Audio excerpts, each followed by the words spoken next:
It's a beautiful day outside, and it's actually pretty cool out. It's 72 degrees at this time. It's very cloudy.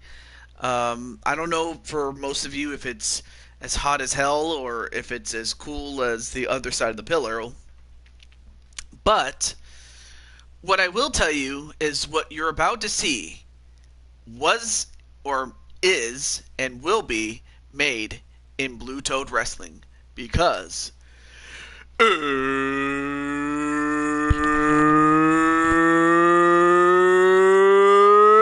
it's time.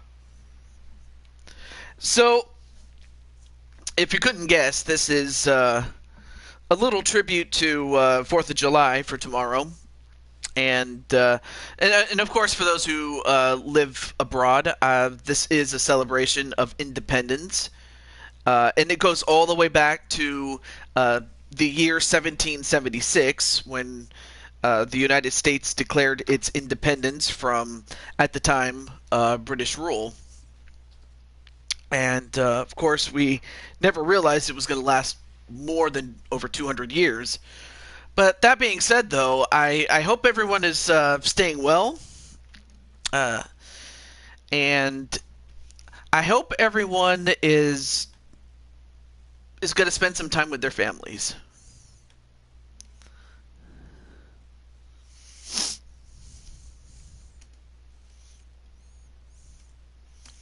And anyway, I'm just reading this.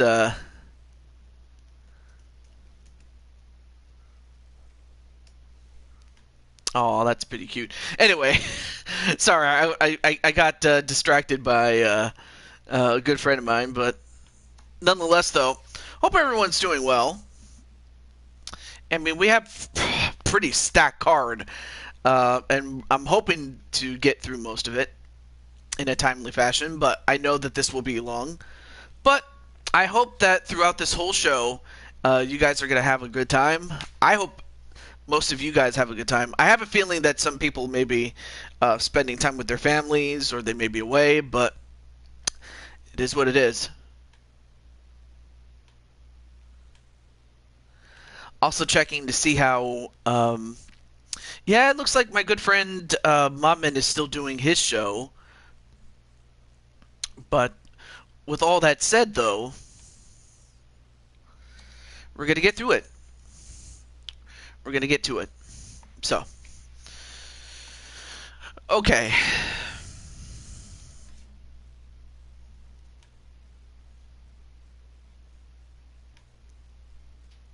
Let me see if my just double checking to make sure that the okay, there we go. I was just wondering if my notifications went on. Okay, now it did. All right, great. But I know that my good friend, hey, there he is. There's Jose.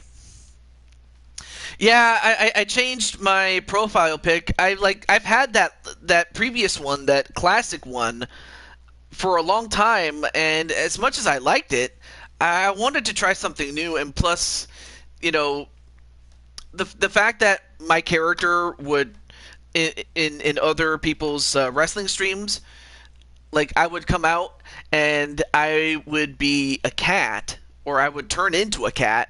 So that's kind of where that idea came from. Hey, how's it going, Joshua James? And Joshua, I have this time around, you're gonna finally get what you want. But there you see the main event. But we get to Joshua's match, which is the sixth match, and it is the matchup that he requested, and I was more than happy to grant him. Yeah, it kind of looks like Kitty Kirby, except it's actually from Cat Quest. Think of it as Dragon Quest, but with cats in them. That's pretty much where the avatar comes from. But I arrive from the shadows of dark farcery. Now I arrive in the light of battle. I like that. I actually like that statement there.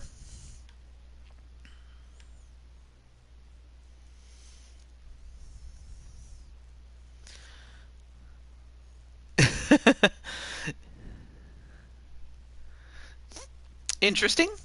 Interesting. Okay. There's a couple of other matches too, and I'll tell you what. This would be a good time to go get some snacks and whatnot.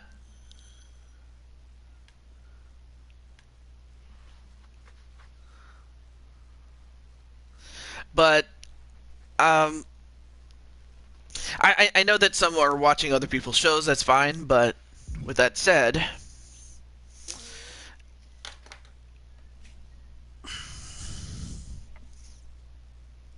I suppose the best thing to do is just to get into it. All I know is tomorrow I won't be doing a show myself, so that much I can tell you. But let's get to it. Let's start the show. And there you see old red, white, and blue. And I know that some people are not fans of the United States, but hey, I live here. So of course I would.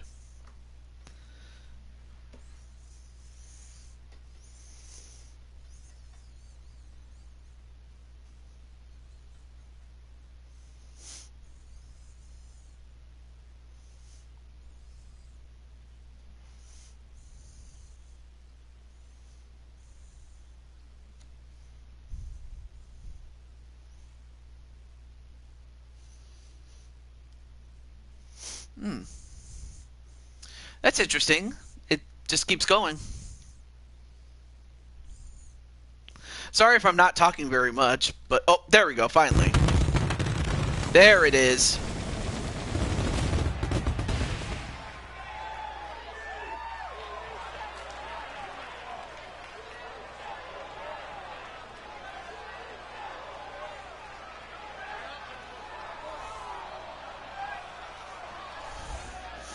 And we are live here in Philadelphia, Pennsylvania.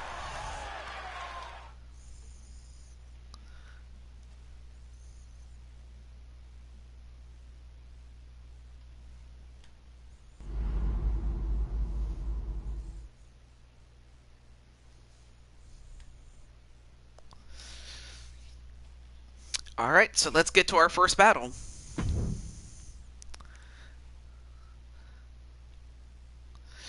So, for those of you who saw this matchup on Discord, but for those who don't know, originally this was supposed to be Black Magic. That would be Emily Elvis and Liliana Ladrona on the right, left to right.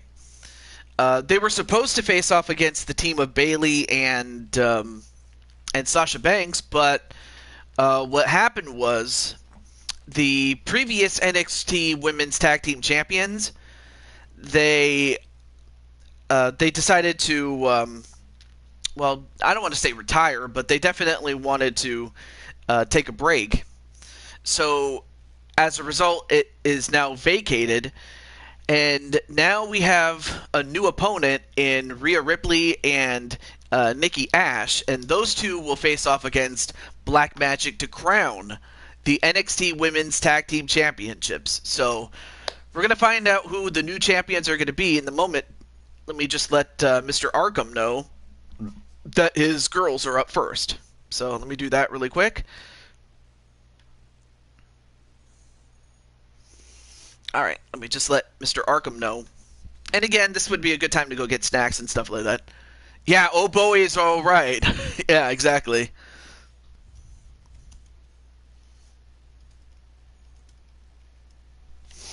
Alright, let me start the thing here.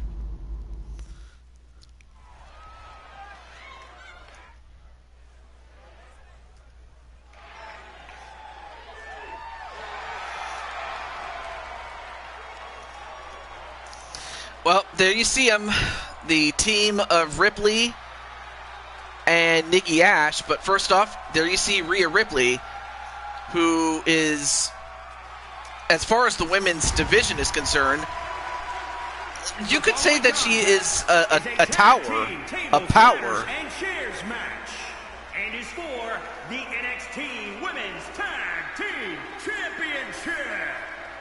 Introducing first, from Adelaide, Australia, Ripley.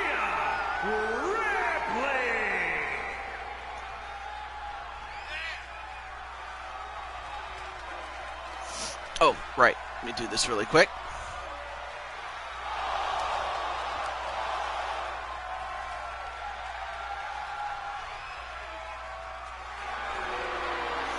But yeah, how's everything going in, well, for both Joshua and for Jose? Like, how's everything going in your guys' life? I may as well strike up a conversation there.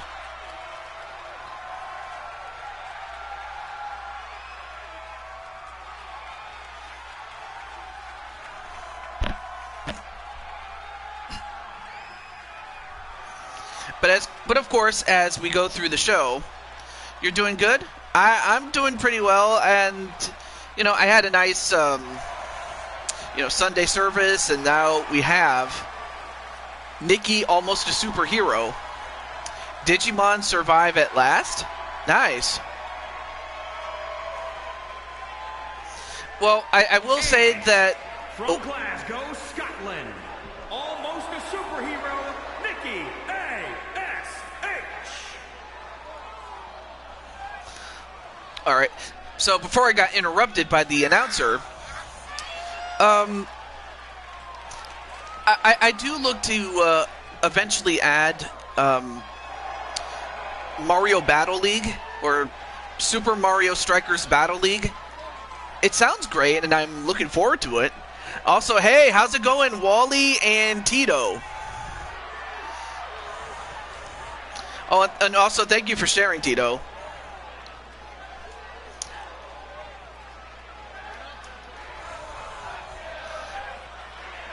Mario Strikers Battle League, yes.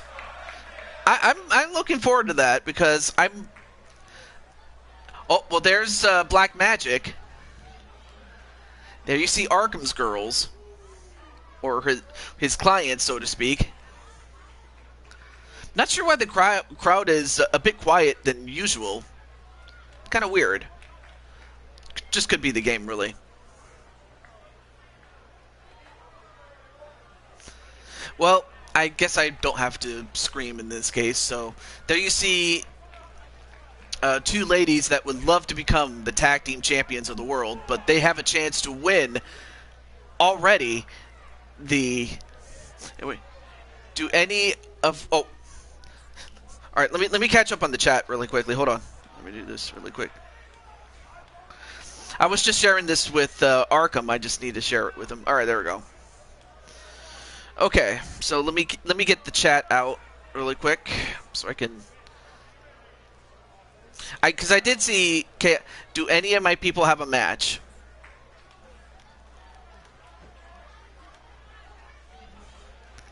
And oh, for a moment I thought there was nobody there. It was weird. Okay, so I mean, I will say that your good friends have a match, and then Lissa has a match, the third match, which will be 2 matches from now, as this is the opening matchup, the opening contest, match underway. So yeah, you do have a match. And then whereas Clinton had a match last show and already made it to the second round, did Clinton McCleary. But yeah, man, Lissa has a match.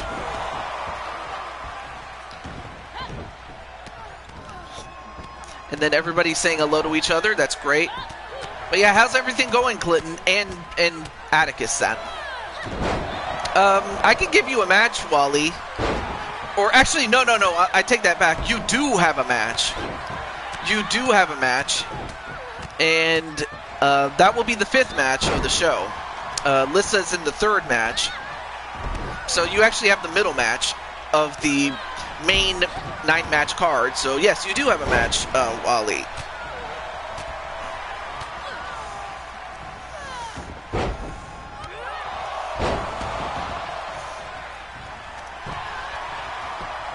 And now wait, 1, 2, And by the way, I forgot to mention that this is a one-fall TLC match, except you have to win by pinfall or submission, but you can use the other weapons as a way to soften up your opponent, so to speak. But yeah, Wally does have a match. Yeah, all right.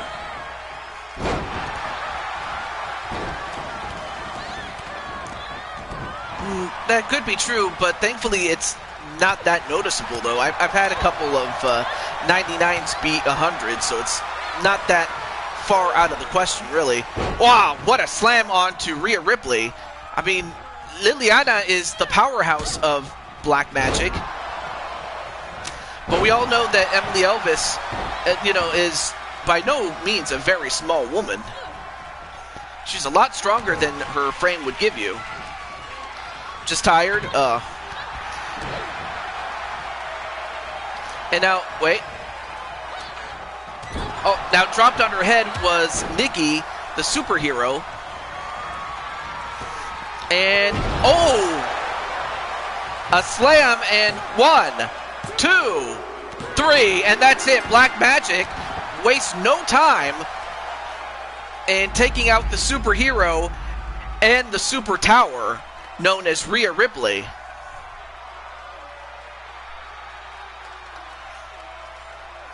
I mean, for the most part, the small lasses fought each other while the two powerhouses fought each other, and it took one powerhouse to eliminate the other, and that's it. TJ and I should set our sights on the tag titles? Wait, me and Atticus?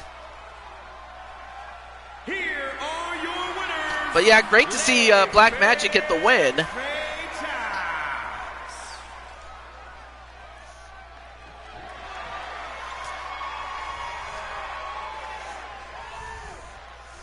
Yeah, they wasted no time. Well, we'll have to see. But yes, the new champions, the new tag team champions, the NXT tag team champions, they still have a World Tag Team Championship match down the line in which they will face off against the World Champs. But up next is a TLC match for the left-right championships. The Black Cats. Oh yeah, because you're Atticus Black and I'm a cat. It makes sense. All right. So it'll be for the left-right championship held by that man being B Super, who is 1/4 of the newly formed MSK group. But he will defend against Sami Zayn, Otis, and the legendary Bob Barker. So, well, who knows? Maybe if Bob wins, I might bring in Adam Sandler. Oh, you were just kidding? Aw. Kind of got my hopes up a little bit. It's fine. And of course, naturally, Wally's going to go with B Super to win. Let me just let the...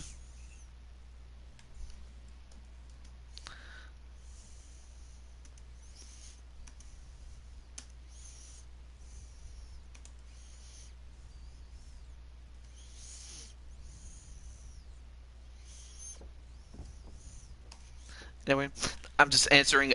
Hey, there's the Insane One. Anyway, how's everything going, Mr. Insane One?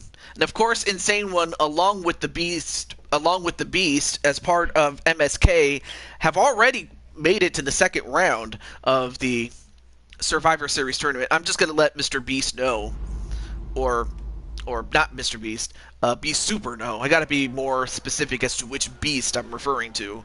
And not the Beast from Beauty and the Beast either. Anyway. Not a fan of teaming with the Authority. Oh, is that right? I see.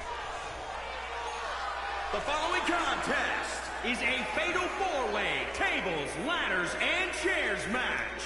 And is for the left-right championship. Introducing the challenger, representing the Alpha Academy. Did I have my first round match? As a matter of fact, you did, and well, unfortunately, it didn't end very well. In fact, that was the match in which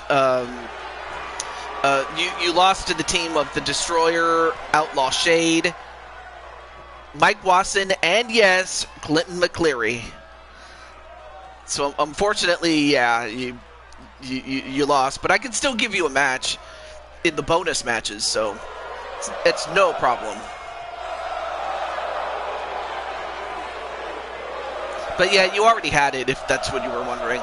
And well, there you see Sammy, and he's a much different man than he was when we last saw him. And introducing the challenger from Montreal, Quebec, Canada, weighing in at 212 pounds, Sammy. I have a feeling that, Jose was just shitting all over it. Well, Lee, you should be worried about Bob destroying everybody else. Yeah, if you saw Happy Gilmore, and if you remember Bob Barker kicking the character of Happy Gilmore's butt in a golf course, I'd be worried too. But yes, salute to the men and women and the doctors who are fighting for this country and for the US of A, man. Also, great to see a one-off appearance by our good friend Lucky. Even though, well, of course, he is our neighbor from the north, but I still welcome him with open arms, so there you go.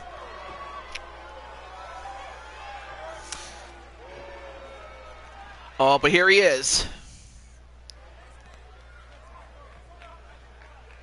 And introducing the challenger. And hey, what's up, Broken Gaming Network?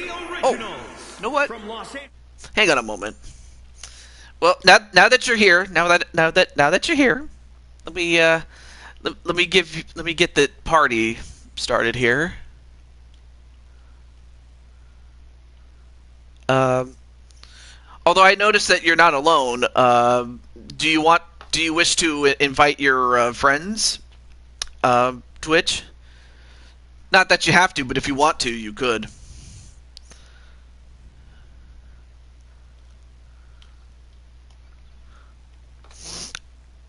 Yeah, that's pretty much what we intend. That's what I'm intending to do for tomorrow, because I can just invite you. All right.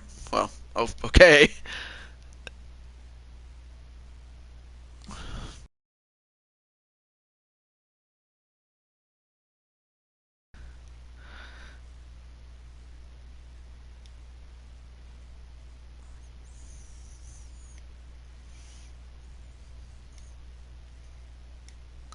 Okay. I'm here. Hey, what's up, man? Doing good. I was Yeah. yeah, I was playing well then I actually still am playing F1 though, but I was playing F1 while I'm waiting for you because Yeah. I'm using my because I'm actually using my my racing wheel and stuff, so Of course, I understand that. Well, of course, for those who are big fans of racing F1, you are definitely going to get a lot more than your money's worth with Broken Gaming Network. My first good friend race will Twitch. be on Tuesday. Tuesday. Yeah, Tuesday. Yeah, because tomorrow we're doing the 4th of July show. So. Oh, awesome. And before I get back to the chat, I may as well catch up on, we just had Bob Barker come in, and now we have the left right champion in B Super. I mean, this man is about 7 feet tall, if not over 7 feet tall. But we also have Against All Odds, and his girl, or his client, Lioness, is going to have a match today. And we also have Tenure loaded as well in the chat. And I'm not sure why the audience at times looks like silhouettes. It's kind of weird. Of course, that's just a glitch, or a graphical glitch, but nonetheless, though. Also, hey, what's up, Brandon and Crimson Ninja? I'm doing pretty well, and then Odds is asking how you're doing. Oh, me? Oh, no, I'm doing good. Yeah. Anyway, this is a tables, ladders, and chairs match. So between the likes of Sami Zayn, Otis, and whoa, and B Super, the champion, that would be the guy in the blue mechanical suit, and Bob Barker. Yes, that Bob Barker. Who do you think has the edge in this match?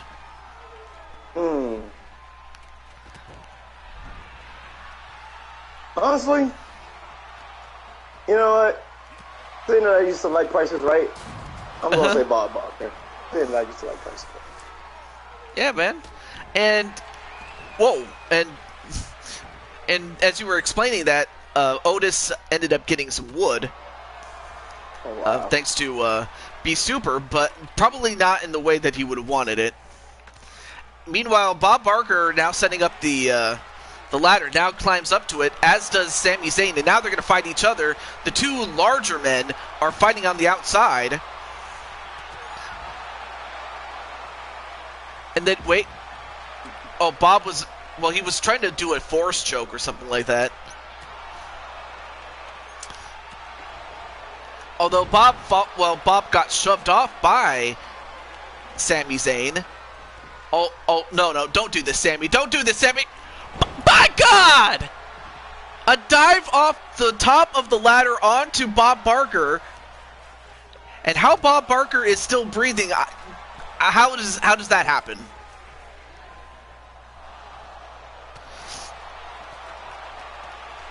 Well, and then Crimson says, do I have a fight today? Let me see.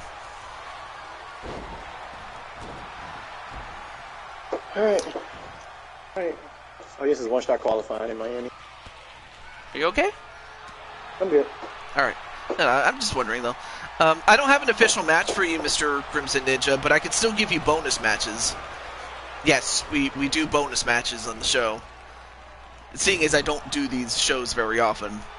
And also, hello to Rick Logan Parfait. Or Parfait. Or Parfait. Not sure how to pronounce your name, but it's nice to see you. And now Sammy is hanging. Oh, and Sammy fell off.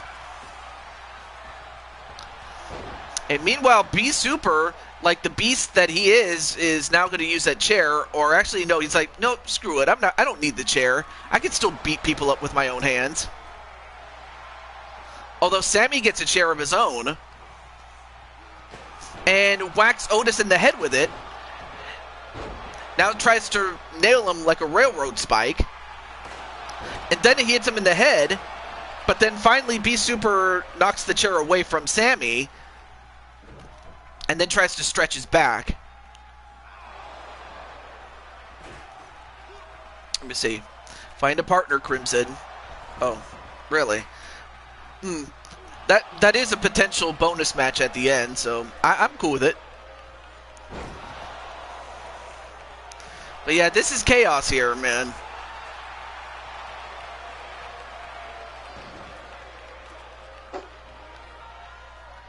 And, oh, nice Hurricane Rana, counter there onto Otis. But the object is to try to get a ladder and climb it up. And wait, what? Nah, it was me. Oh. I thought it was your dog or something. Oh my goodness! An Alabama slammer onto the remnants of that table onto Bob Barker. I'm like, again, how is Bob still going after all these years? Oh, that's why.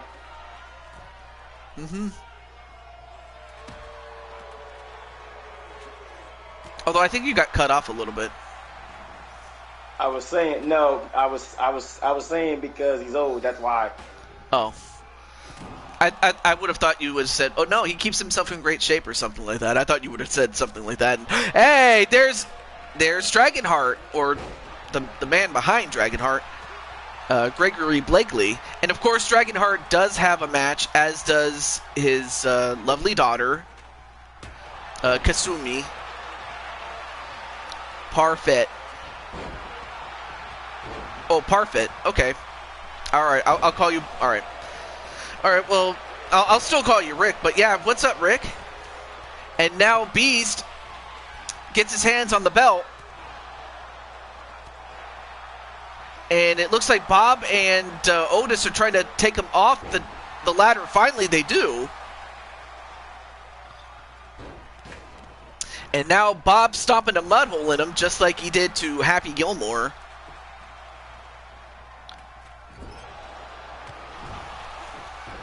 And hiya, crushing Kelly. And now he continue. Now he does the same thing to Beast. Wait, what's up? Okay. Oh, it's fine. Well, it would be an interesting matchup, Mr. Crimson Ninja. Oh, that's fine. I'm happy that you came in. A Beast Bomb onto Bob Barker.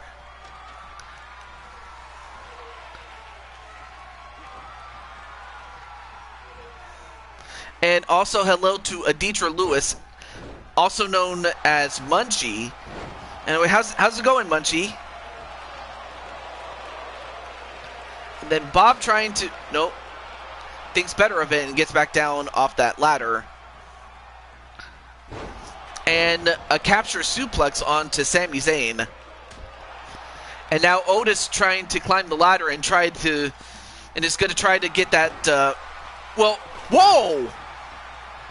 And I think I'm not sure what happened with the ladder, but it fell and then he landed on the ropes. Not sure what the hell happened there. Good, just hot. Oh my lord. And wow, and Sammy just gets thrown over the top rope like a small child, which sure he may. Whoa, look at the strength of Bob Barker to pick up the size and girth of an Otis like he's nothing.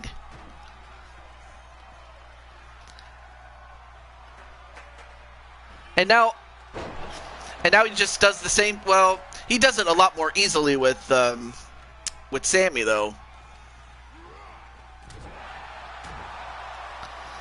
But yeah, like when you were watching Price is Right with Bob, like what was one of the standout moments from his time when he was the man in charge, from what you remember? I don't remember. Ooh, I don't even know. It's been so long.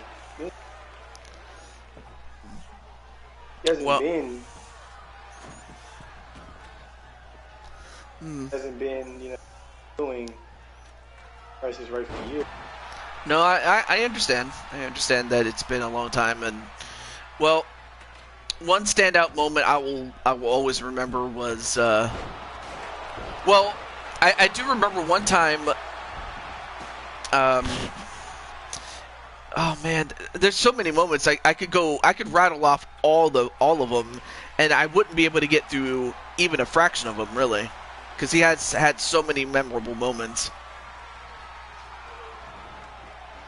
But now Bob is at the top, and now he has his hands on the belt.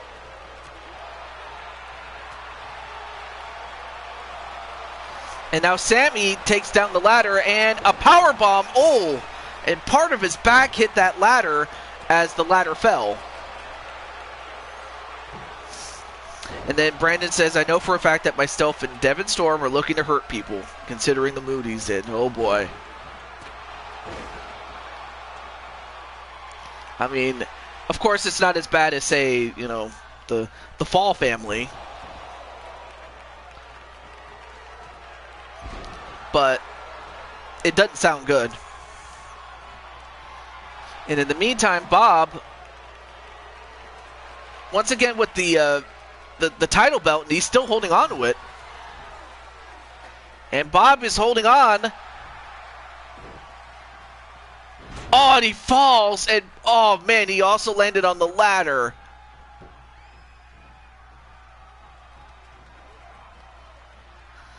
Anyway, well, Otis gets thrown over the top rope, and a Hurricane Rana onto the Beast, but then Bob gets right back and uses the ladder and hits Sami Zayn in the head with it.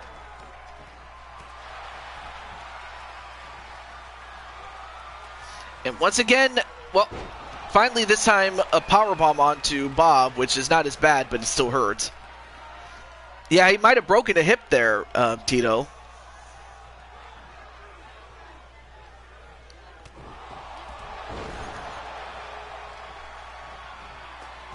I mean, we had one quick match, and then this one, of course, with all the carnage that you could think of. And now, wait. Beast Super with a Beast Bomb onto Otis.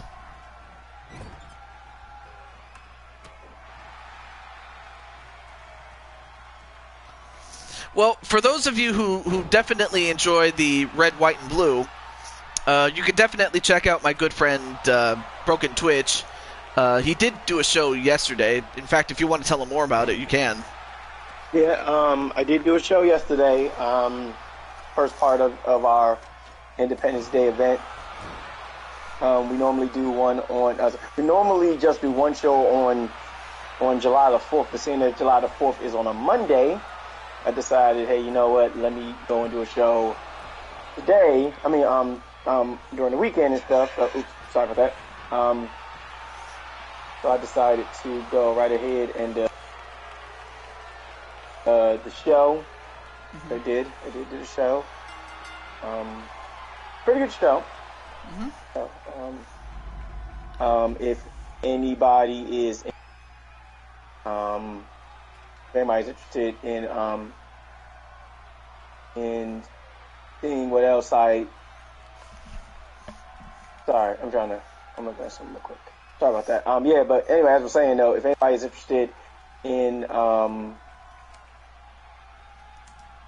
seeing what my show is about, I can drop my link to my channel real quick. Yeah, definitely. Definitely drop the link to my channel. And as you drop the link, Bob got back up on the top of the ladder and was finally able to pull the left-right championship, adding to the accolades. I called it. Yes, you did. But I mean, dude, this man is the second ever, or actually no, the third ever, Blue Toad Wrestling Championship. Of course, that was back when Blue Toad was not called Blue Toad. It was called Big Time Wrestling. That's what the BTW used to stand for back then. But Bob, he's won so many championships. I could rattle off all of them, and I wouldn't be able to get through the whole show without, boring you guys to tears. But, dude, Bob is still going even after this time, man. That's ludicrous, though. But up next is the first of our Survivor Series matches as part of a Survivor Series tournament. I don't know if you've ever, and by you I mean Broken Twitch, have you ever seen the 1990 Survivor Series? Or at least on... Yeah.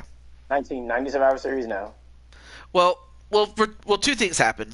One is more well-known, and then the other maybe not so much, but my family for the win, and I'll get back to what your family is, or who your family is, but so the most well-known fact is that was when The Undertaker made his debut. Mm-hmm. But then the other one was that they had a grand finale of Survival, and basically the idea was to have 5 Survivor Series matches, and then the final match is all the survivors of the previous matches come together for one last match. So basically the tournament is the basis is from that idea. And yes, it was also the debut of the Gobbledygooker. Oh, that's right. Yep. Okay, so before I go any further, let me just rattle off the teams.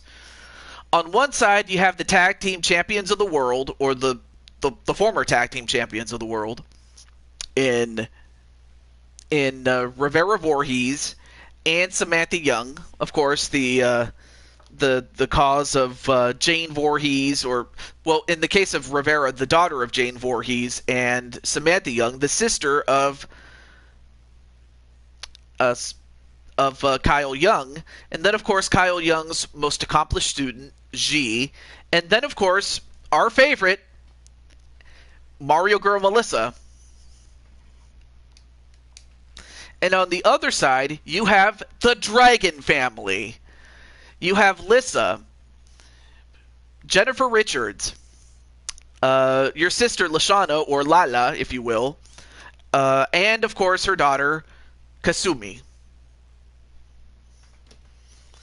Your daughter just informed you that she just farted. Lol. Okay. Also, what's up, Captain Danger? Okay. So I'll just let a few people know. But other than that, though, let's get on to the show. So yes, this is a Survivor Series type tournament. So you know what that means, Twitch. Yep. So, okay, so Captain Danger is naturally going to go for the Dragon family to win. And of course, Crushing Kelly has also said that her family is the Dragon family, or that that they adopted her into the family. Well, not formally, just informally, if you will. But there you see the Supreme Phoenix coming in, G, who also happens to be the 24/7 champion. Of course, most mere mortals, especially those that are not, you know, professional wrestlers, they all try to go after G, and you know what happens? She takes out all their kneecaps. She's a martial artist. But I really didn't have to explain that one. But wait, Danny retired? I did not know that.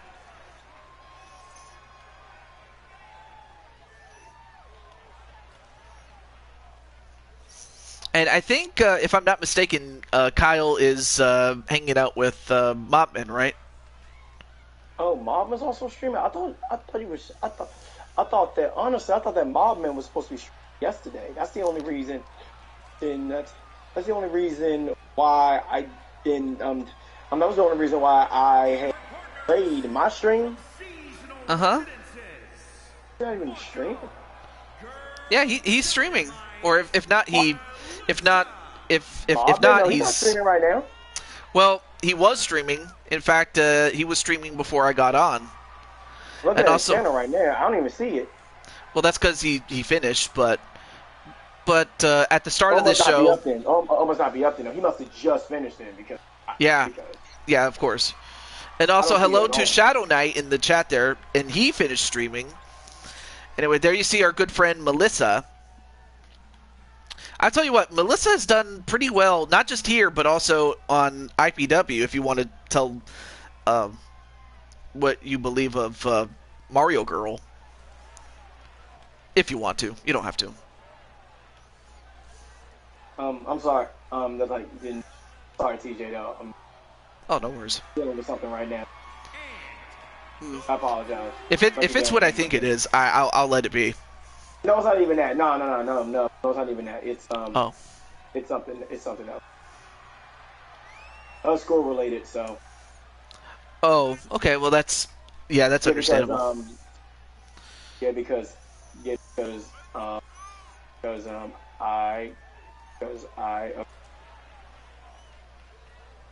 tomorrow, so. Wrapping up everything, right? No worries.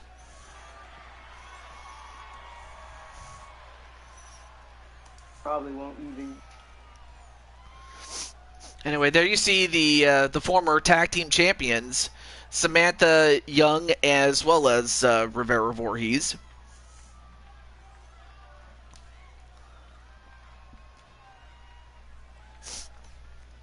Oh yes, I did hear about what happened on Money in the Bank last night. Yeah. I don't know if I should spoil it, given the fact that our good friend Twitch is here. I saw Money in the Bank. I saw what happened. Oh, okay. I know what happened. I saw what happened. Well, anyway, here up next is 1/4 of the Four Queens champions, and that is your sister, Lashana. And of course, she swings a big bat. I mean, look at that. She has a big bat in her hand.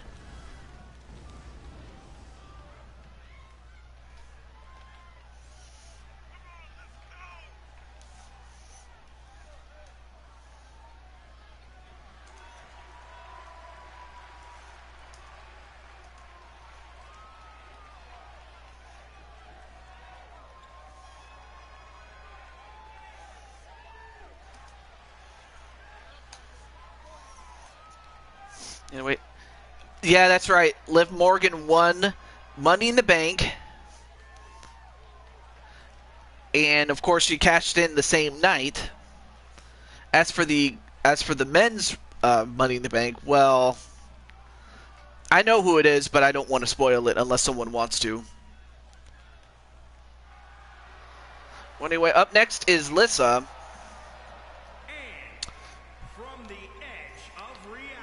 Calls herself the Dragon Goddess. Not that I would argue with her, especially given the fact that she could very well bite my head off. You know, just like Melina from Mortal Kombat. I don't know if you've played that game. Yes. Yeah, it was also a pun on By the Way, which would, you know, BTW, by the way. But no, it's Blue Toad Wrestling, but still. I can see how people would think that it would be like that. But I'm not mad. I'm cool with it. Yeah, it was Austin Theory.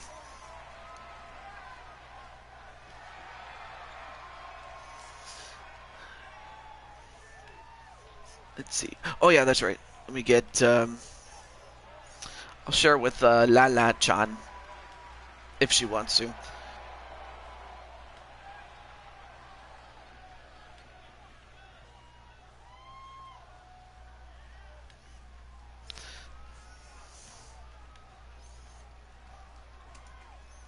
Okay.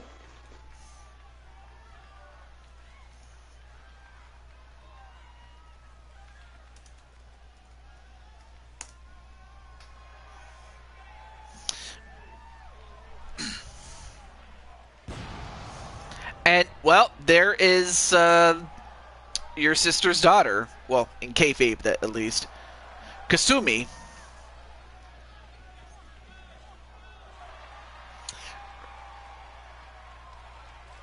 That Liv is going to have a short title run. Well, we'll have to wait and see. I don't. The thing is, I don't always read until it actually happens.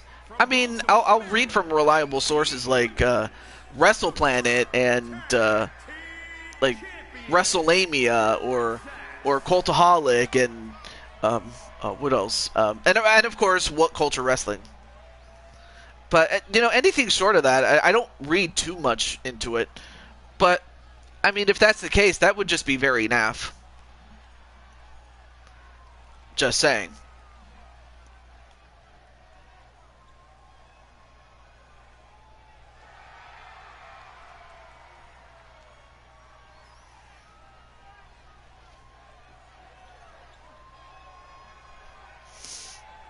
Sammy is the only one who deserved it more. You can make an argument that he did. But, I mean, Theory just has the look of a superstar. He has the look that you just can't, like, it's either you have it or you don't. And if you don't, well, unfortunately, he probably wouldn't have won it, but he did. But, well, yeah, you could... The thing about it is that, when it comes to Theory, honestly, Theory would not have been at a match had Cody. Had he not gotten injured, Theory would be nowhere near briefcase. But still, no, right now, no. If Cody Rhodes had not gotten hurt, Theory right now would probably still be. But because Cody got hurt, they had to switch stuff around, and And the thing about Austin Theory, though, for what a lot of people are saying, though, what's gonna happen is that at SummerSlam, they're gonna find some crazy way to separate the Universal Championship and the WWE Championship. Austin Theory is gonna win one of them, and then he's gonna drop it, to Drew McIntyre at the event that's taking place in Europe. So that's what a lot of people are saying. That's the speculation. Yeah, he's gonna win one of the belts. No, Dennis, like he's gonna win one of the belts. So drop it. So yeah, some people and Bobby Lashley was the new champion in his stead. Oh, yeah, Theory would still be champ if Cody wasn't hurt. As okay, that's what you just said. That's what I'm saying, though. That's what you're saying. Yeah. It makes sense. Yeah, that's what it I'm makes saying, sense. Though. Hey, Cody Rhodes, he not gotten hurt.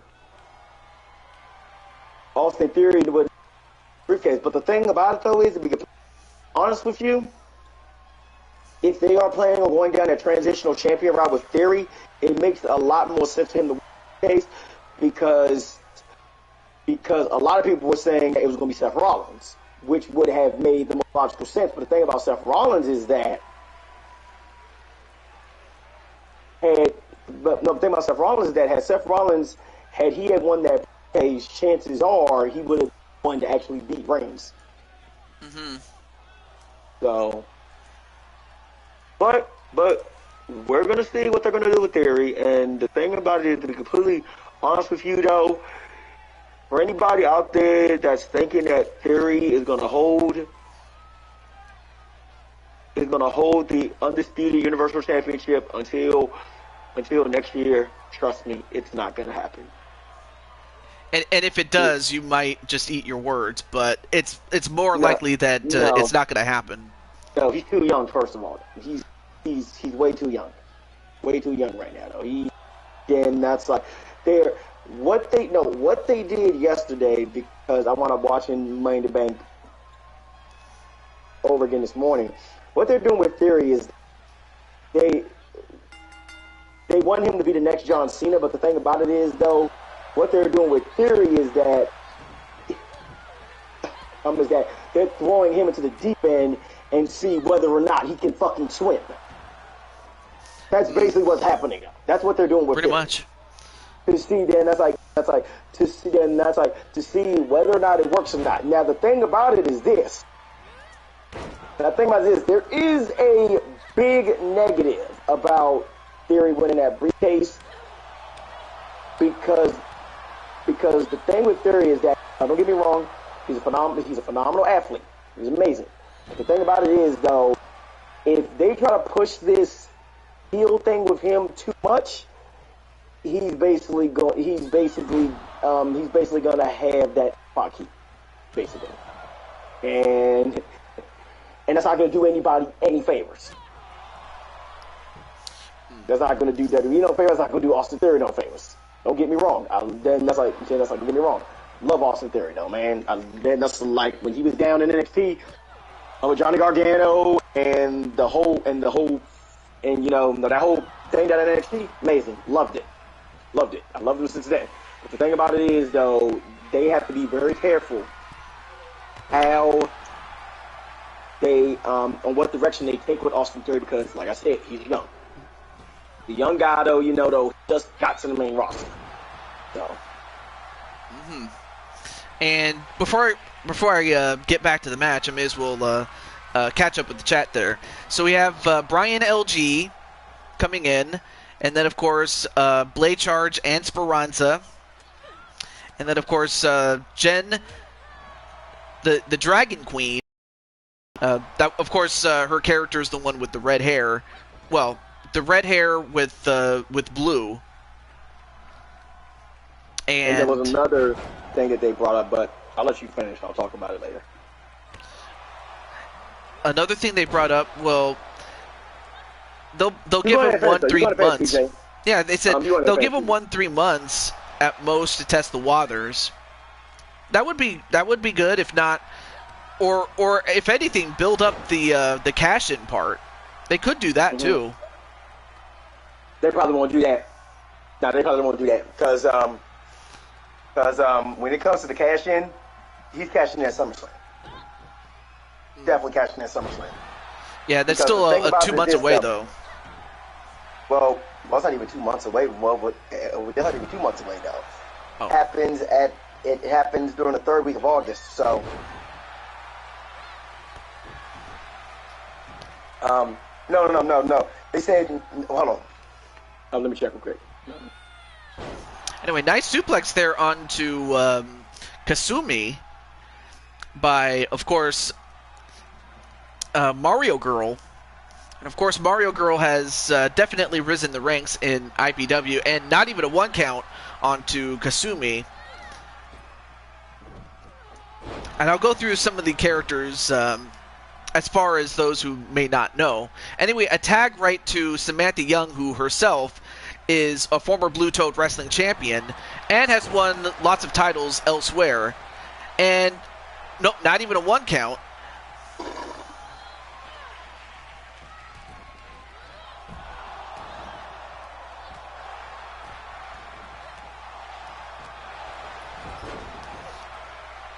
Yeah, that is true, and that's where you said they have to be careful with Austin Theory because, you know, they don't have it. It's not the same. It just isn't the same like with The Rock. Because come on, The Rock is The Rock. Are you kidding me? The Rock. July 30th. Yeah, The Rock July was. 30th, so it's like 4 weeks away, dude. Yeah. So, wow. So they even pushed it forward. Never knew that. 1, 2, no. So yeah, but what's going to more than likely happen is that they're probably going to have, like I said, they're probably going to have Austin Theory cash in at Money in the Bank. wait, 1, And then 2. after that, Oh, nice save there by Mario Girl. All right. and then after that, no. Here's the thing that makes it funny, right? So SummerSlam is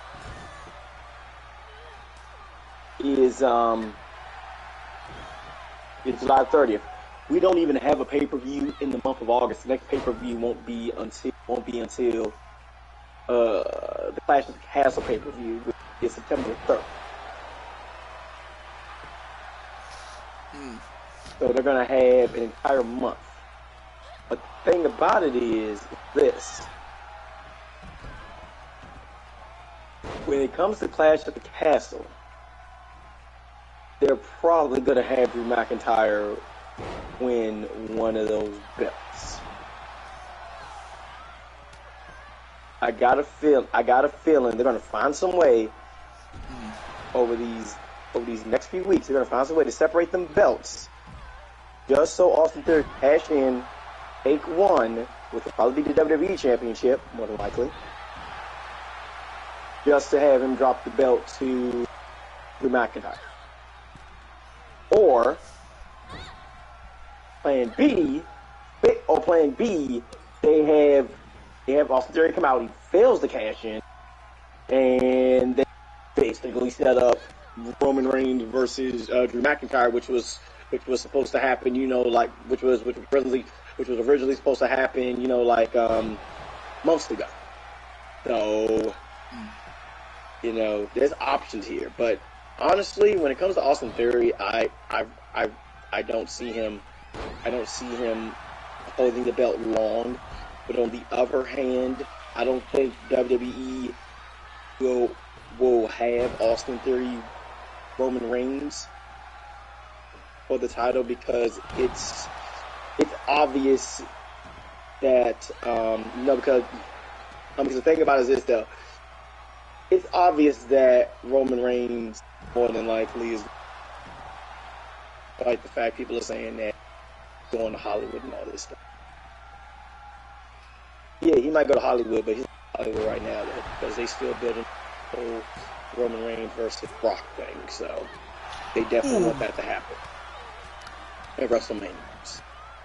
Well, and we had a near elimination, and the referee accidentally got taken out by mistake, though. But I mean, those are some what is it? more likely than not scenarios that they could happen. And if they go into some direction that not even any of us thought, it would shock me if anything. But most of the things that you said make sense. All right, so let's see what other people have said. Let's see. Well, Against All Odds Cornet, or Against All Odds 20 in the chat, said, back in the day, Rock was called undeserving and talentless, but now nobody remembers that people thought that. And then Chaos Reaper, or Atticus Black, whatever you want to call him, he says, that's why fans are silly. You complain about them not pushing new talent, and when they do, you complain more. Well, he's probably talking about the wrestling fans in general. But I don't know. What do you think of those two statements? Well, I will say this: when my brother said it best. Wrestling fans are the one group of people you cannot please no matter what.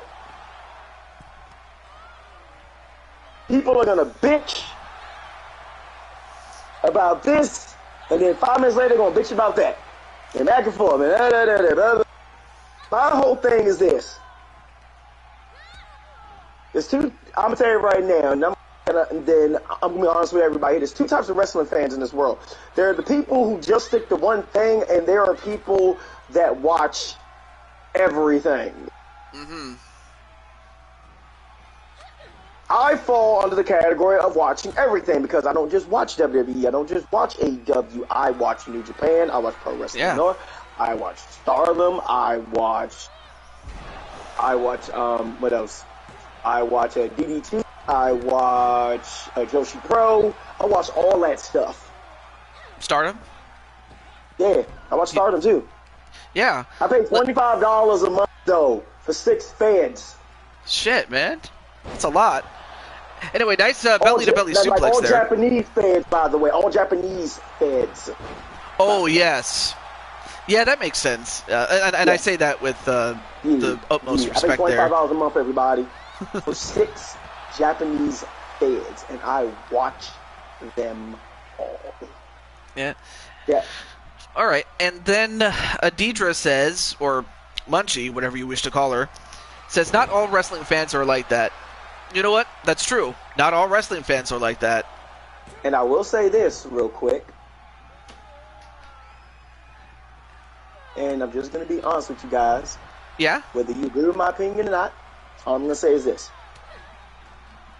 I'm going to tell you right now, if you have never seen Stardom before, you need to go watch it. Never seen Pro Wrestling Noah before, you need to go. Never seen DDT, go watch it. Joshi Pro, go watch it. That's some great wrestling there, and then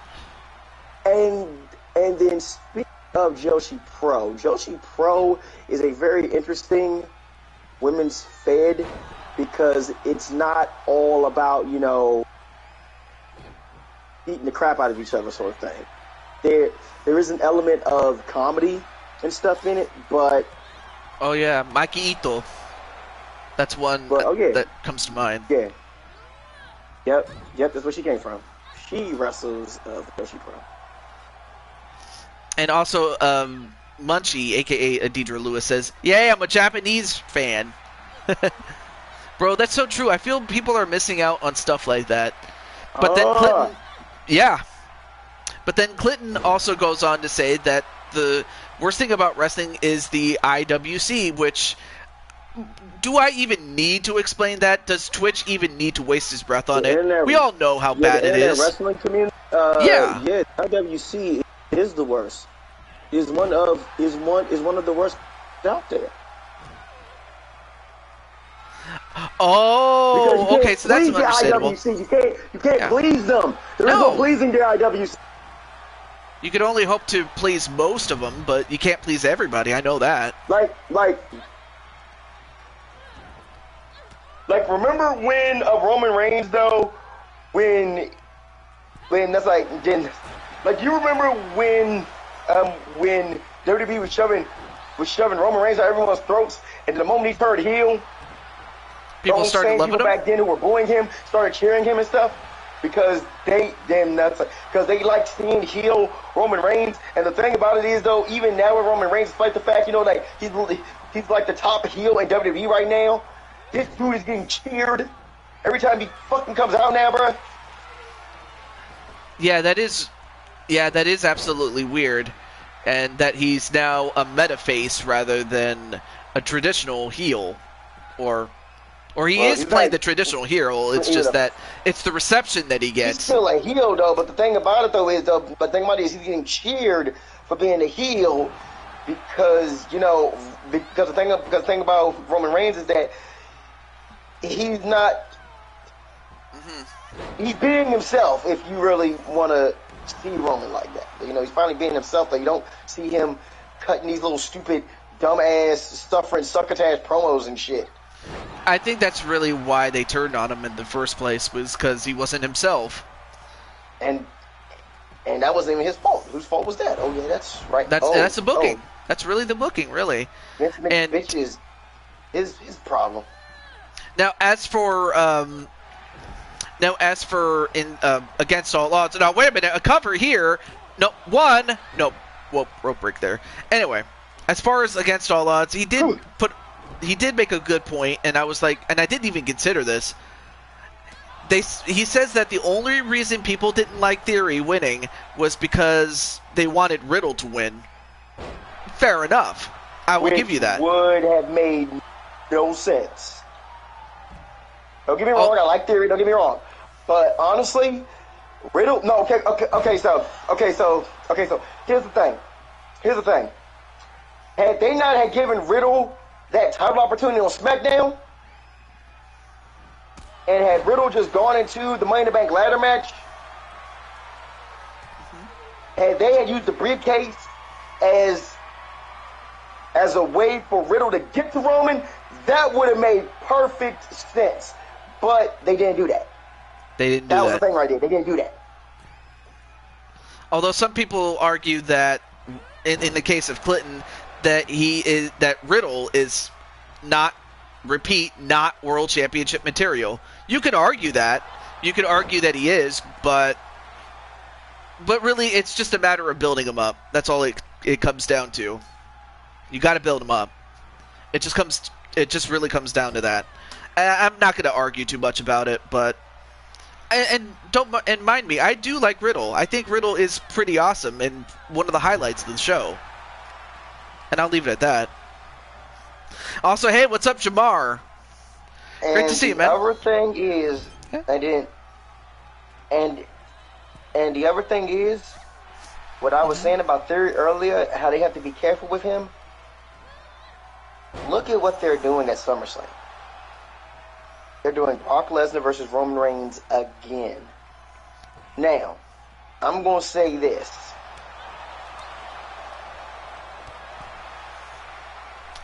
SummerSlam, they have got to pull the trigger on Theory cashing in. I can see that. Even if it's a failed cash... Okay, I will say this. Even if it's a failed cash-in, SummerSlam would be the perfect spot for them to show that Austin Theory, he has the potential to be a top star. But the thing about it is, they would have to do something that that knowing WWE, they're not going to do.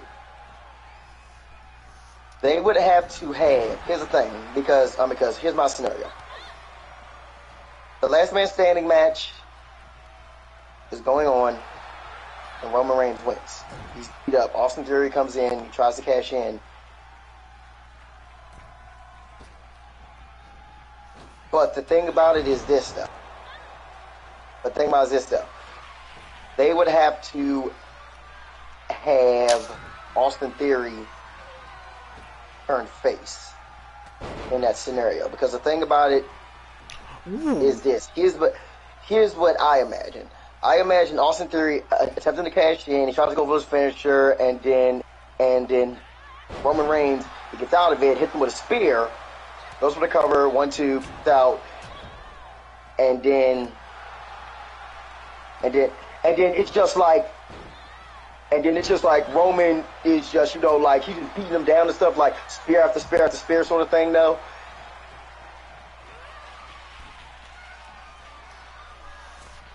And then, like, because the thing about it is this. It wouldn't make sense to have Roman lose all of his heel heat via an Austin Theory cash-in. It does not make any sense. It won't make any sense. But just like I said, but this is WWE we're talking about. They do whatever.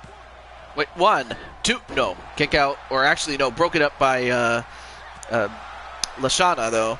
And as this match has gone on, I mean, it's been back and forth, but not one team has had a definite advantage in terms of trying to eliminate somebody. It is still 4-on-4 at this point. But as for, I don't know if I could say that he's a watered-down version of RVD, but there's only one Rob Van Dam. I'm sorry. But actually, the thing about it is, odds. They were also saying that there's also a possibility that when Cody Rhodes returns, he's going to take the briefcase from Austin Theory. Well, they could do that. Wait, 1, 2, no, broken up. So, but, yeah. And Jamar says he was also happy for Liv Morgan. I was happy for Liv, so I can at least agree with that. Catch in the SummerSlam. I personally think that's foolish. Well, the thing about it is this, Atticus. Where else would they be able to have Austin Theory cash in? Where it would make sense. That's my thing. Where would it make sense? Yeah, because the only reason Theory was part of Money in the Bank, whereas before he wasn't, it was just because because Cody got hurt. Cody got hurt. Because Cody got hurt, though. Because here's my thing. Because here's my thing. Had Cody Rhodes, had he not gotten hurt, Austin Theory would still be the U.S. champion right now. Yeah, he would. He would still be champion right now. Austin Theory,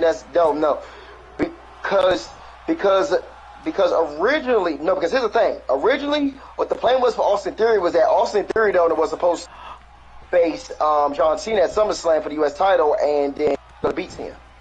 And then it was just like, and then Cody got hurt, so they had to scrap that. Yeah. Although Jose did make up an interesting point in which Clinton actually agreed with him, and that is WrestleMania. Have him hold on to it. No, that's definitely not happening. And not happening though. Well, just because it makes sense for one person might not make sense for another. But then again, this is WWE we're talking about, man. Yeah, they would be stupid to do that, because the thing about it is this, and here's the one main reason why. That's like, no. When Seth Rollins did it, it made sense.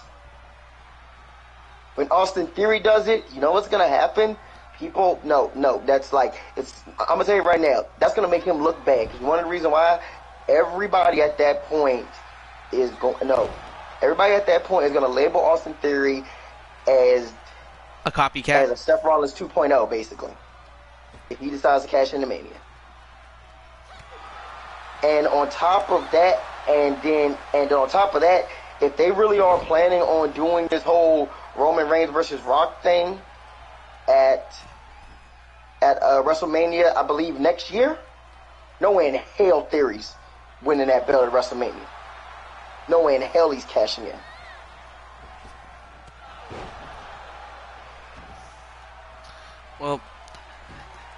Well, it goes back to the point of even if, like, it's like no matter, they kind of booked themselves into a corner, unfortunately. Yeah, I agree. No one wants to fail cash in, but the thing about it, though, is, there is no other place for him to cash in than at SummerSlam. But the thing about it is, if Theory wins, he's going to drop that belt soon after. plain as day. I'm gonna tell you that right now. He's dropping that belt soon after. He's dropping those belts soon after. They're gonna give Theory his little 15 minutes of fame, and then he's gonna drop the belts. You know, yeah. You know, he's gonna drop the belts though because the thing about it though is they have that event in Cardiff, and they really want Drew McIntyre to close out that show with one of those belts. And then that was the reason why I brought up earlier though, within these next 3 weeks, I got a feeling they're going to find some way to split these belts up just so they can have Austin Theory win, just so he can drop the belt to Drew McIntyre. It could happen. But yeah, that is true that Which regardless is then of where going to tie right back into the whole Roman Reigns, Drew McIntyre thing that was supposed to happen months ago. You see, that's like another save there, and so far nobody eliminated at this juncture. But anyway, it writes itself honestly though. Flip the belts, have Austin cash in, win one of the belts, have him drop the belt to then that's like have him drop the belt, have drop one of the belts to Theory, have Theory lose at Clash of the Castle.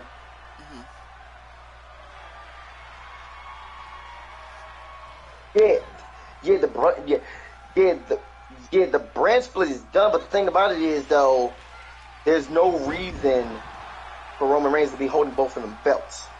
Yeah, but there's absolutely no reason though, because the thing about it though is though, you know, ever since Roman won the winner takes all thing at WrestleMania, they just kind of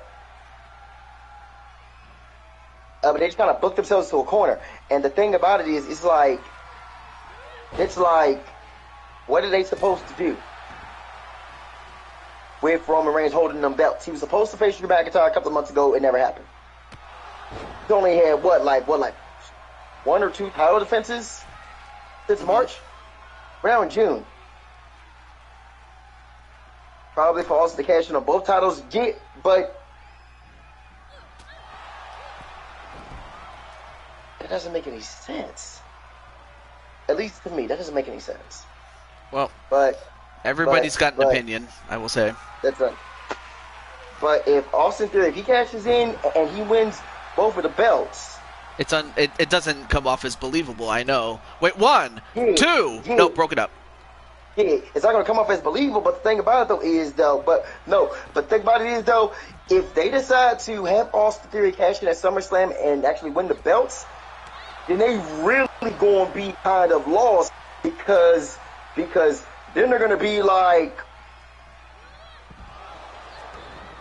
what are we supposed to do now? And that's basically what it is though. WWE right now is caught between a rock and a hard place. And the thing about it is this. The main reason why they're caught between that rock and that hard place right now, when it comes to this whole scenario, is because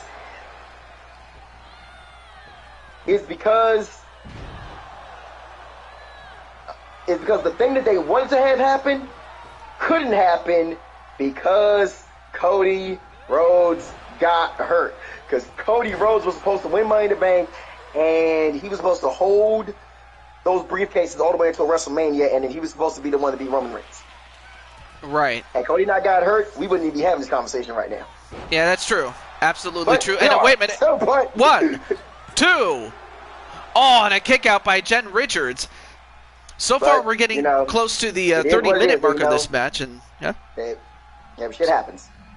Yeah, of course. It's like, but the thing is, if I've, you know what, I can equate this to the job I work at. I'm a licensor, i.e., I'm the guy that reviews for licenses and things like that. I'm not going to go into too much specification, but I have seen it more recently where the applicants book themselves into a corner, and well, I pretty much have explained it right then and there with that reason right there. You know, because when it comes to that, in their case, it was they applied too late. It's like they expected me to bend the laws of time to my will, which obviously we all know that can't happen.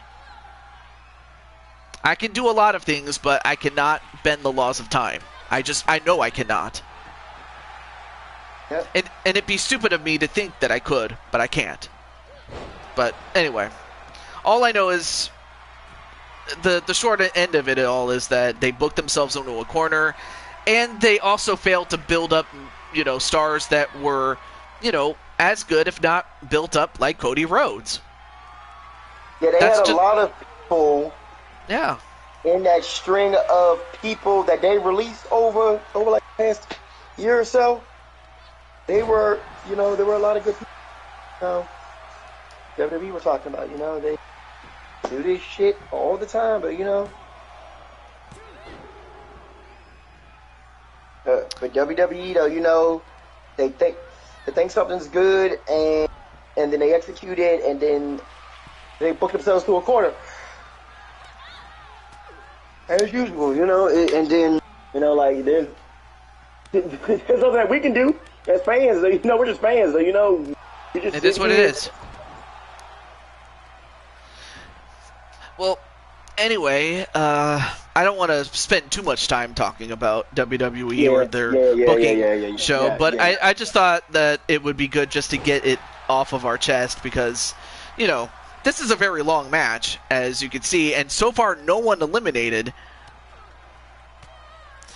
But each team has worked over each other, but not for a long, lengthy period to where you can think of as, oh yeah, one team is definitely winning this. No. But even so, I just hope that it all works out in the end. That's all I can hope for. And now a pin. 1, 2. Nope, broken up by Samantha Young. I mean, ultimately, as far as this tournament is concerned, depending on who wins or how many win, because the most that can win is 4, and that's from an established team, to as little as 1 sole survivor and anywhere in between. I could go into the complexities of it, but I think it would be best to explain it when we get to the end of the tournament, and I'll explain more about it. But right now, the Dragon family, they're working as a well-oiled machine, or a unit.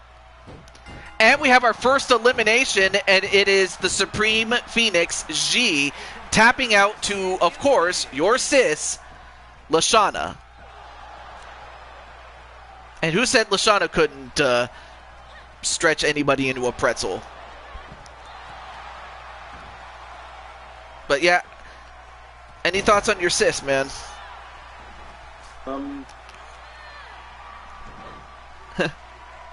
Oh yeah, I just saw it. Yeah.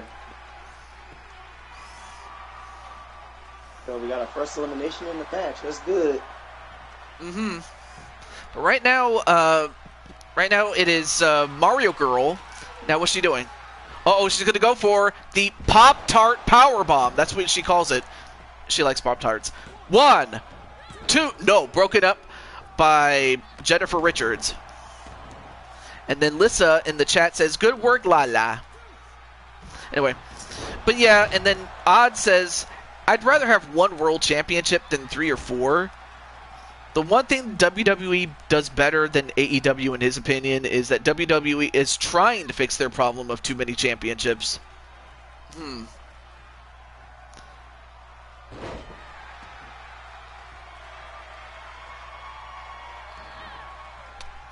I don't know about that.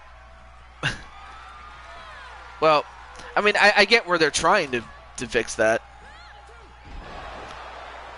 And now, wait. 1, 2. Nope, broken up by Lissa. But yeah, thank you for sharing your insight as to, like, Austin Theory and the booking decisions that would go around him and the Money in the Bank.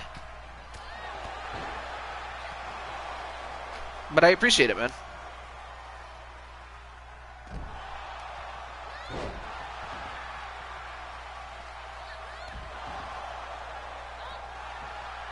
I hope it wasn't anything I said. No, you're fine. Oh, okay. All right. Yeah, yeah. I'm working on something right now, so that's Oh, okay. Well, right now the Dragon family have a one-woman advantage.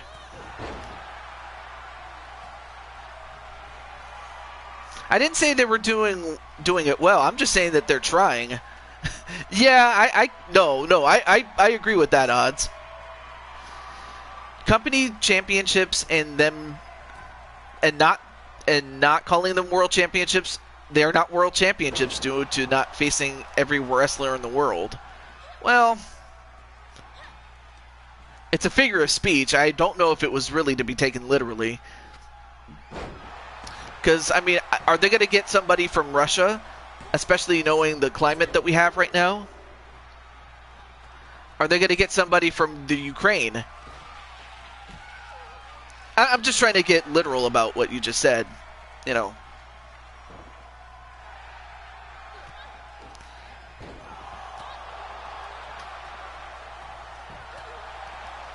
And of course, Lissa's very upset with Melissa fighting off on the outside with Mario Girl.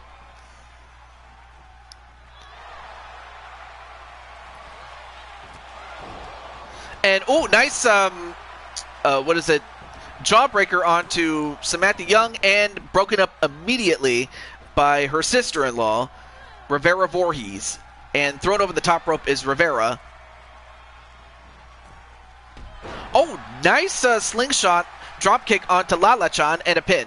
1, 2, nope, broken up immediately by her daughter, Kasumi. But then Lala comes right back, and a Dragon Driver. All right. Same thing with NBA. They say they are not world championships. Well, oh, is it just simply because some things are not meant to be taken literally? Clinton says, Crushing Kelly. I mean, the closest thing to world championships or world competition would be the Olympics. That's why we have them every 4 years. Well, for summer and then 4 years for winter. I don't know. Did you get a chance to watch the Olympics, Twitchster? Nope. No? And now, wait, a pinfall onto Samantha Young. 1, 2, 3, and Samantha Young eliminated by Lissa. And now it's down to the team of Rivera Voorhees and Mario Girl against the entirety of the Dragon family. Well, it's not looking good for our good friend Melissa. I can tell you that right now. And, well, a crossface, but of course the long legs of Rivera were saved by the ropes. So yeah, Twitch, if you're the team of Melissa and Rivera, what would you have to do to get back in this? Oh, maybe. I don't know. Well, I'll help you. I'll help you. No, what they would have to do is they would have to isolate and eliminate them one by one. That's what they would have to do. And, I mean, and as for the Dragon family, they just have to finish the job.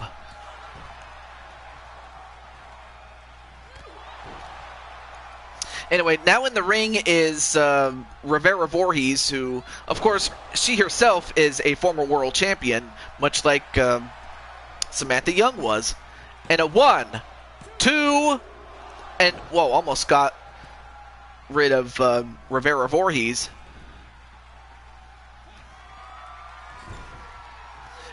Yeah, that is unique in the sense as far as AEW's that, yeah, Punk is out, but he's still the champ, but that they have an interim championship, which is pretty unique given the fact that most other companies would just vacate the championship.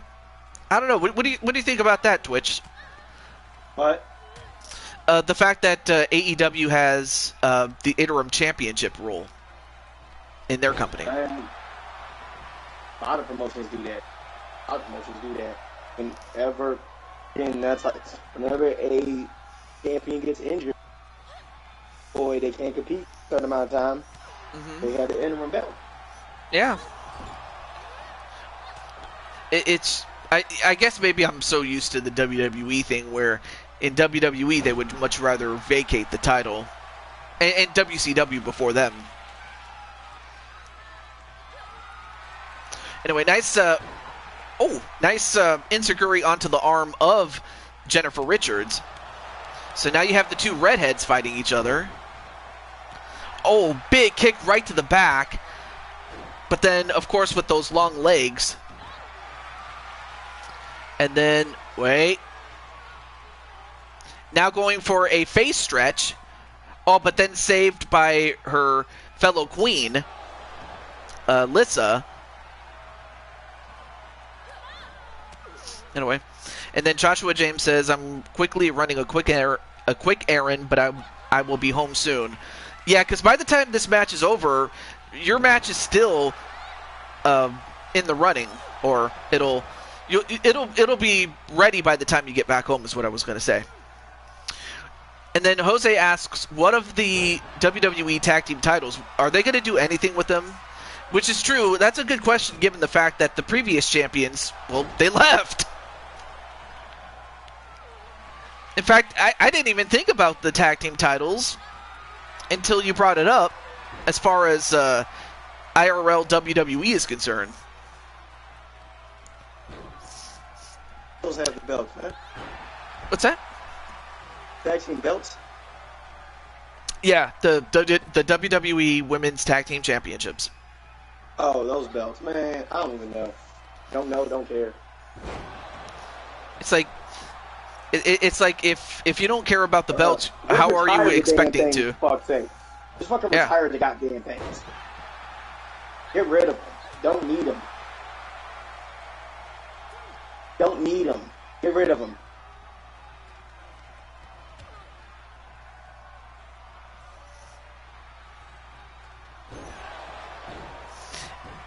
Well, of course I'm going to use them, but that's only because it's my company. But and yet, you know what? That's sad. You know, that's sad when. Game, dude, I'm talking about actual WWE. Oh, of course, that's what I mean. That's what makes it even sad is that I can make better use of those damn belts than they could. Yeah. Sorry. Guys already fucked them up as it was, though. Mm-hmm. No, that's true.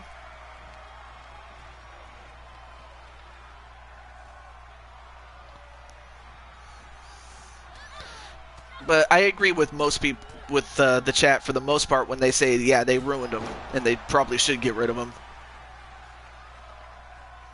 And only bring them back when you're ready to book with it. Which will be for a long, long time, honestly. Anyway, nice backstabber onto Lissa. Well, right now, Melissa and Rivera are doing pretty well staying together as much as they can and just keeping the competition away from their corner as much as they can. I agree, Kelly. Yeah, that's true.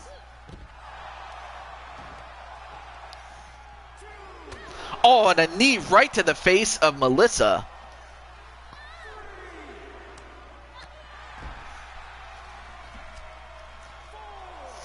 So now Melissa and, and Lissa. Kind of funny that we have two Lissas, but one is a Melissa and then the other's a Lissa.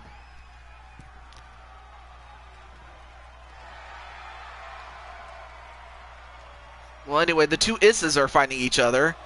And a back suplex onto Lissa, the Dragon Queen. Now trying to go for the arm.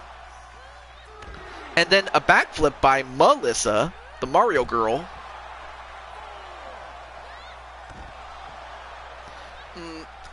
I'm not sure what to make of Toxic Attraction, but the sad thing is they even did a better job booking the NXT women's titles than the main roster titles. That's No, sad. they haven't. No, they haven't. They have Well, not. They well, have not. and if they didn't, They fucked those up they fucked those up day one though when they belts to Dakota Kai and Raquel Gonzalez and then immediately had them drop the belts though 15 minutes later. So don't even say that. Don't even say that, man. Them belts were already fucked, man. They're still fucked up. Get rid of them. Get rid of those too. Those belts are just get rid of them things. They're unnecessary. Unnecessary though. You don't even have enough women's tag teams.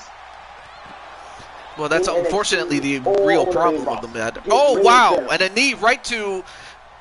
Sorry about that, but Very fine. even so, I could see why. Well, anyway, Melissa gets right back in the ring, but now goes up to the top rope. Does the Mario Girl? And what is Mario Girl doing? Oh, and a Hurricane Rana from off the top rope onto the Dragon Queen. Of course, that resets the count, and wow! I'll tell you what, Mario Girl can fly.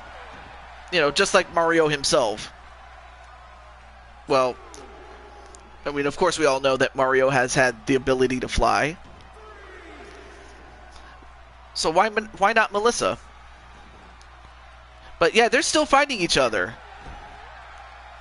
But yeah, I get where you're coming from as far as tag team titles for women.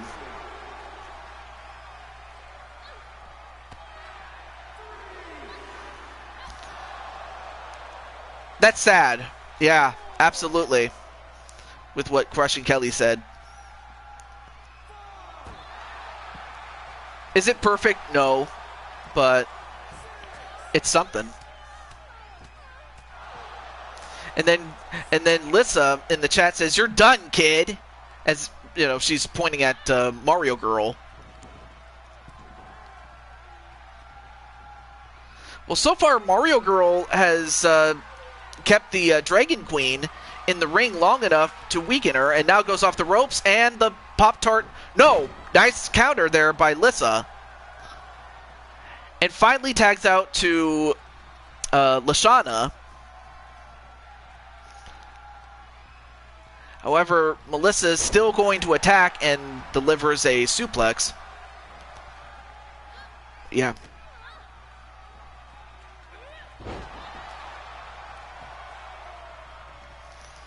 Anyway, attack right to Rivera Voorhees. And as for... oh yeah, and Jamar asked me if he was going to be in competition earlier. I can still give you a bonus match, though. All I will say is that you already advanced to the second round of this tournament, and wow, a rope break.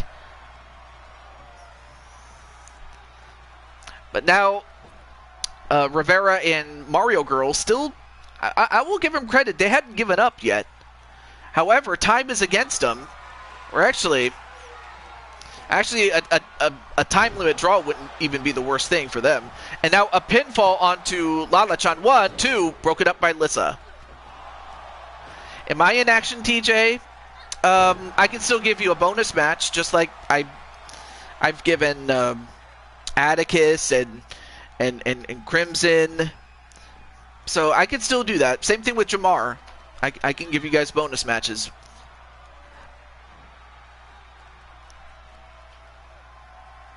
But yeah, hopefully, as far as Twitch is concerned, that your studies go well. And I sincerely mean that. That your studies go well. Anyway, nice save there by Kasumi. But yeah. But no, I get where you're coming from, Captain. It's not perfect, and, you know, you can only hope for the best. That's all you can do. And a scoop and a slam right to Rivera Voorhees. And, wow, nice somersault onto Rivera and a pin.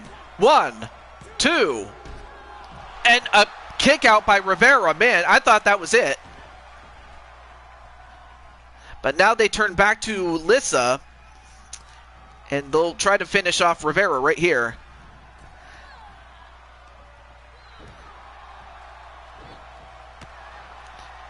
Yeah, ultimately that's what we would want. For storylines to make sense and booking to make sense. Doesn't have to be perfect, but it just has to make sense. That's what it comes down to, really. However, Lissa, I will give credit to Rivera as well as Melissa. They're not giving up, and that their courage is admirable. I will give them that.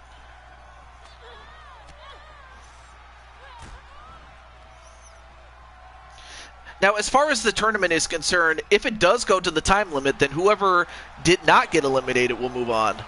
But obviously, both teams want to win, so that's what it comes down to. And a pinfall onto Lissa. 1, 2, and then broken up immediately by Lashana.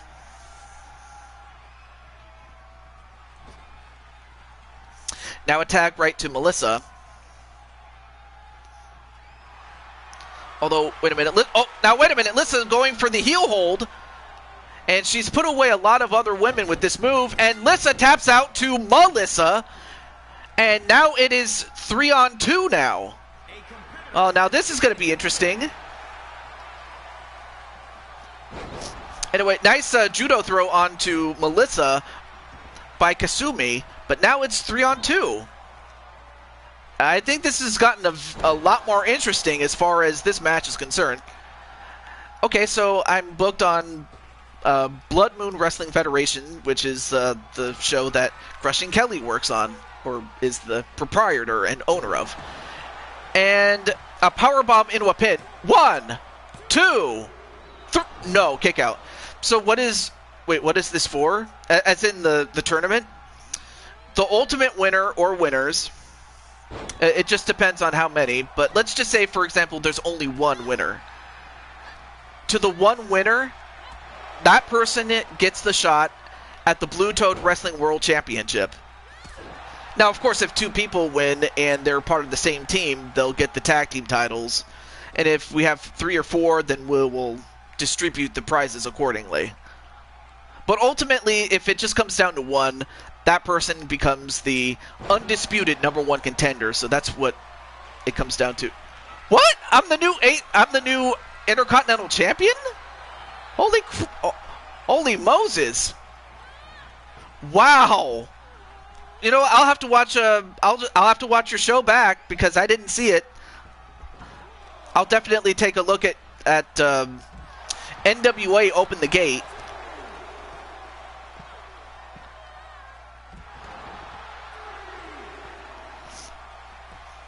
Oh, that was on,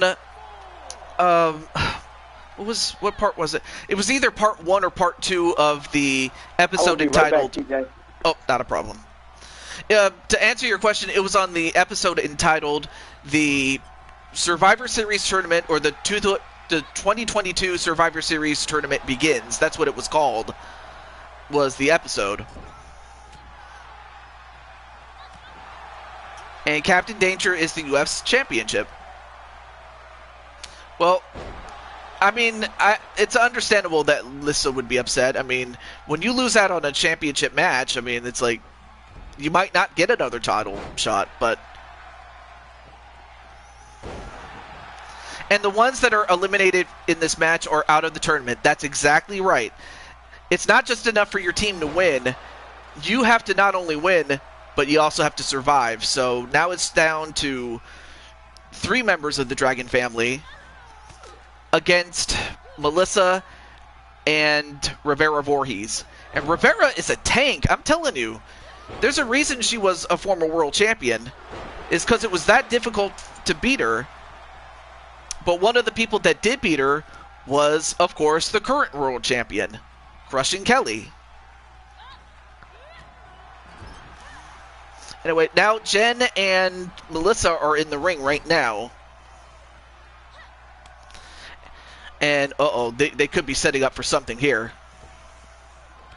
Oh, wow. I'm not sure what you call that, but that was a very interesting move there.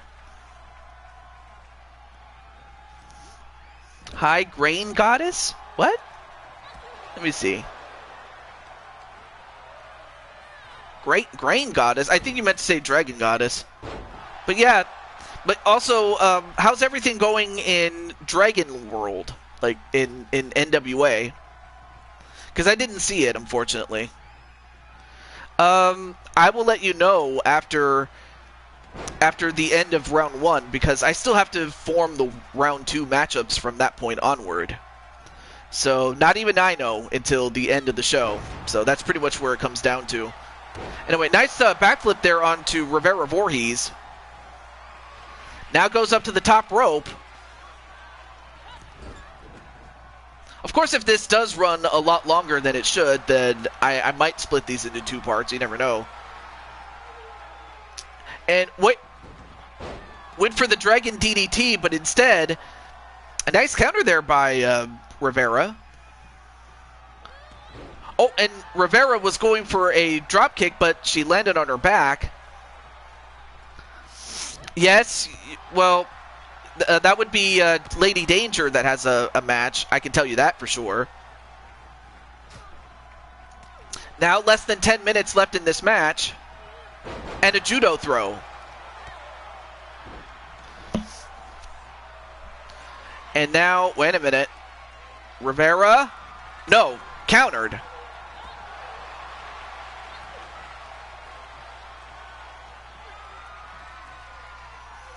And caught with, no wait. Oh, nice counter and a German suplex to Kasumi. Now goes for the cover onto Kasumi and a pin. 1, 2, 3, and she got it. She got it, and now it's 2-on-2. Oh, now this is getting very interesting because now it's down to Lala-chan and Jen against the team of Melissa and Rivera. Now, Rivera with a full head of speed and a big boot onto Jennifer Richards. But now Jen... Oh, wait a minute, Jen. I think she might want to take her frustrations out on Rivera. Goes off the ropes. And, whoa, what a counter into an RKO. Now turns it over to Melissa. Although, wait a minute. Gonna try again. This time connects on the curb stomp. This time to Melissa. Now it's gonna move Melissa away from her corner. Let's see what she does here. She's just, okay. All right, now goes for the cover. 1, 2, no, broken up by Rivera anyway. And then the ripcord knee and a pin. 1, 2, nope, broken up again by Rivera. I mean, Rivera and Melissa, they were down 4-2. But now it's but now it is 2-2 now.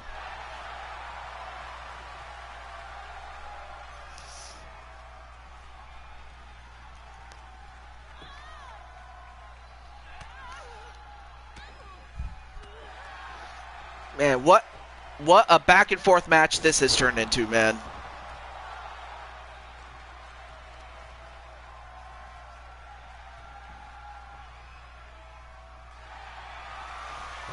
And Melissa going for the heel hold. She did this to Lissa, and now she does it to Jen Richards.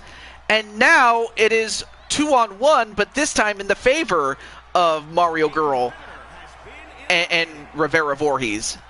And, okay, I'm not sure what Mario Girl was doing, but now goes for the pin on Mario Girl. 1, 2, 3, and Mario Girl's gone. Now it's down to 1-on-1. It now comes down to Lashana and Rivera Voorhees.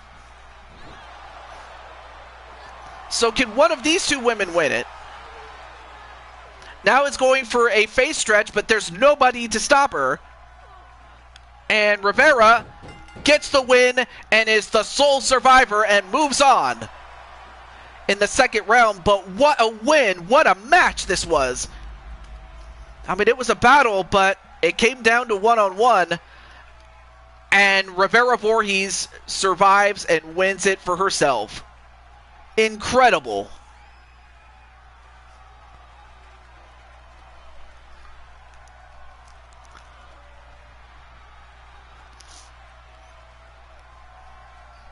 But that just goes to show that she has the heart of a champion.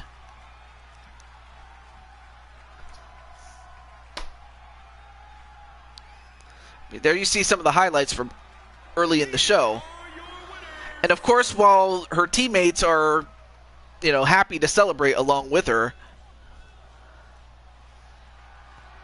Rivera moves on. Also, that's a pretty nice pose there. Anyway, we move on to our next match. And our next match, and we're going to alternate from here on out, Survivor Series match, non-Survivor Series match. And that's the formula for the rest of the show. Or at least until we get to our bonus matches. So up next is for the Women's Up, Up, Down, Down Championship. And it will feature the champion, Bowsette, as she takes on the challenger, Asuka. And the question is, who do you think is going to win this one? I'll let you get your votes up. Power Ranger style. Yeah, that is true. Definitely. Captain Danger says Bowsette is going to win. And of course, there you have Bowsette, who was part of IPW for the time that she was there. But now she defends against Asuka. Jamar's going to go for Asuka. That's interesting. Although, then again, Asuka was a dominant champion. That is up until she got to the main roster, or at least until she made it to WrestleMania 34. I still remember it as if it was yesterday. The following contest is an Extreme Rules match and is for the Underground Television Women's Championship.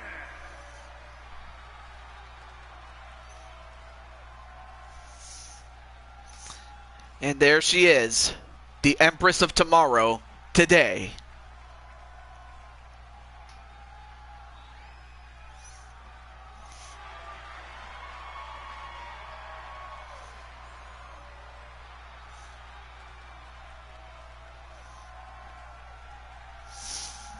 And Clinton is also going to go for Asuka to win.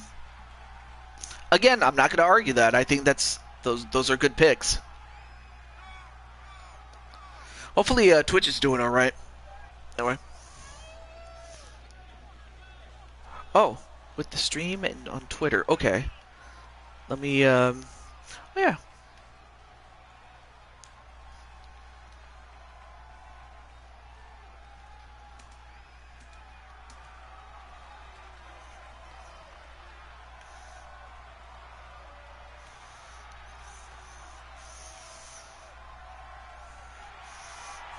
Okay.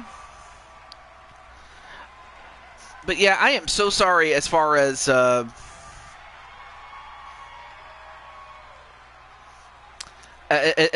NWA. In fact, he's actually doing a show right now.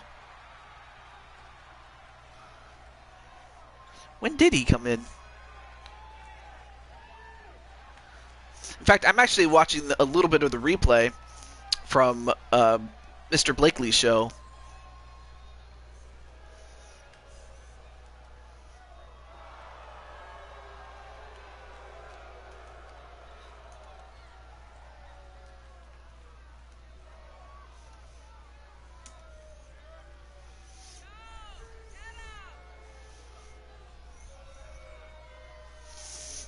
And as Asuka is already in the ring, there you have Bowsette. And of course, we all know that Bowsette is... One would either look at her... Well, how do I put this?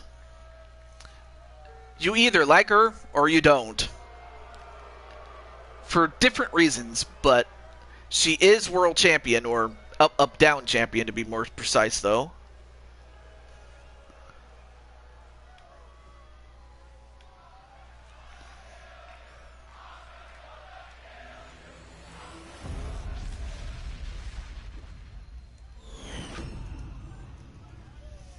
Introducing the challenger from Osaka, Japan, Asuka!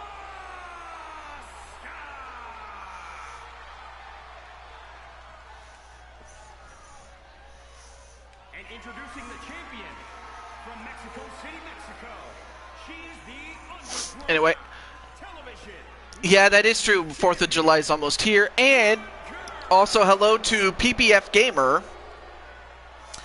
And of course, his guy, Outlaw Shade, has already advanced in the Survivor Series tournament. But I just want to say hello to you. And how's everything going, my friend? In fact, I'm also seeing Atticus on Fight for the Fallen. And in fact, I believe he's taking on, I don't remember this young man's name. Oh, he's taking on Inferno for the Never Openweight Championship there. So yeah, just a little plug for my good friend, Mr. Gregory Blakely. Definitely want to give him some props. Hey, I'm doing pretty well, man. I'm doing pretty well, my friend. Also, let me see where. Well, I guess Jamar has to share with me in another time. And off the ropes, and a flapjack. Now, this match is an Extreme Rules match, but it is one-on-one, and they can fight outside all they want, but they can only win inside the ring. Now going up to the top rope, elbow drop, and connects on to Asuka. And this is it. Is this it? 1, 2, no. But yeah, that battle between the Dragon family and you know, two individuals in a team. I mean, that was just incredible. That match was. And of course, soon we are going to have a match which we will feature against all odds his client, Lioness. And nice flapjack there, or not flapjack, sorry, flatliner. And then a running kick, and goes for the pin. 1, 2, 3. No! Kick out by Asuka. Wait a minute. Asuka digging down deep, only to use that big butt. I mean, we all know that she has the assets to get what she wants. And she was going to try to get that that sledgehammer, only for her to get it used on her.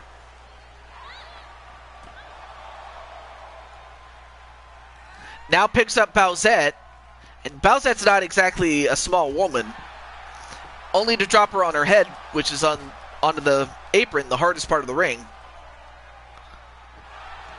Now pulls on the hamstrings.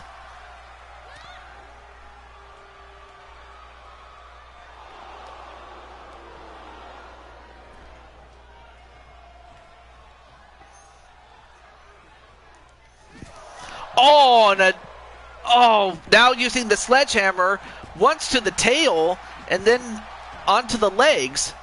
I mean, not a bad strategy to try to take out the backside. Of course, then Bowsette just bitch slapped her and then just sent her right in the pole.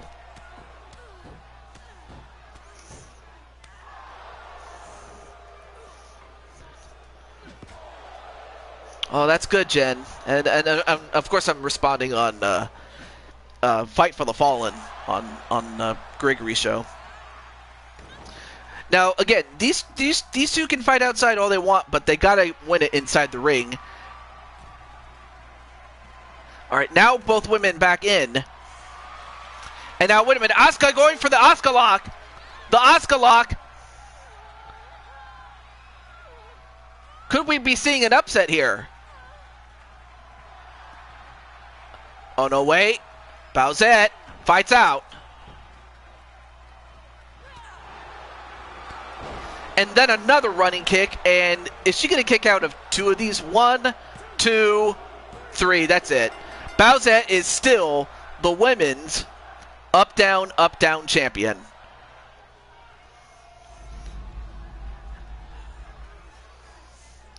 but incredible. Absolutely incredible.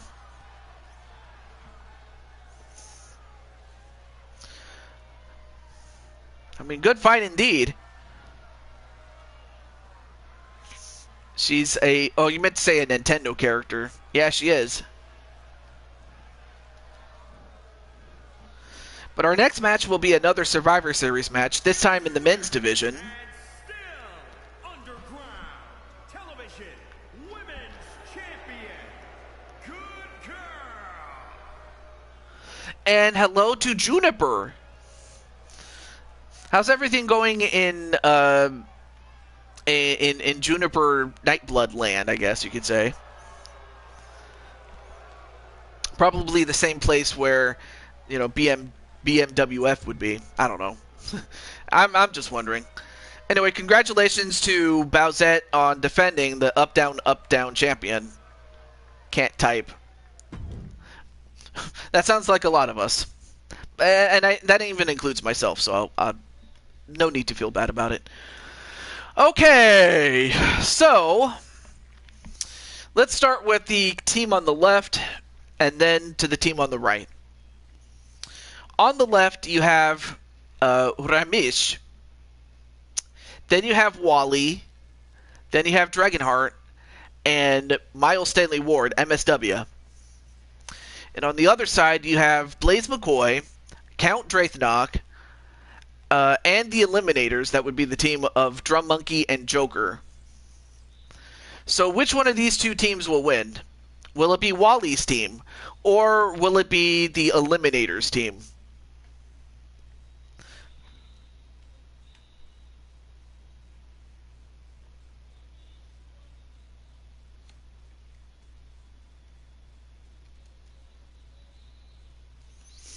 And also, great going there on the part of Atticus on Gregory's show.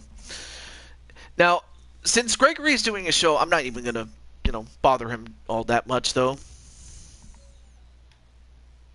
But I thank him for letting me know about the match as far as... Oh, not a problem, Joshua. You hadn't missed your match yet, so... Actually, as a matter of fact, after this match is your match. All is well in the woods. Thanks for asking, TJ. Wait, Juniper, I understand that you've been that you got started on LTD, if I'm not mistaken. Also, I'm not sure if Wally is still is still in the chat, but if he is, his match is up next. PPF is going to go for Wally's team to win. Interesting. Let me just let Mr.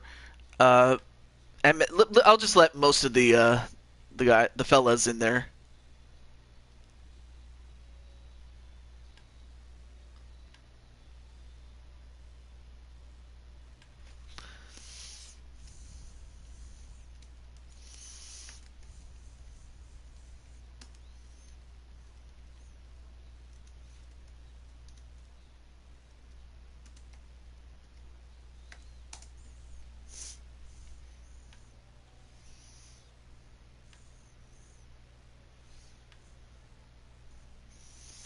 And then, let's see.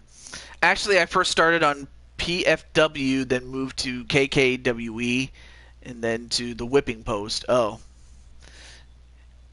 But then you got to KTD? Wait, what's KTD?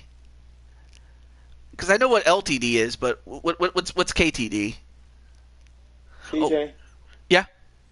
back, but unfortunately though, have to go, dude. I kind of figured, but Yeah. well, thank you so much for coming in. I appreciate it. Oh, no problem, dude. No problem, dude. Yeah, no problem, dude. Because the thing about it is, though, it's getting close to me, though, to get ready to hit the bed because I'll be up at like 4 in the morning tomorrow. Got ready to work. So. To go to. Oh wow, I didn't realize that. But hey, you got to do what you got to do. I heard it. I will hope to see you tomorrow, dude. Oh, not a problem, man. It's anyway, and everybody else is saying goodbye, good night to you, Odds and Captain Danger. Later, They're everyone. saying, yeah. Later, everyone. I do apologize. For I do apologize, but that I have to leave now. But unfortunately, though, I still have to go eat, and then I got to get ready to go to bed. No, that's Anyway, guys. understandable. Understandable. Yep. Anyway, TJ, hope to see you tomorrow. And if you guys want to tune in to watch my show tomorrow, I will go and drop the link to my channel one more time, guys. Freaking. Yeah, his show will be tomorrow. At around what time Eastern time? 4. Approximately at 4 p.m. Eastern time. So be on the lookout for that. All right. 4 p.m. Eastern time. I will be live.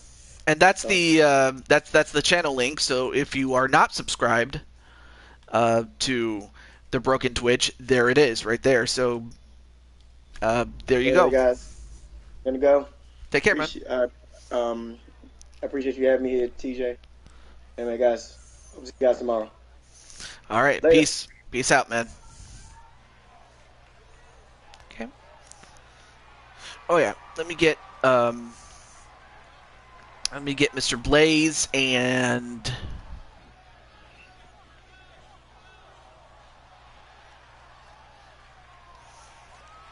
where's Blaze? Oh yeah, Blaze is right here.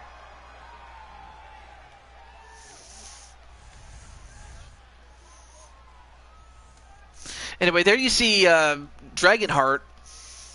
And of course, Dragonheart would love nothing more than to get his chance. But of course, he is an individual, but but he's not averse to working in tag team matches, I can tell you that for sure. And in fact, there's the Hulk right there. The Hulk is ready to be unleashed. Now, I will say this. Wally, the last time that we had a Survivor Series tournament, it actually came down to a 2-on-1 situation between him and Captain Danger and Mason the Fox at the time. Now, Mason somehow, some way was able to eliminate Wally, and Wally came second to last in that matchup. But ultimately, it was won by Captain Danger, and then this tournament victory for Captain Danger was what led him to becoming the champ on 3 separate occasions. But we're going to find out if Wally can go all the way.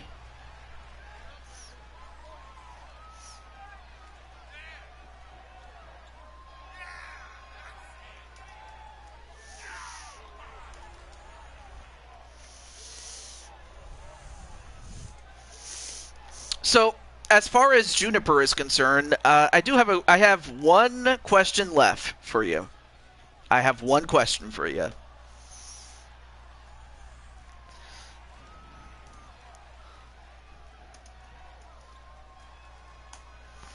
Okay. Also, let me let Miss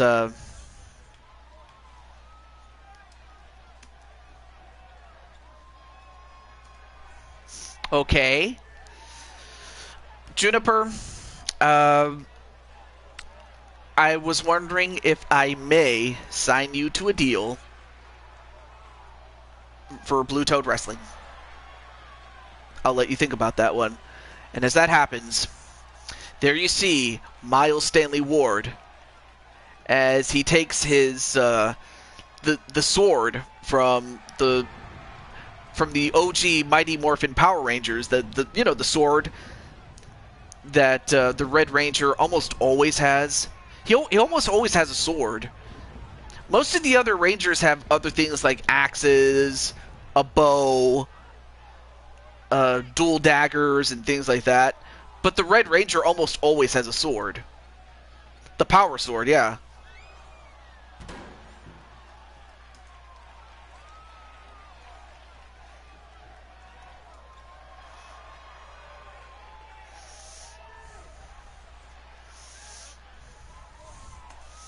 Yeah, the Power Sword. Of course, that should be good. Good to me. I think meant to say that sounds good to me. Thank you, TJ. Yeah. So all you have to do is just send me your hashtag, and I'll get Juniper. But yeah, thank you for correcting me. The power sword.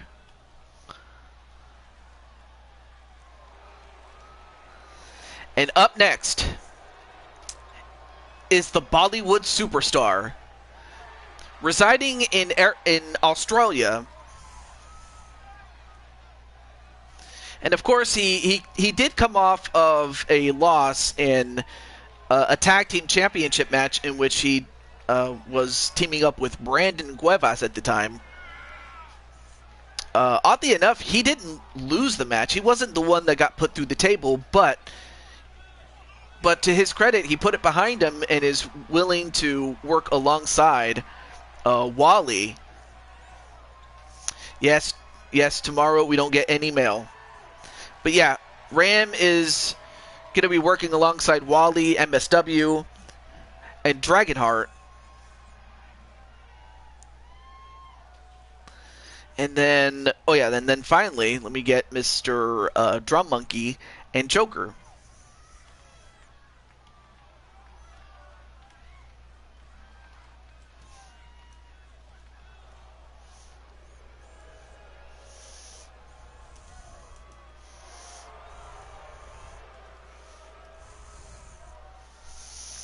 And up next are the opponents, though. It's under goddesses. I'm not sure what it is. Everyone just grab me. Oh, I see. I believe KK or Atticus may know. Ah.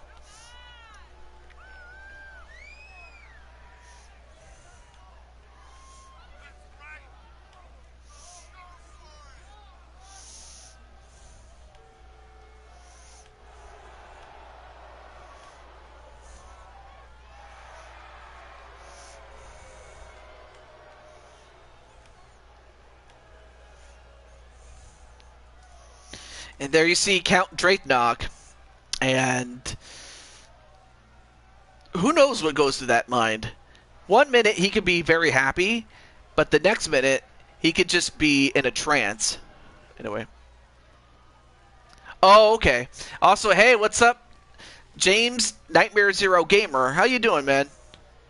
Might be under the LTD BMWF tags. Yeah, that could happen. Could very well happen there. Alright, and then finally let me get Joker, since he's the other person I would like to get. But yeah, Nightmare Zero Gamer, not to be confused with the former Nightmare King. Those are two completely different people. That's why I call him James Gamer sometimes, is because, to differentiate him from the other Nightmare. And there you see Blaze McCoy setting ablaze the stage. The owner and proprietor of Leaning Towards Death Wrestling, or LTD, whatever you wish to call it, the Steel City Superman, Blaze McCoy.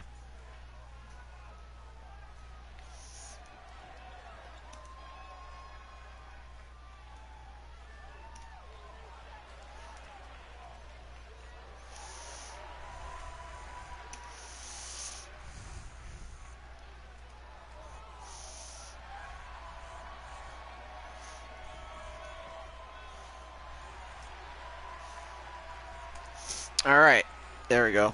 Alright, so that's all the competitors I need to get, though. Oh boy. It seems... Okay, so Lissa wants to go one-on-one with that Mario chick. That would be Melissa, by the way. Mario Girl. So she got challenged by the Dragon Goddess. Bouncy little brat.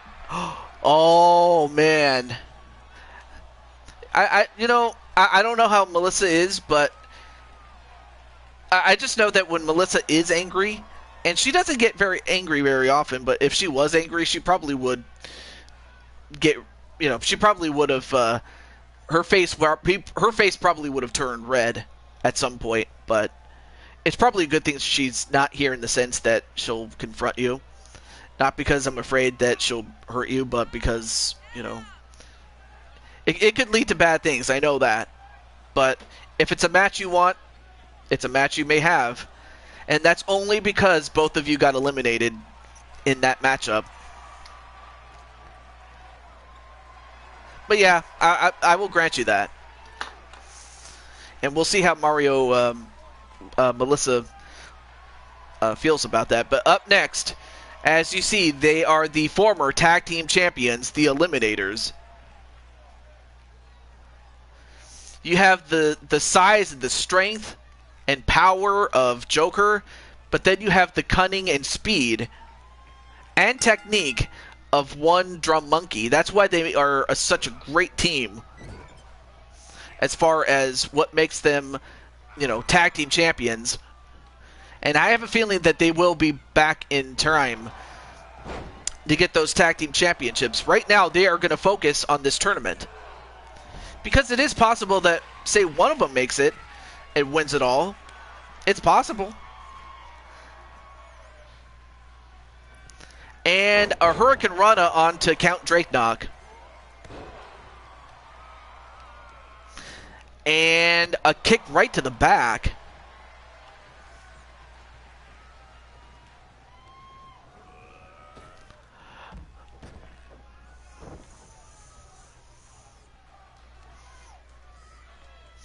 And I'm just congratulating Jen for the fact that Jen is going to be okay.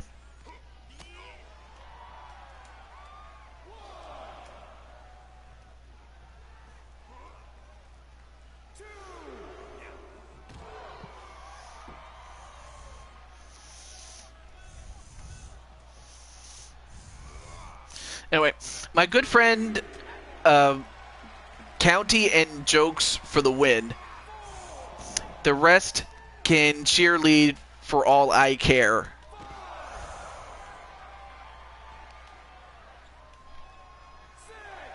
And then Joshua's like, get back in the ring. Yeah, get back in the ring, or both, if not one of you, is going to get counted out. The count is up to 7.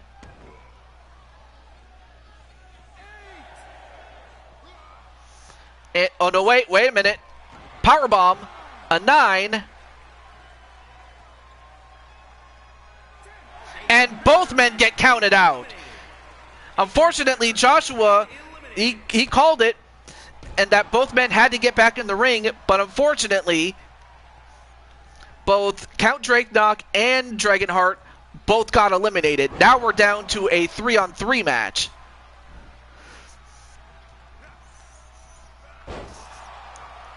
Alright, so now in the ring is Ram, although he now turns it right back to Wally. So now you have, well, I was going to say the two biggest men, but of course we have Joker on the outside. But yeah, Joshua, you called it, man. Oh, went for the wind-up, but then gets caught. And slammed by Wally. And now Wally going to use those big hands. I'll tell you what, you don't want to be the one receiving those hands by Wally, because Wally could just break your face if he really wanted to. Now you have the two big men going at it. Oh, and then a little assistance there by Blaze McCoy. I have a hunch Dragonheart and Count are going to have some behind the ring brawls too. Bollywood Hulk Hogan? Wait, you're calling Ram Bollywood Hogan? I don't know if... Hey, if he wants to model his fighting style to Hollywood Hulk Hogan, be my guest, though. Let me see. I am just role-playing, says Blade Charge. Yeah, I can see it. Yeah, Ram, his gimmick is that of a Bollywood star. But that he resides in... Australia. And, he's got to set up. What's he going to do here? Oh my goodness! A powerbomb right onto the steel barricade. And how his back didn't break after that, I don't know. Oh, okay, well now unlike last time, they both got back in the ring, of course. But Joker, like how many guys can do that to Joker? Joker is a huge man. But also, how many guys can do that to Wally as well? Now goes for the pin on Wally. 1. No, broken up by Ram. And a body splash onto Wally. Now the referee going to try to get Ram to get back out. But then Joker is going to make him pay for it. Anyway, TJ, I will message you on Skype. Thanks for the contracts. By the way, I don't have Skype, by the way. I don't have Skype. So you're probably not going to be able to reach me on Skype because I used to have it, but I don't have it anymore. But yeah, thank you so much. And if anything, thank you. I mean, I'm always trying to improve the women's division as much as I can.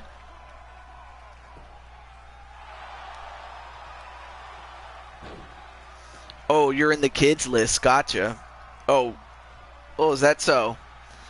I mean, I know that some people think that I'm younger than I actually am. Or sound younger, but where should I contact you? Yeah, exactly. I have a Discord and a Twitter. And now Joker just got spun right round, baby, right round. And the MSW onto Joker, and this could do it for him. 1, 2, no, broken up by his tag team partner, Drum Monkey.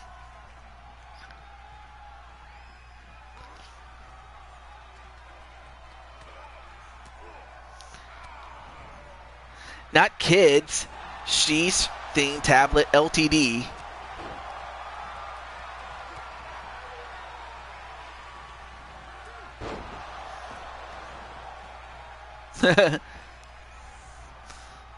Anyway, a tag right to the proprietor of LTD, Blaze McCoy, and the Blaze driver, and a pin. 1, 2, no, kick out by MSW.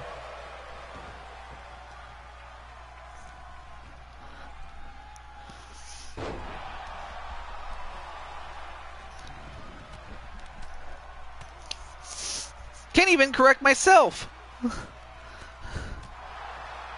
Anyway, Blaze McCoy just hammering down on MSW. Now a tag right to Drum Monkey. Thanks, Cap. And then a drop kick onto MSW to send him outside.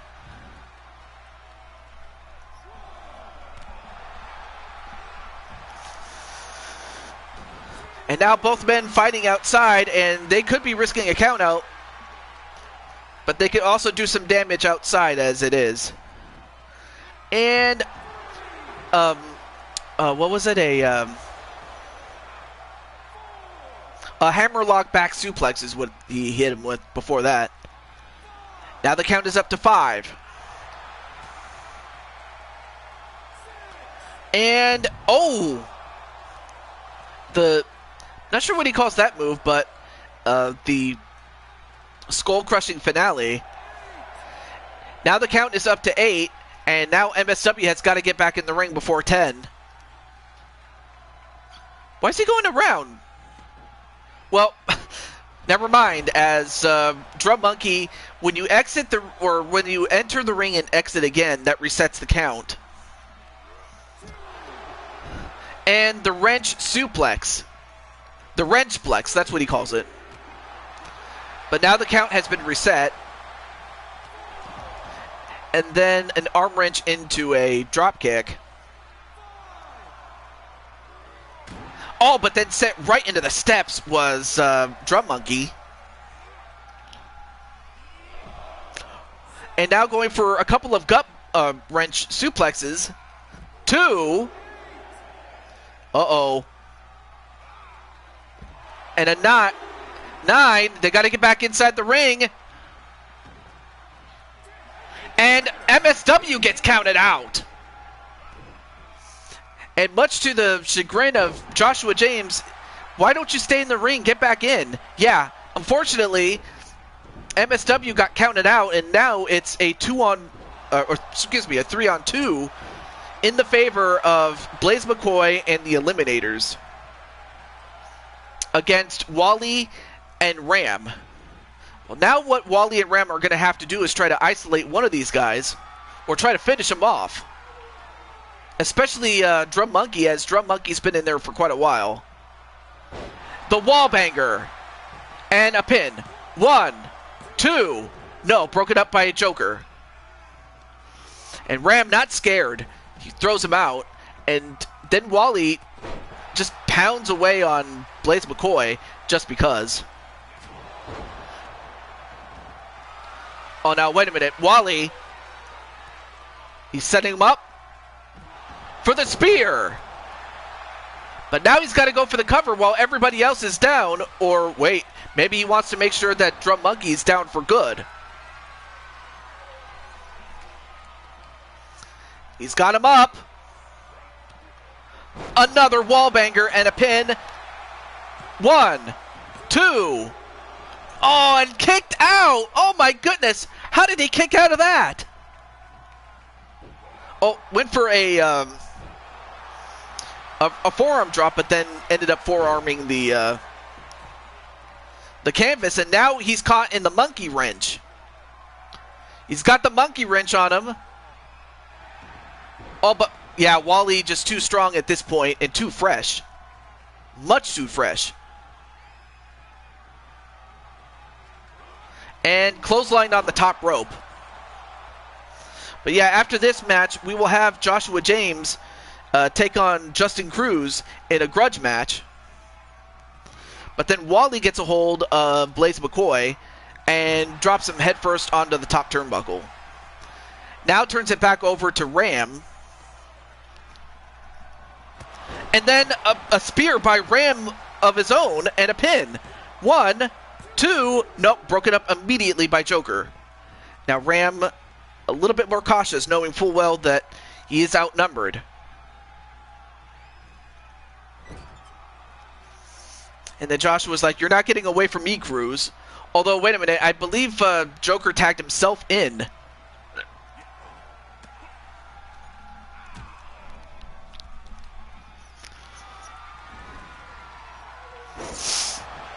And now, wait a minute, I didn't see what happened there. The Homelander slam. 1, 2, no, kick out by Ram. Ram showing us how tough he is, but then a tag right back to the Drum Monkey. And now Drum Monkey about to fly.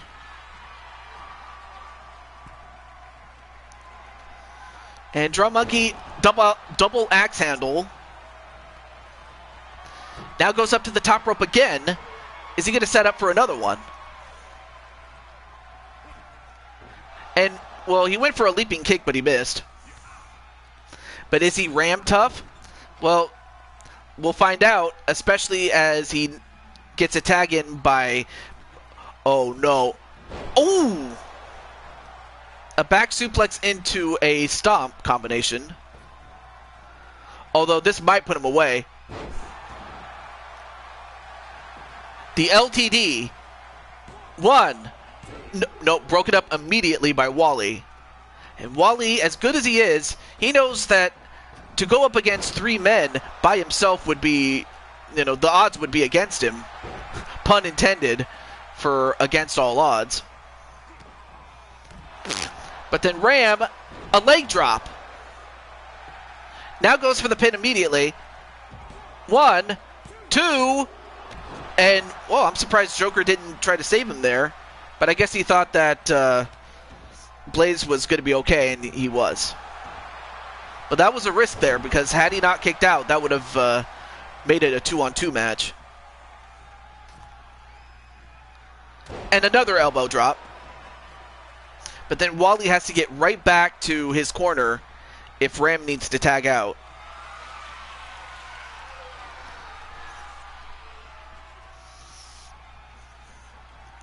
And another spear.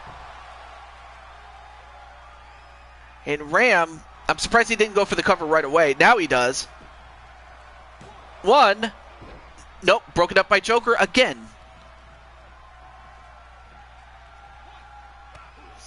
And Ram sends Joker over the top rope and out. Oh, but then gets caught.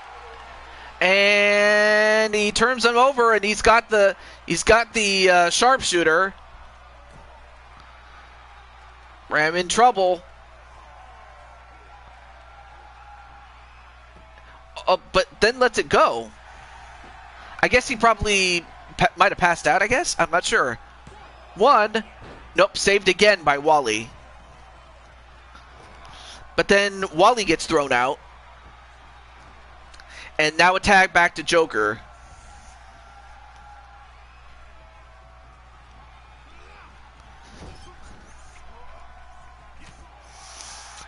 Who remembers CM Skunk? I almost forgot about him, but then another video came out about, CM Skunk. Although, nice move there by Wally, and goes for the pin. And, nope, not even a 1 count. But then Wally picks him up and power bombs him.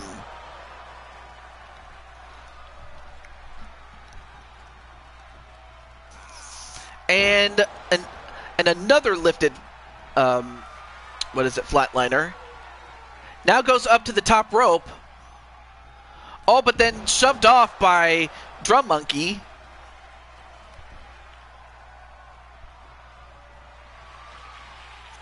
And, oh no, nice counter there by Wally. But then he turns it right back to Ram. Although he gets caught. And, wow, just slammed him like he was nothing. And a 1, nope, broken up immediately by Wally. Now tries to hammerlock him a little bit. Now referee's going to have to try to get somebody or get a semblance of order here. But now all hell breaking loose.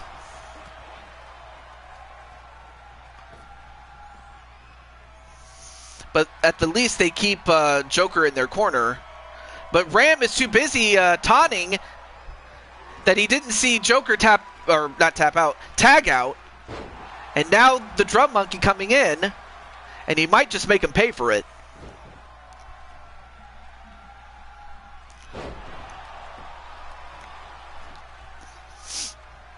And then a tag right to Blaze, and then a tag to Wally. Although Wally, Wally has him. Nope, wait. Countered by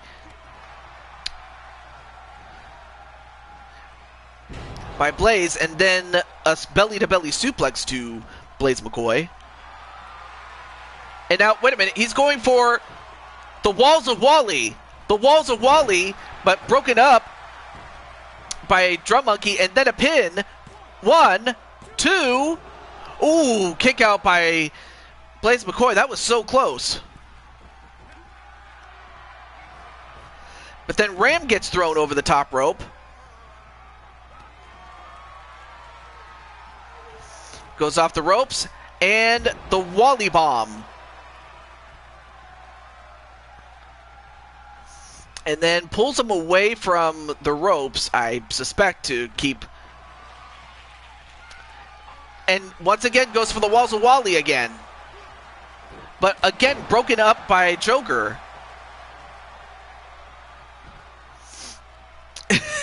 Yeah. No worries, Blaze. No worries. Now goes for the pin on Blaze again. Nope, but saved again by Joker. And Blaze, dude, you have your work cut out for you against Wally, even though your team has a one-man advantage. And then a spear by Wally. And then a kick to the back by Wally.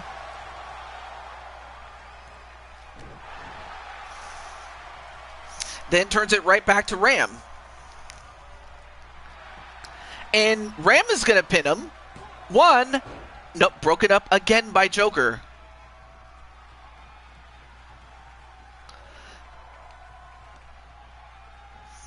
And Ram going for a couple of elbows right to the back of Joker.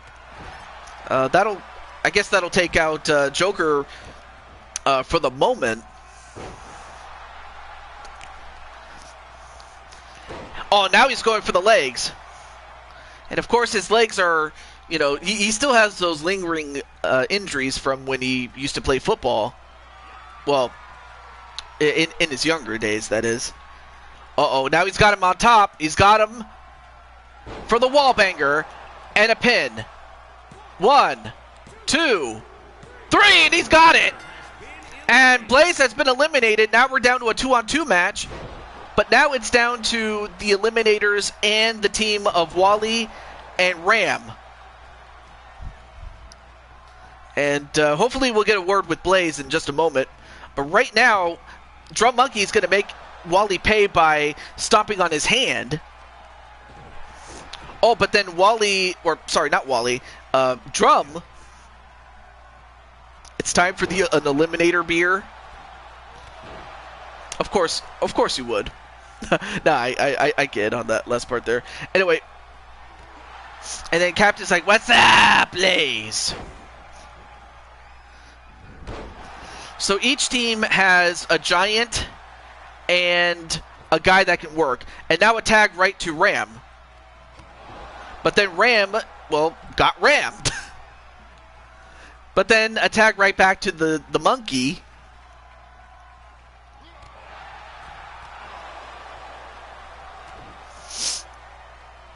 And now going for a Northern Light suplex.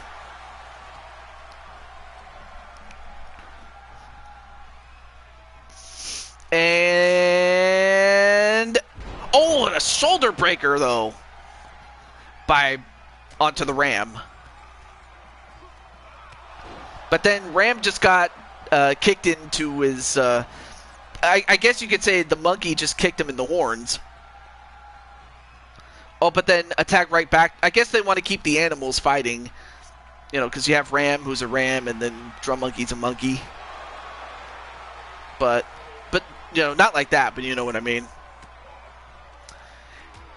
Now, a couple of elbows onto Ram.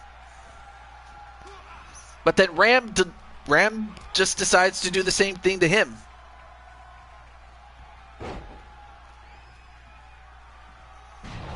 The monkey Ram.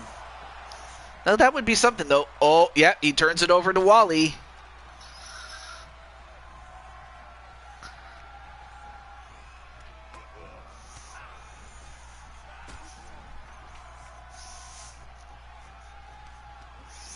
And Wally picks him up and clotheslines him on the top rope.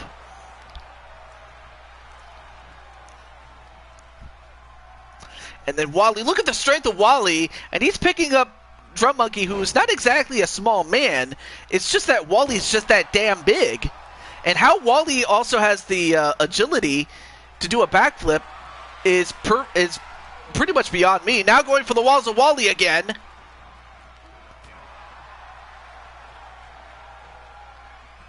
And Drum Monkey taps out to the walls of Wally. And then, uh-oh. I'll tell you what, as good as Joker is, as intimidating as Joker is, how does he get past, wait, 1, 2, 3, no. Well, as great as Joker is, his best bet is to try to either get rid of Wally or Ram. Because the longer this match goes, the less chance he has of winning this match. Well, now let's see if Ram can finish off the Joker. Well, he uses his battering ram. You know, that's what I'll call it, the battering ram. And Ram has done it. The battering ram, gets the job done on Joker, and the survivors are Wally and Ram. So that means that Wally and Ram will move on to the second round.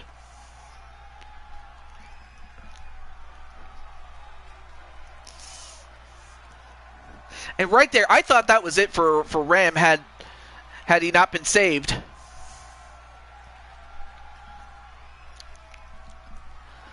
And, oh, yeah, that was a very bad... And of course, while MSW and Dragonheart are going to celebrate with their teammates that made it. So while their team does win, ultimately it is Wally and Ram that move on. Yeah, I could put you in a mixed tag match. That could be one of the bonus matches that we could do. But be sure to remind me because I can forget. But yes, I'm willing to do that, my friend. But anyway, congratulations to Ram, and hopefully we'll get a word from Wally as far as how he feels about this matchup. But up next is the grudge match. Joshua James and Cruz. Now, Joshua has wanted to get his hands on Cruz, especially after what happened in their particular Survivor Series match. The end result was that the Weed World Order, that's what I'll call it, the team of Jamar and Feck made it, along with Wild Matt Outlaw, and all of Triple J, as well as MBN John, all got eliminated, and the only casualty from the winning team was Cruz. And now Joshua wants to get payback. Well, let's find out if he gets it. So who do you think is going to win this one? Will it be Cruz? Or will it be Joshua James? Captain Danger is going to go for Joshua James to win. Now, this is just a simple, normal match, so there's no gimmicks or anything like that, so it's just a straight-up match, and we'll find out if Joshua is going to get his revenge. Ram is also going to go for Joshua to win. Also, let me see what's going on as far as... no?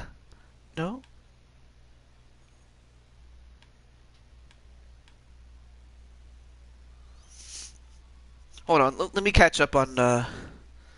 Oh, okay, so NWA Fight for the Fallen is still...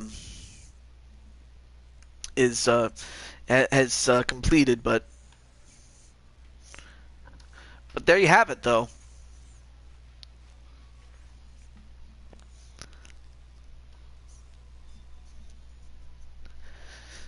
But yeah, Ram, how do you... I may as well ask Ram, and then I'll ask Wally later on. I want to face Browsette and the leader against you and Firestar. I don't have Firestar, by the way, but I can let you look at a list of other women that would help you. So I'm happy. I'll be more than happy to have you team up with somebody. But I don't have Firestar. I know that.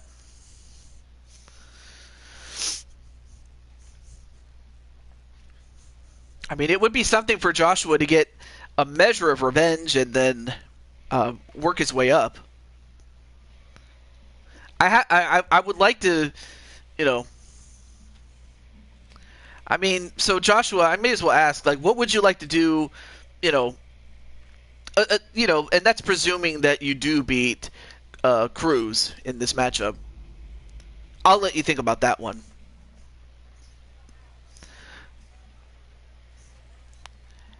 And up next is the Weed World Order. I called them the New Weed Order, but I'll probably have to change the name after the show, but... Yeah, and plus I have to ask Firestar anyway if she wishes to join BTW.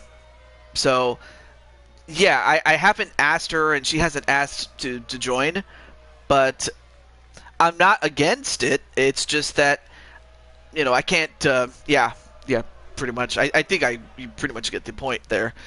But anyway, so you have the leader, Feck, and then you have the men in the shades. So you have Jamar out in support of Cruz.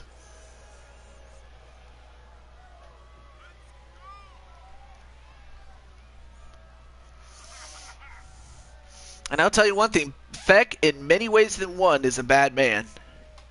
Not bad as in he can't wrestle, but just bad as in, well, in general, really. Although, in his mind, it's good to be bad. Yeah, I would have to ask her, really. But, man, look at this.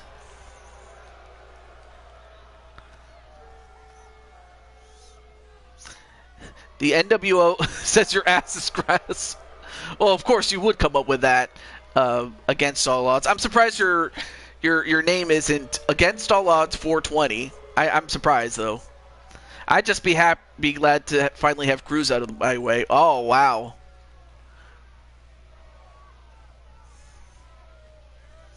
All right, well, I'll let you look at him. All right, now we're back in color again. And here they are, the team of Triple J. Of course, the name is pretty obvious. All three individuals that you see in front of you, all their names start with the letter J. The man in the hood is the leader, Jinku Gekoga. And then Joshua James is the man with the gold hair. And then the other guy is JT Price, who calls himself JT Money. But yeah, Joshua and JT are the OG members, and that the only other OG member that is no longer with them, in terms of being in the group, is Jose Blanco. And the ref de bear, don't forget.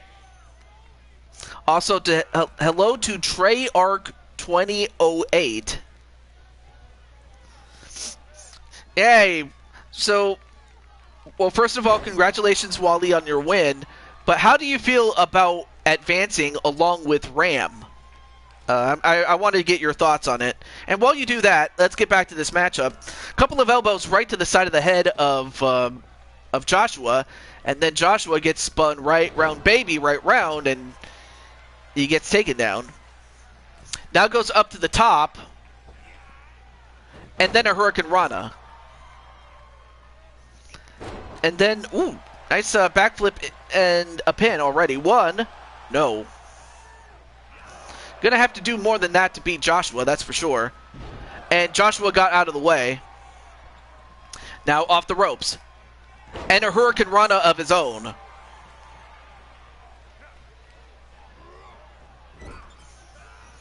Triple J with their... Well, unfortunately, I don't have J. Jonah Jameson. That's a mouthful.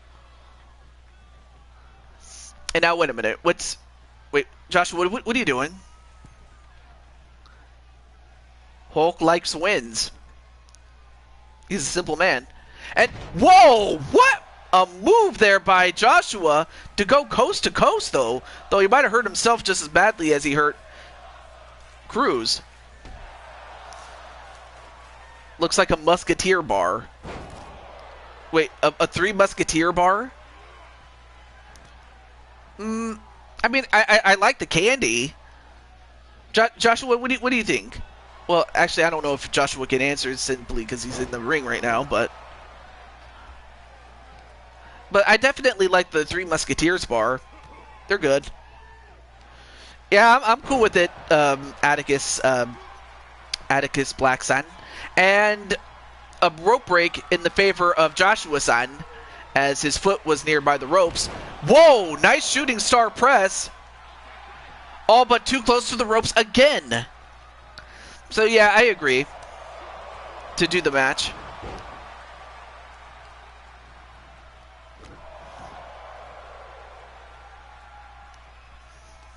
Right now, Joshua's going to have to turn it around as Cruz has gotten on a little bit of a roll. But then Cruz gets sent over the top rope and then hot-shotted on the top rope and sends him outside. Now Joshua's going to fly. Wait, Joshua, what are you doing? Joshua! Oh, got caught. And slammed. And then a knee right to the head.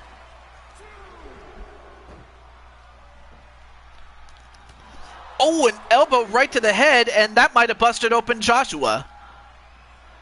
Although I have to think that that's going to piss off Joshua, really.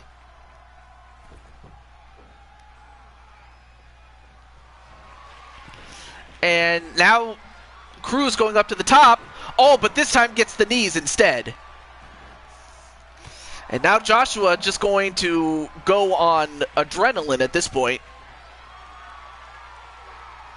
Whoa, what a move by Joshua.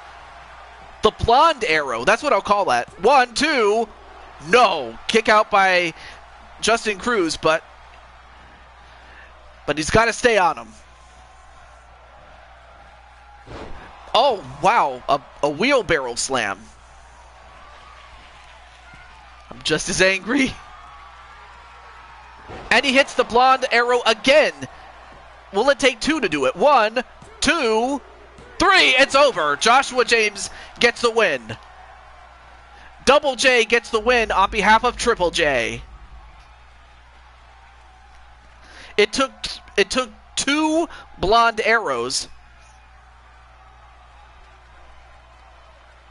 Or, I mean, unless Joshua has a better name for it that I can think of.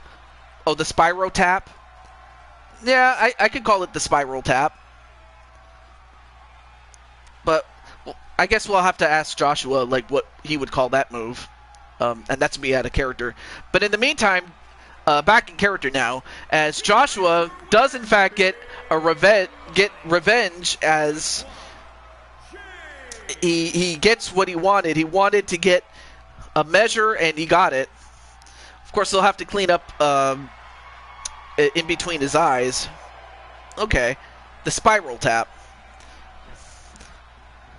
Well, Jamar and Feck will have to put this loss behind them and focus on the remainder of the tournament. But for Joshua, I'll have to think of something next up, because Joshua, I'm going to go out of character. As a promoter, I definitely want to, keep Joshua's momentum going. So I have an idea for him, if that's all right. And it's no secret, really.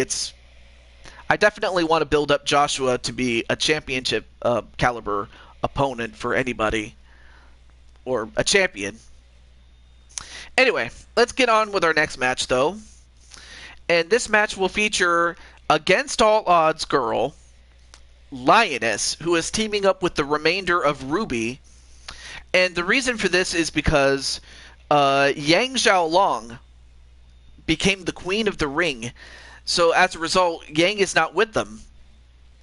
But the other 3 will team up with Lioness, and they picked Lioness, and the reason they picked her was because of their previous experience with Lioness in Ignite Pro Wrestling, Broken Twitch's show.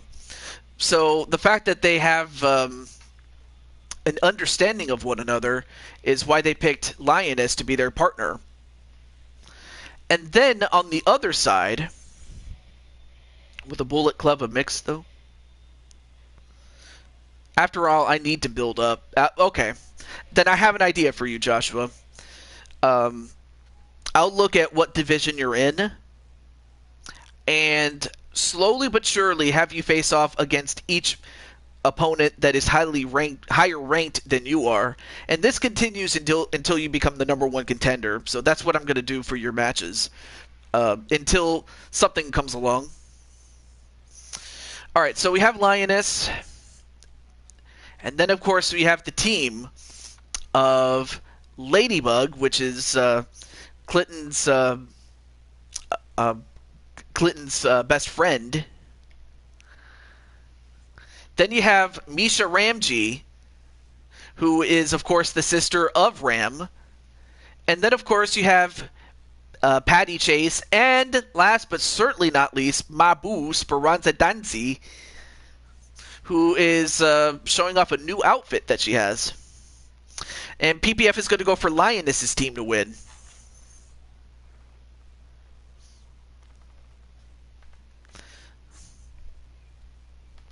So with that said, let me... I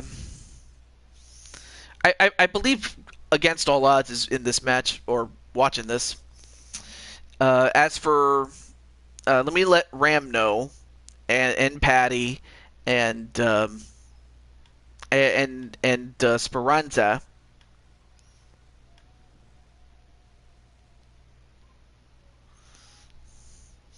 And Captain... Okay, so... Alright, thank you, Mr. Odds. And Captain's going to go for Team Patty to win. Okay.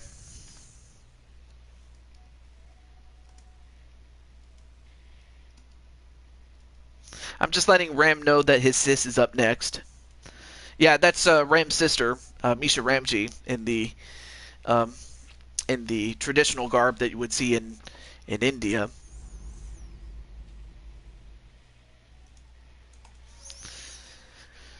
All right, so now let me get Miss Patty Cakes. And then Crushing Kelly says anybody but Ruby to win. So you're saying that if Lioness wins by herself, you'd be more happy with that than any member of Ruby to win. Or survive, in this case. Correct me if I'm wrong. And speaking of Ruby, here they are. In the middle is Vaishni. And to the right and the left of her are the tag team champions. Ruby Rose, the girl in red, and the other with the cat ears, the former Blue Toad Wrestling Champion, Blake Belladonna. I can accept that, TJ. I kind of had a feeling you would. No, I'm cool with it. It's fine. What was I going to do? Oh, yeah, that's right. Invite Patty.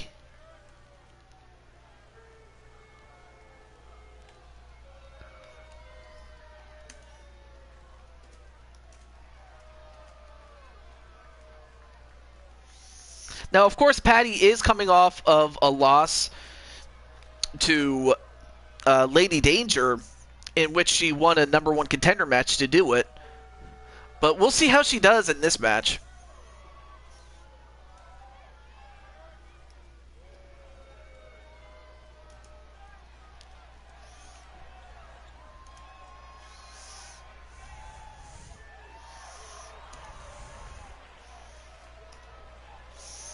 Okay. And then the only other person, it would be Speranza. Or actually, let me contact her from her.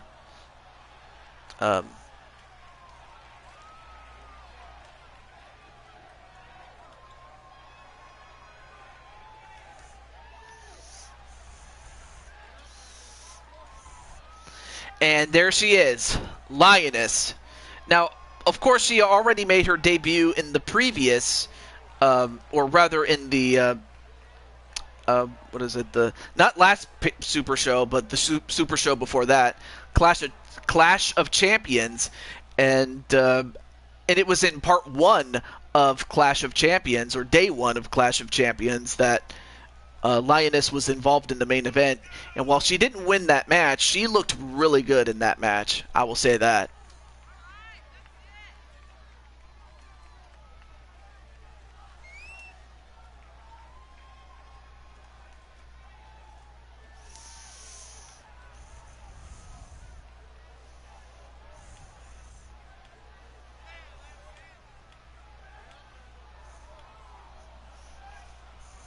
Break it down. Well, she's not DX, I know that. But yeah, Mr. Odds, how do you feel about Lioness teaming up with Ruby? Even though you might not trust them, but just the fact that they picked Lioness to be their partner for this tournament, in lieu of the fact that Yang Xiaolong already got her shot. Oh, okay. But of course we all know that Crushing Kelly is going to face off against Yang, and how do you feel about facing off against Yang? I mean, you already made your feelings known about Ruby herself as well as Blake, but now it's time for their opponents, and it starts with Ladybug. And she is the friend of Clinton's Warp Productions. In fact, you could say that she shares a special bond with him in many ways than one.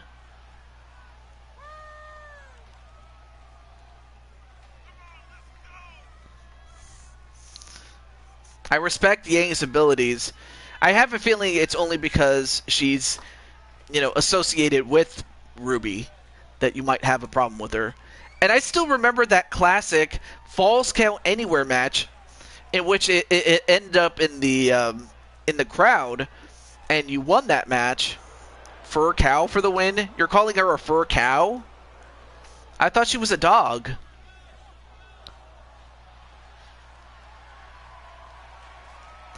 But yeah, I'll never forget that that Falls Count Anywhere fight that you had with Yang.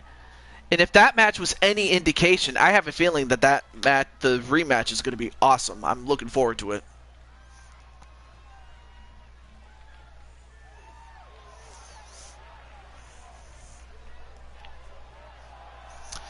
But then you have Mabu, Speranza Dancy, and Speranza got an updated look out of character, and she is pretty cute. I mean, of course, I would say those things because I am her boo. Of course, she is the general manager of Valkyries of Wrestling, in which the proprietor and owner is Blade Charge. And of course, she is 1/4 of the Four Queens champions, but while her teammates, Fur Cow is her nickname, she looks like a dairy cow except for her face and paws. Those two places she looks like a ladybug, hence her name.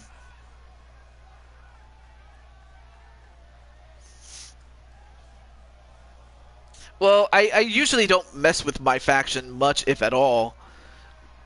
You know, because unless I can unlock stuff that can be used in the game, then it's like, okay, cool. But if not, then, like, whatever. I'm not going to cry about it.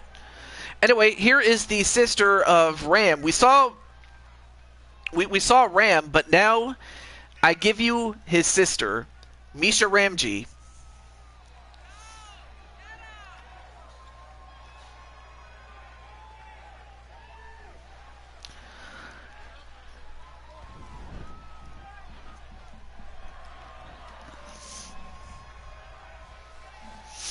Ruby picked someone familiar, but a lot has changed since they last saw Lioness, and the same goes for Ruby, honestly. True. Out of character, it was more so because I really couldn't think of anybody else to team them up with. And that's... And not to mention the fact that Lioness is just starting out. So, of course, Lioness has not yet established any, you know, allegiances, if you will. But up next, someone who is dressed up as a knight, also dressed up as a Power Ranger, but is a good friend of ours, and that is Patty Chase. My Faction is a great app game. I mean a poor app game in a console game. Yeah, it just seems like that. Now, of course, if you do enjoy My Faction, you know, more power to you. I think it's a great, you know, thing to have for those who want it. I didn't ask for it, but I know that some people like it, so I'm not going to, you know, completely crap all over it. I'm not. Alright, match underway. I understand that logic about Lioness, TJ. Oh, it's cool. It's cool. Yeah, because like I said, Captain Danger plays it, and he enjoys it. And now wait, a pin. One. No, kick out immediately by Ladybug, as she now goes one-on-one with Weiss Schnee. And what is Weiss doing? Nice crossbody there onto Ladybug. Now goes up to the top rope, and Patty, well, shoves her down.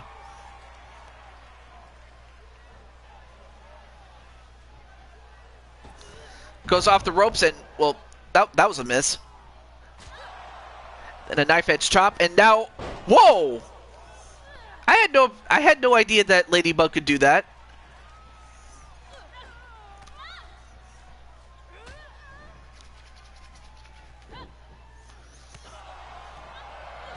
However, I also didn't expect Ladybug to do some kicking, if you will, and whoa. And a Destino? Man, what is... Wow, I've never expected that from Ladybug, that's for sure. Now sends her into the corner. And then attack to Mabu Speranza Dancy. And now, wait, what are they doing? Wait, are you serious? The Meltzer driver? The Meltzer driver? And now Speranza going up to the top, but then... Oh, went for a diving elbow, but missed.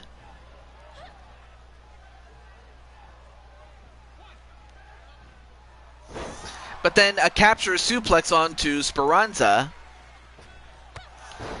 And then a slingshot dropkick there to Speranza, and then a knee.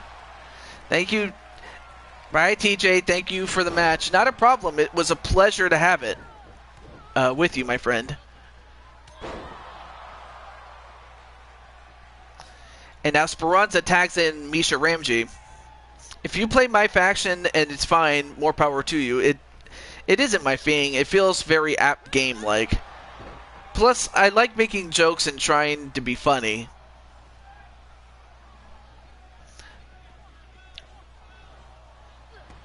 And, well, wait a minute. Now Ruby coming in.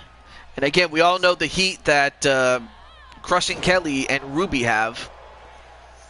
And of course, Ruby also has some victories over some very top competition. And that includes Crushing Kelly. And that was before she became the Blue Toad Wrestling Champion. So I have to think that had it not been for Yang, we could have very well have easily seen Ruby try to insert herself into the title picture. Well, I think what Against All Odds is trying to do... Oh, my goodness! I think what Odds was trying to explain was that it felt more like an app rather than an integral part of the game. But, again, opinions are just that. Opinions. Oh, and a suplex right onto the floor onto Misha Ramji.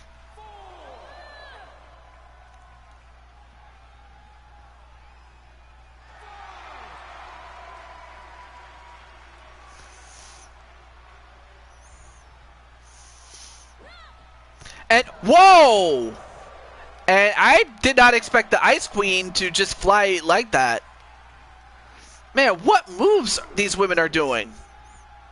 It's insane.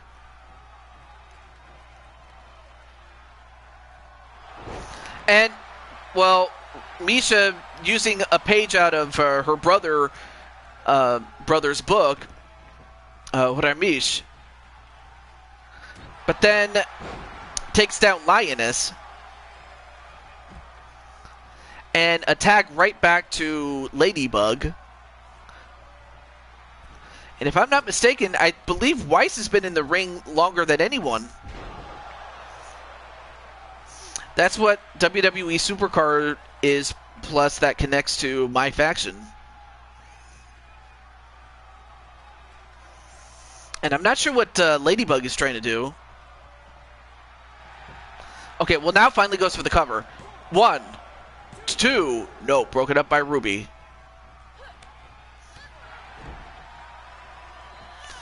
And Ladybug tried to take out Ruby, but then from behind. And Ladybug just clearing out house, and oh! Takes out Ruby and gives her a splash for her trouble.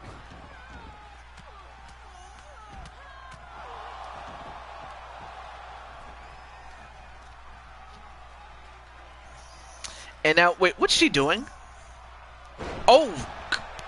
Stuck her head between her legs and just dropped her on her face. And then, what is it? A drop kick to the side of the head. Now up to the top of the rope, up onto the top rope. Excuse me.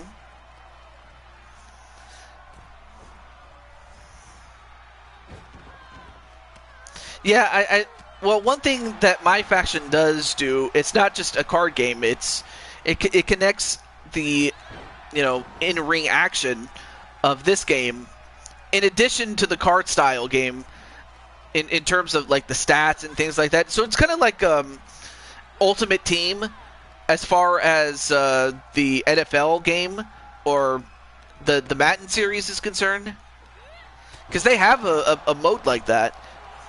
But so does most team games. Most of them. Wait, one? No.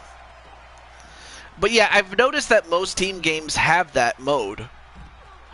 And Blade Charge! And man, Speranza Dancy just cleaning house. And Ladybug gonna fly. Well, she ended up getting the knees instead.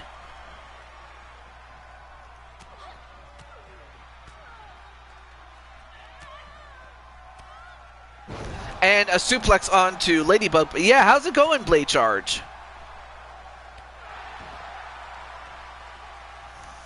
But then Ladybug sends her right into her corner. And then a tag right to Misha Ramji. And a suplex. Dropkick combination. Nice move there.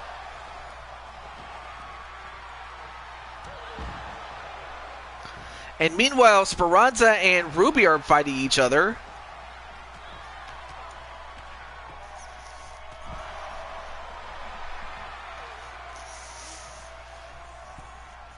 That is if you get the supercharge, which I think I already have the supercharge, if I'm not mistaken, or maybe I don't know.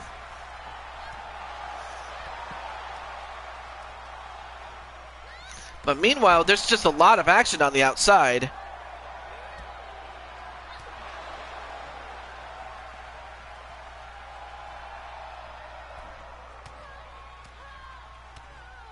And Misha doing a lot of taunting and not enough attacking. Okay, well now we're back to action there. I'm not sure why it stalled like that.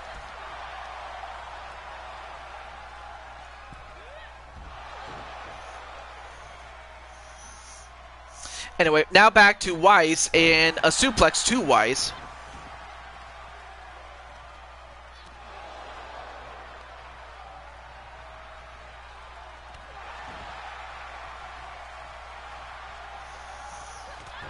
And before Misha could do anything, she gets a punch right to the face for her trouble.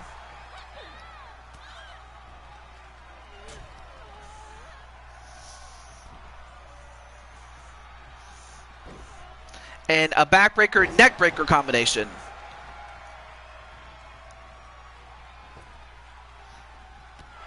And then goes for the ram, or the battering ram, and then a pin.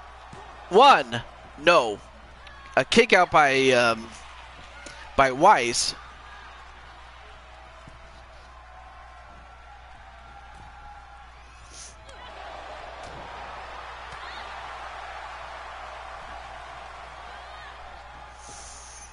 It's to unlock everything in free DLCs.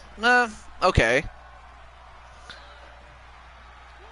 And Misha, wanted to get a big punch onto Ruby, but then Ruby makes her pay for it.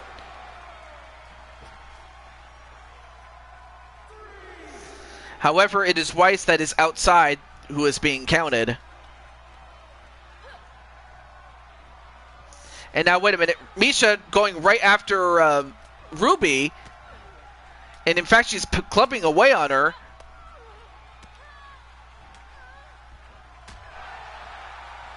And down goes Ruby.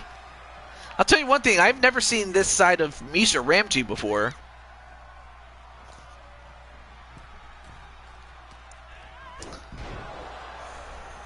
Nice Hurricane Rana there.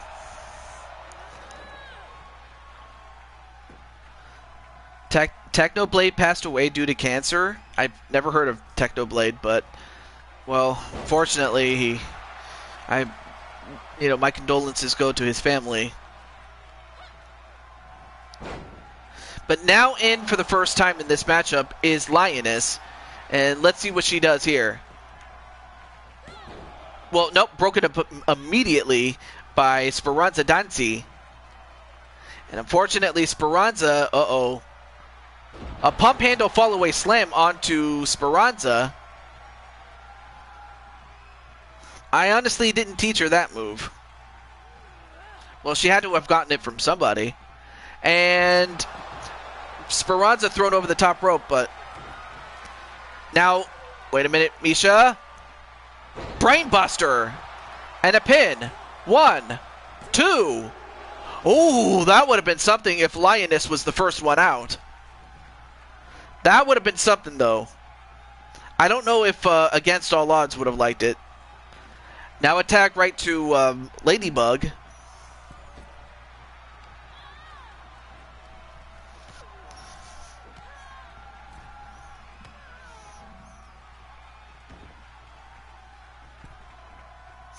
But yeah, that was a very devastating move there. But now, Ladybug trying to apply the wrist lock and then a knee right, or double knees right to the back of Lioness, who maybe she's been watching Sheamus, my sister Misha. Yeah.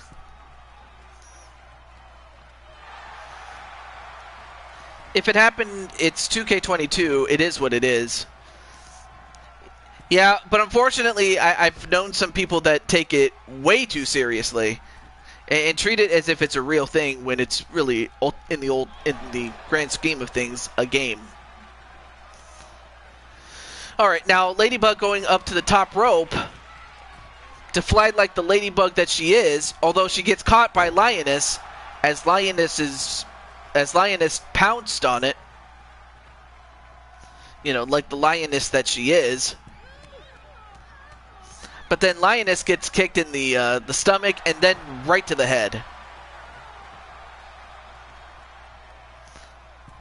And, a headbutt right to the gut. I thought she was going to go lower than that, but okay.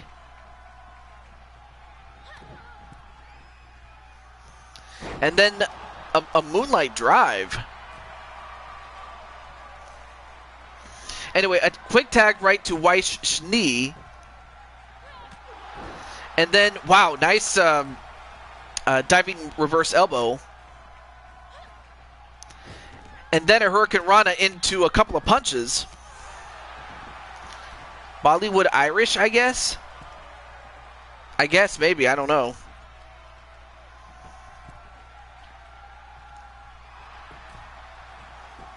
And now wait, 1, 2. Oh, and Weiss almost got eliminated there.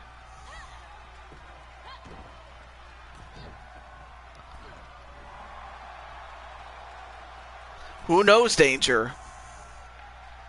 And whoa, the strength of Weiss to pick up someone who is close to 200 pounds, if not 250. Actually, in actuality, I'm not sure how much Ladybug weighs now. All I know is she weighs a lot more than she used to. Anyway, a tag right to Blake Belladonna.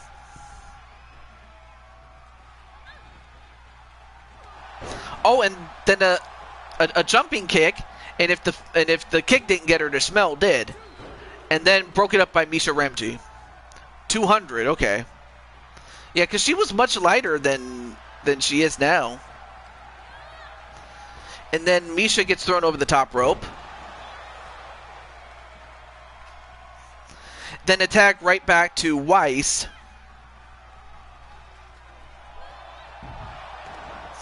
And Misha just getting beaten up by Ruby.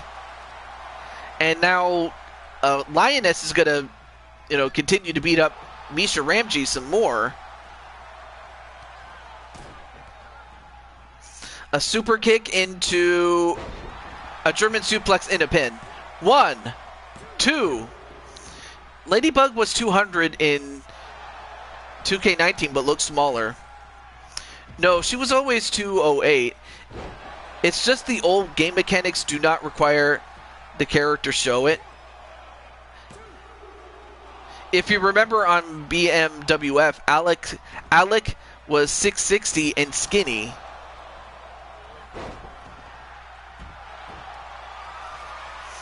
Although, unfortunately, Ladybug in a bit of trouble here. The ice kick. That's what she calls it, the ice kick. And then 1, 2. No. Oh, that was close. I thought for a moment that was going to do it. Anyway, Weiss takes out Patty.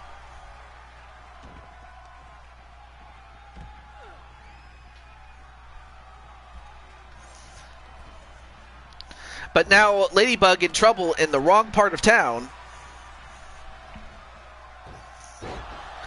And a Hurricane Rana. And how she's still able to do flips, I will never know. And then the Ruby Cutter. And then, 1, 2. Nope, broken up by Speranza Dancy. And now Speranza and Lioness. Lioness gets thrown over the top rope.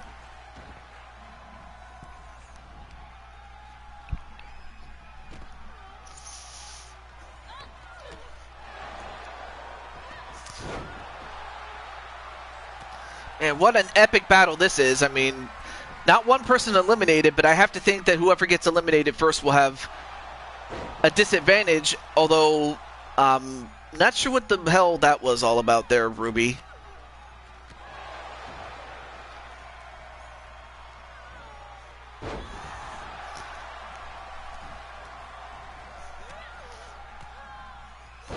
And then a leg drop onto the arm.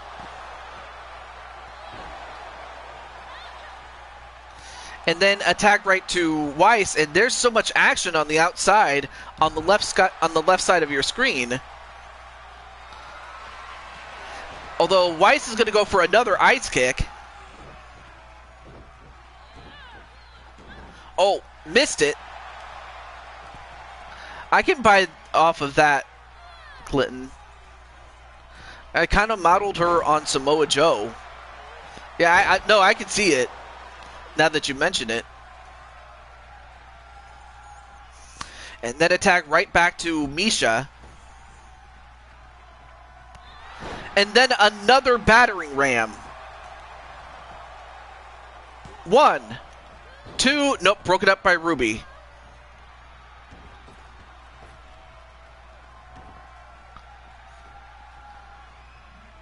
Although Misha going after Ruby, probably not a smart idea to go after someone who's not the legal competitor. But she took her out. And Weiss was too busy taunting. She might have paid. She's going to pay for it, I will say.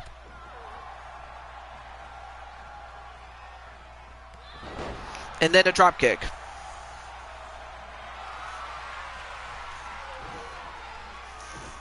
And going to go for another ice kick.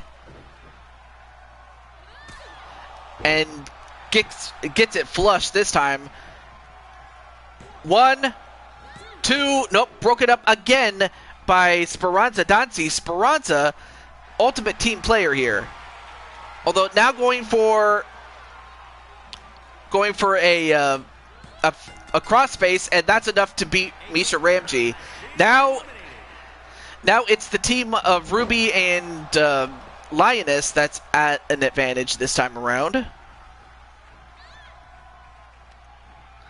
So now Ruby is in control for the moment. And now White's going after everybody.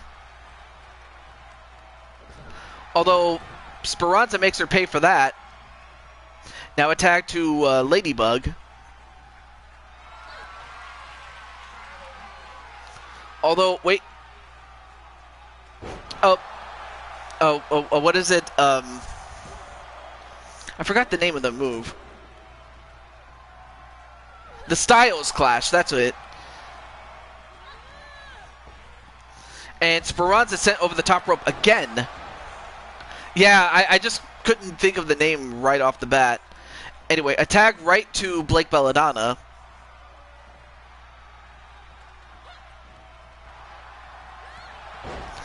So now you have a cat and a dog. You have Blake Belladonna, who's a cat, and Ladybug, who's not a ladybug, she's a dog. And now attack right to Patty Cakes.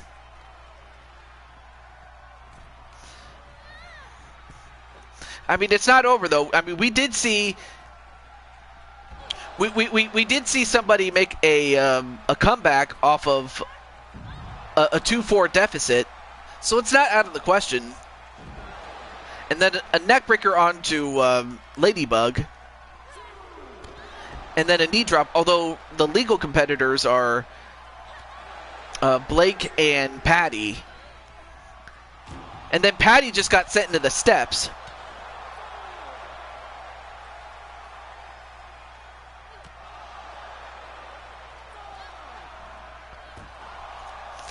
That is for cow abuse.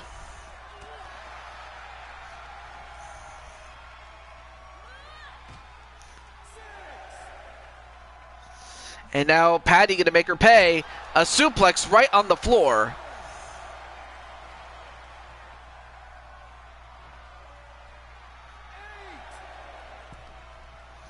And now Patty gets right back inside the ring. Alright, now both women get back inside. And then a slingshot dropkick onto Patty.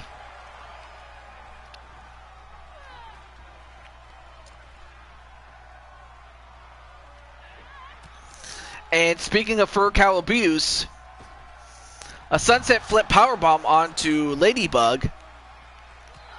I mean, even though Ladybug's not the legal competitor, I mean, Blake is still, picking on her.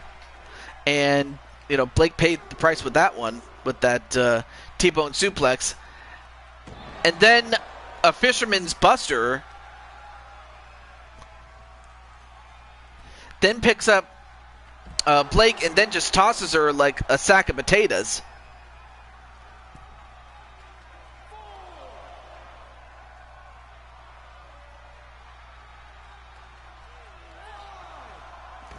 And then thrown onto the ground is Patty. And Patty? Well, before Patty... Well, anyway, Blake gets right back outside, and that'll reset the count.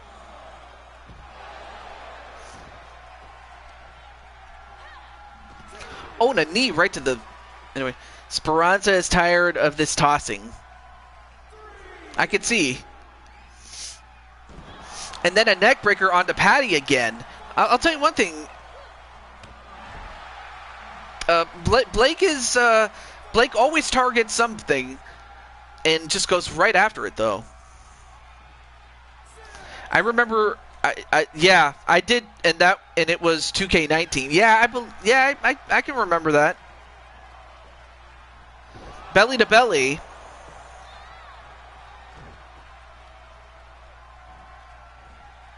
And then just toss like a sack of potatoes again. Anyway, now a tag right to Speranza. Let's see what Speranza's going to do. I mean, they've been working on Blake Belladonna. Nope. Nice counter by Blake.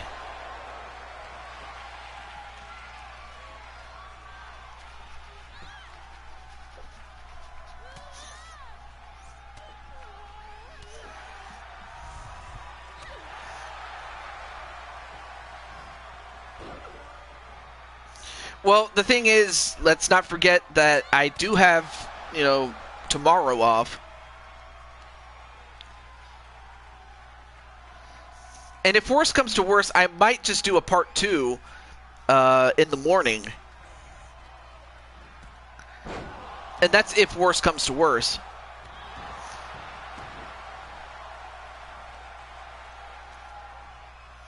But right now, Speranza... The pace has definitely slowed down a little bit. And Speranza going to go for the... Yeah, she's got the STF. She's got it. All but then broken up immediately by Ruby. But then goes for the pin. 1, 2, 3, and Blake is gone. Now we're down to a 3-on-3 match. Yes. Because if it was a problem, I probably would have, cut it in half if I had to. So anyway, Bella is gone. Or, well, Blake Belladonna, that is.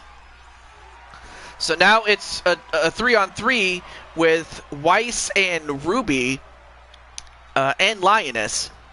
And Lioness going to throw her weight around.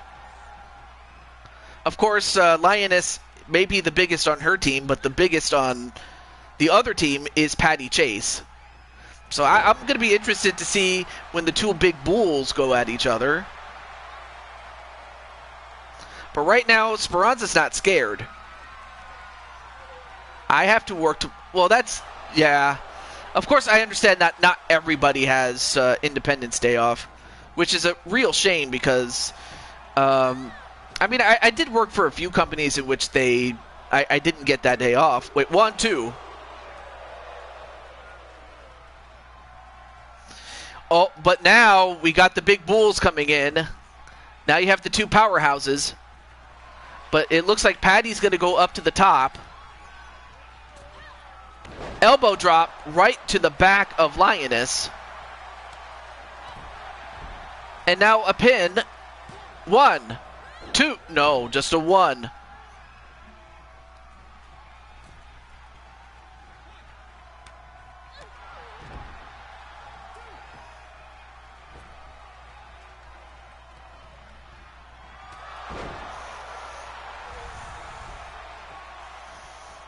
And now wait, 1, 2. Oh, kick out. Oh man, I thought for a moment that Lioness would have been eliminated, but she's still alive.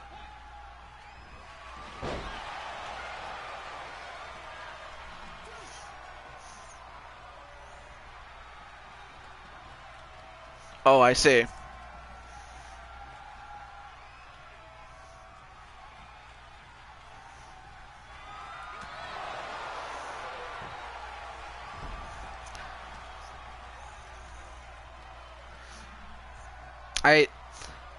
Well, we'll have to see what happens. But we have to get there before then. 1, 2. No, kick out by Speranza Danzi. So now this should ramp up the competition a little bit. And the Tour of the Islands. Tour of the Islands, or Tour of the Jungle, excuse me. 1, 2.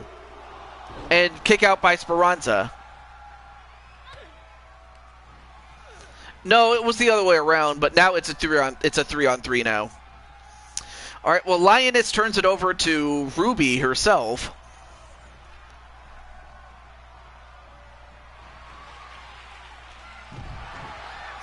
Although, oh, a Ruby stunner. And referee trying to get some order restored here. Wait, 1, 2, 3, and Ruby eliminating Speranza Danzi. Well, now Ruby's team has the advantage again, but now it's 3-on-2 this time. Then a jawbreaker to Patty Chase. And Blade Charge is like, no! I know. But either way, Speranza's still the lady. She's still the best.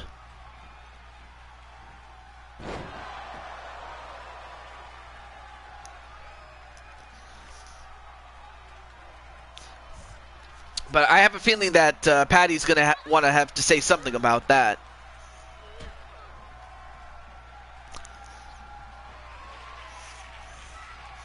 And then, wait a minute, another Ruby stunner. And another pin. 1, 2. No, kick out by Patty.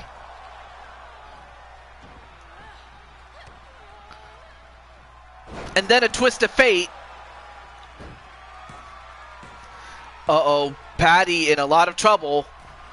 The Ruby, no wait. Nice counter into a power slam. Now goes for the pin on Ruby. 1, 2. Oh, almost got Ruby. Almost got her.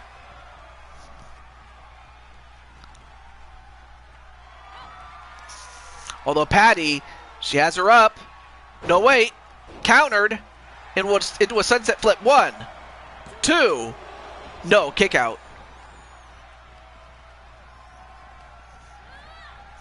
And then thrown over the top rope is Ladybug. But then Ruby with a German suplex onto her, then another one. And getting sent to Suplex City. And Patty's all too happy to give that to her. And then an over-the-shoulder suplex. And now a pin. 1, 2. Nope, broken up by Lioness. I mean, odds. How do you feel about the fact that Lioness is still in this match at this point where it is 3-on-2 in her favor?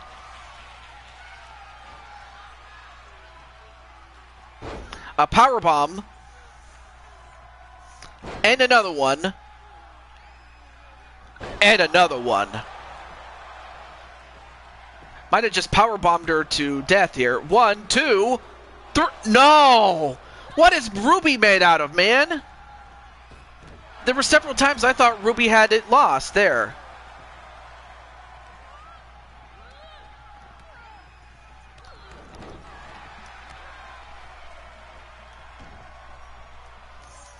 Silver? Oh, you're thinking that Ruby's made of silver. Well, I wasn't going for, like, literal being made of something, but she may as well be.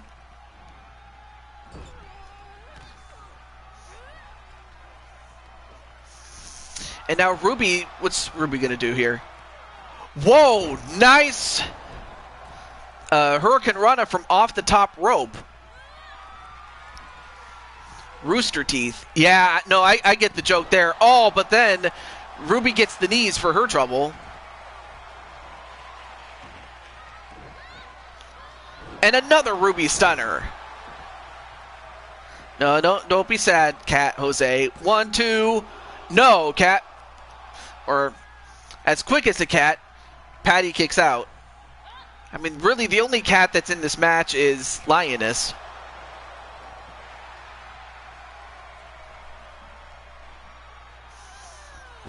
Oh, whoa, what a driver move there.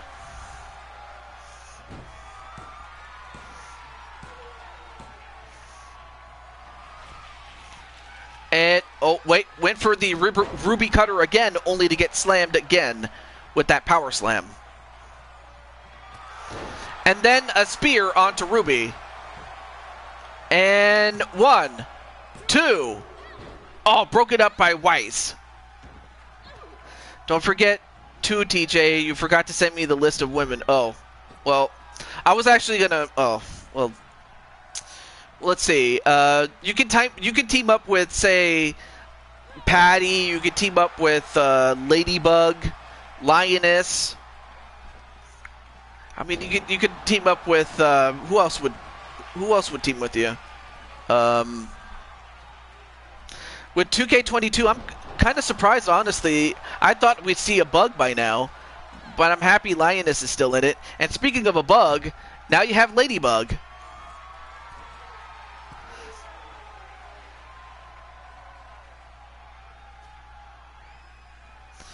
I mean, you could also team up with any of the WWE girls if you want to, too. But we're getting close to the end. And Ladybug trying to... Well, Ladybug too far away. But then an arm drag onto Ladybug. And Crushing Kelly's like, come on, Ladybug! Oh, but Ladybug gets a couple of elbows onto Ruby. And then a sling blade. And a drop kick to the side of the head. And a pin. 1. Nope, broken up by Lioness.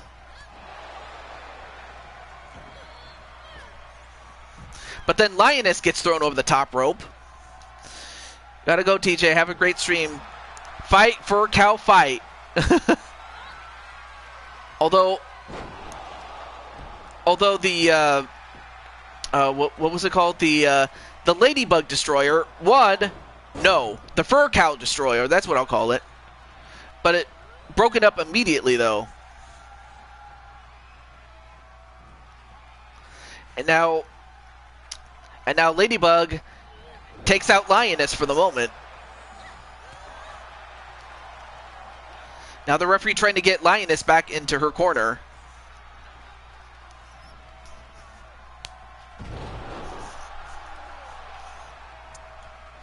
And then attack right to Weiss. And Weiss has had enough time to recover for this at this point of the match.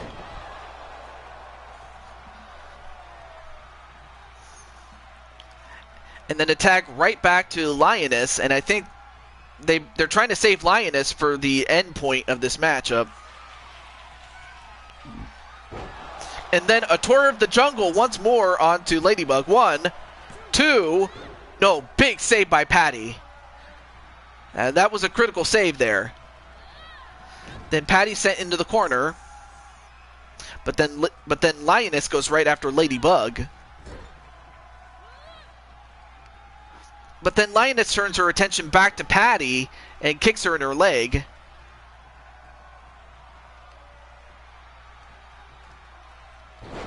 And then a Uranage onto Patty. But then turns her attention to Ladybug and also kicks her in her leg.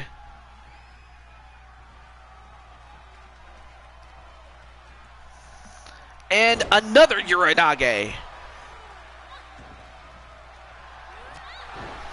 Oh, nice leaping back elbow. Now it's got her into a headlock. I don't know. Not enough to get her to tap out, but weakens her a little bit.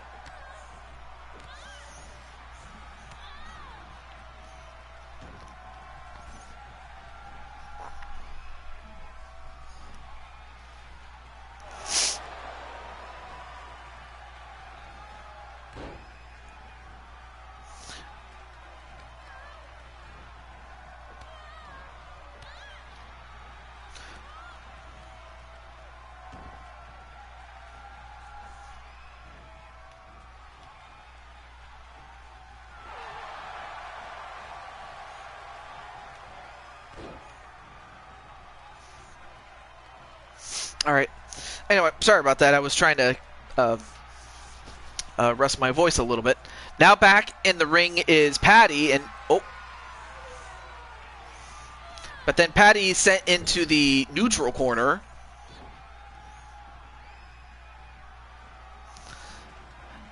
And oh, wait a minute, the pounce. She hits her with the pounce. And is going to go for the pin. 1, 2, 3, and Patty's gone.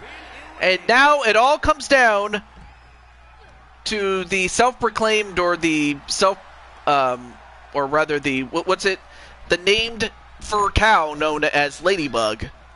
But I'm not sure if Ladybug can overcome these type of odds. The fur cow driver, and is this, wait, 1. No, broke it up immediately by Ruby. And Ruby gets taken out for the moment.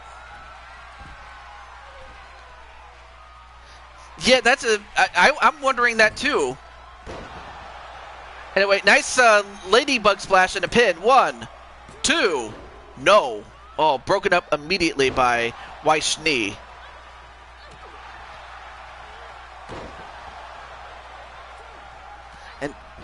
Well, and then Ladybug takes her out as well, hence the facepalm. Yeah, exactly. Well, unfortunately, she'll have nobody to blame but herself. And goes for some more flippy stuff. And a pin. 1, 2, 3, and Lioness is gone. But now, I mean, how she was able to get past Lioness, I'll never know. But how can she get past 2 members of Ruby? And mind you, these are 2 women that know each other from front to back, but Lioness is gone. Anyway, now attack right back to Ruby. But then Ruby gets a Hurricane Rana for her trouble. I'll tell you what, if Ladybug wins this, it'll be nothing short of a miracle.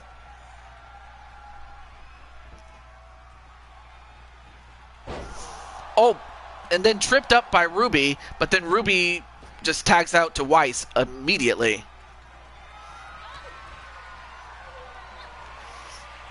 Although Weiss going for... Okay, I'll call it the Ice Clash. That's what I'll call it. Clash of the Ice. 1, 2, 3. It's over. Weiss finishes her off. And the team of Weiss and Ruby of Team Ruby move on.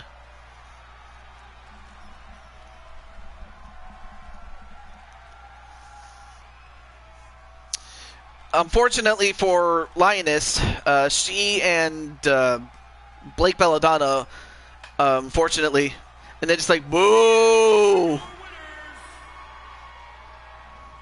So, of course, the other members do celebrate, but in the end, it is Ruby and Weiss moving on.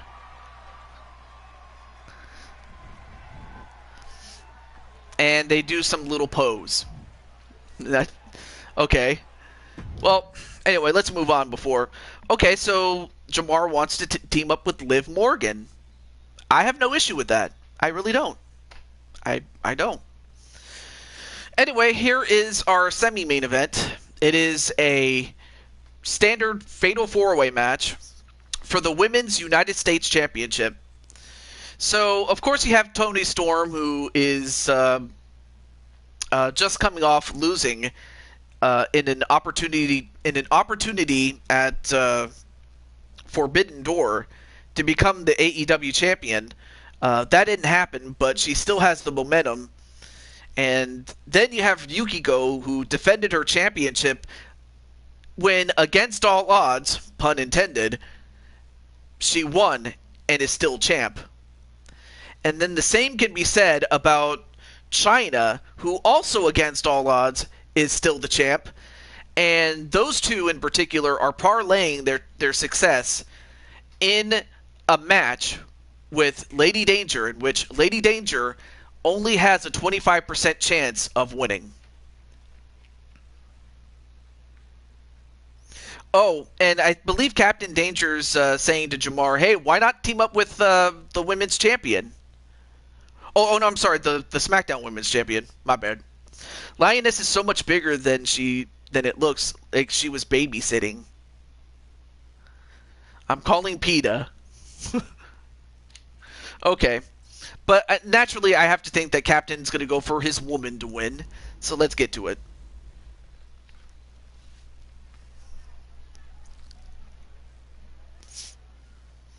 Probably deserves that. Well, who do you mean? What do you mean, Speranza? Well, anyway, there you see Yukiko, who, as I mentioned before, had defended her championship in a 6-woman Hell in a Cell match, and against all odds, pun intended, she is now parlaying that success to this match. So let's see if she has the momentum to win it all. Yukiko from Persona 4.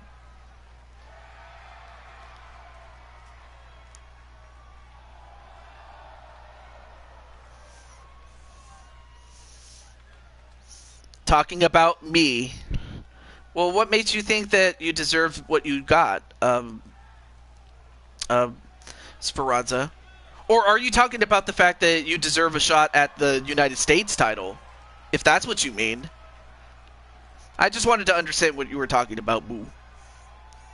And of course, she is using Blade Charge's account to answer these questions. But then you also have the 9th wonder of the world, China.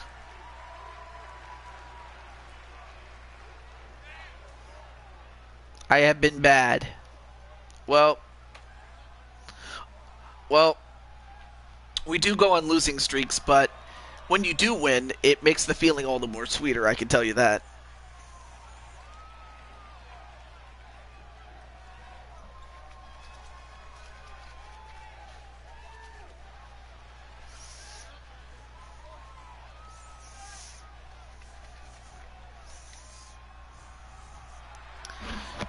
But then you have Toni Storm, who, it's insane the fact that, just a few months ago, she was with WWE, and then Then a month or two later, she's gone.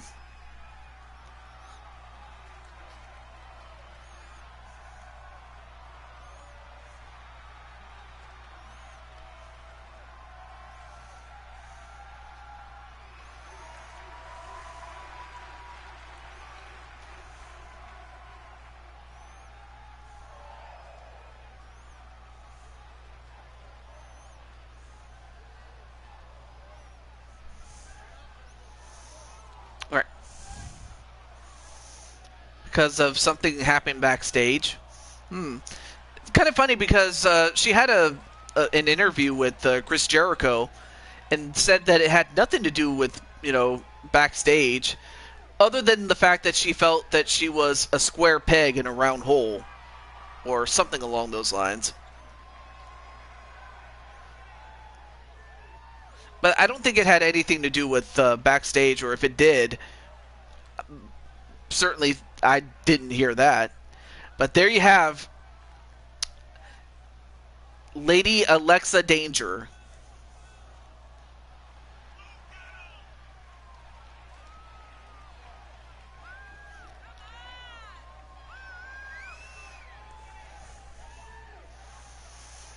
Bianca Belair. Ooh, okay.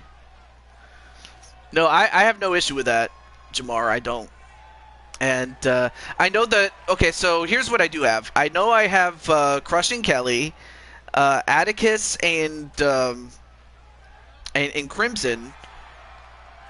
With me teaming up with Crimson and Atticus teaming up with Jose. And then I have Jamar and Bianca Belair against... I believe it was Diamond and Bowsette, if I'm not mistaken. So this will determine what happens with the United States Championship in the women's division, because if one of her challengers wins, then we can have that rematch at Survivor Series, the Super Show. Otherwise, then it will just continue as before. Match underway. Here we go. Last woman standing after all others have been eliminated will win. You can eliminate somebody by pinfall or submission. There are no countouts, no disqualifications, and falls count anywhere. Yeah, she was almost champion, but I have a feeling that she'll be champion soon enough. Maybe not that soon. And speaking of Toni Storm, she is getting worked over by Yukiko, while Chyna is doing a number on Lady Danger, but then Toni goes right after Chyna.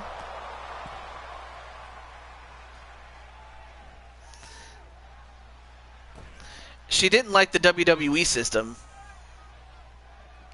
And I honestly don't know who'd blame her with Bruce and Johnny in WWE.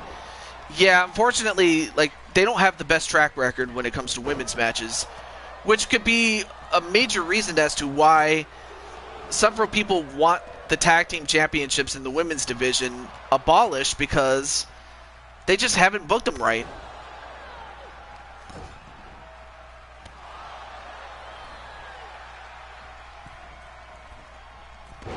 And in the meantime, Alexa Danger, a wheelbarrow facebuster from off the top rope onto Chyna.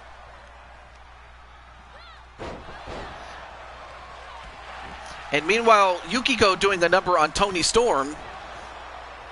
Now trying to kick her in her leg. Then a snap suplex onto Chyna. Then a belly-to-belly suplex onto Toni Storm. And nice backflip there onto Chyna and a pin onto Chyna. 1, 2, no. And then a pin onto Toni Storm. 1, 2, no. Kick out by Toni Storm.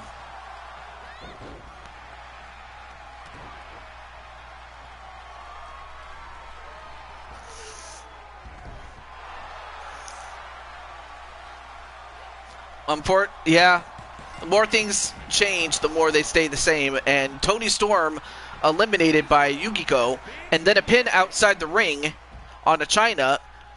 1, 2, 3, and Chyna's gone. Now we're down to Alexa and Yukiko.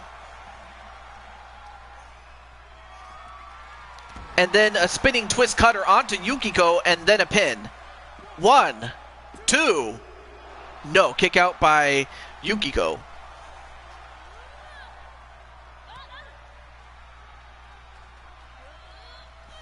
But then Yukiko throws Lady Danger to the ground. Only for Lady Danger to punch her in the face. And Hurricane Rana's her.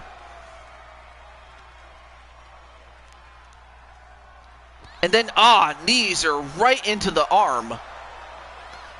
And, went for a knee onto the head, but ended up kneeing the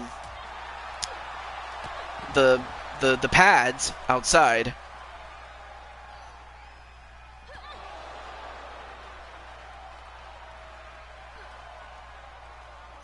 And now, wait a minute, what's she doing here?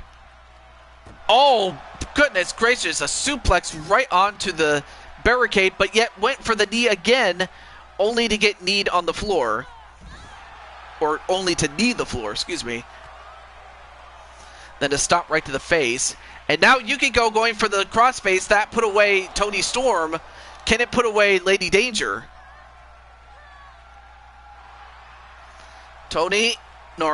Lady Danger fights out of it. But how much did that take out of her? And then, I'm not sure what Lady Danger calls this move, but 1, 2, no, kick out by Yukiko.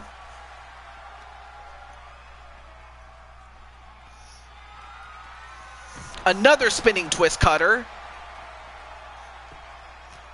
1, 2, 3, no! What is it going to take to beat Yukiko?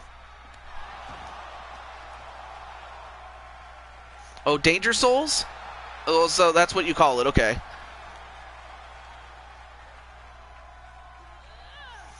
But then throws her into the corner, onto the floor.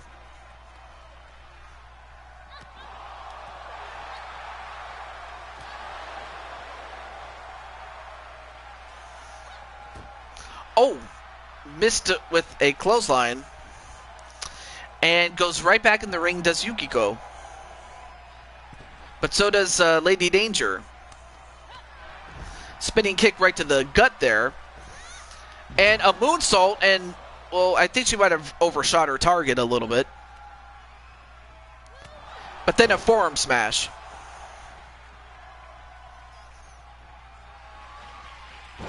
Another spinning twist cutter, and is that it? I mean, that's the third one. 1, 2, 3, and that's it. Lady Danger is still the United States champion, and you know what? I have a decree as far as Alexa Danger is concerned. Well, first and foremost, that was, not sure why they blur that. It's kind of weird.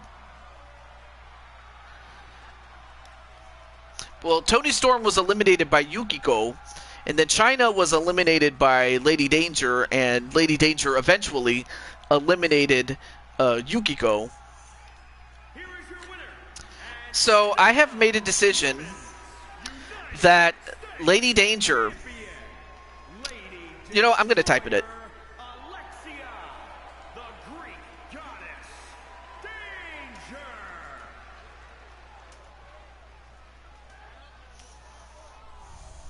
Yeah, great fight indeed. Also, hello to Mr. Sniper 3591.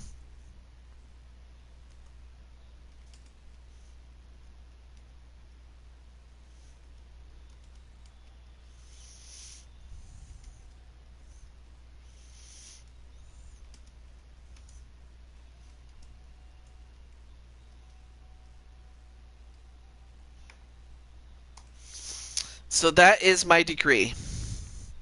Lady Danger is going to fight at the Survivor Series Super Show for the Women's IC Championship, the Intercontinental Championship.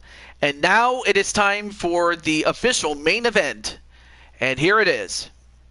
On the right, you have Shifty the Clown, Sly Cooper, Darius, and Dallas. Yeah, so what's going to happen is Lady Danger is going to fight for that title, but she's also going to put the United States title on the line too, because the original match was going to be Minnie Morgan and Akira Young, but now it's going to be a triple threat match for both titles, in which the runner-up becomes the United States champion and the winner becomes the Intercontinental champion. So that's what the matchup is going to be. So anyway, Shifty, Sly Cooper, Darius, and Dallas will be the first team. And then on the other side, you have Adrian Chambly and the Diamond World Order. So who is going to win? Will it be Shifty's team, or will it be the DWO's team? We'll find out. So no, not necessarily a winners-take-all match. It's just that the winner becomes the IC title holder, and then the second place gets the United States title, and the one who gets eliminated first gets nothing. So that's how that match is going to work. So anyway, let me get Mr. Adrian here. So let me do that.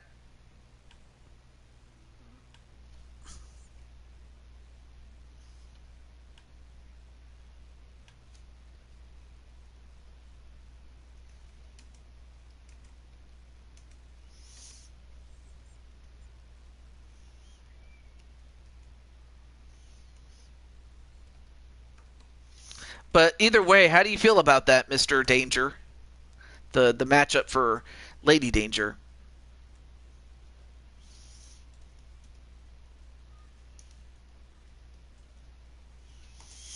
Okay. And then let me get Jay Virtus.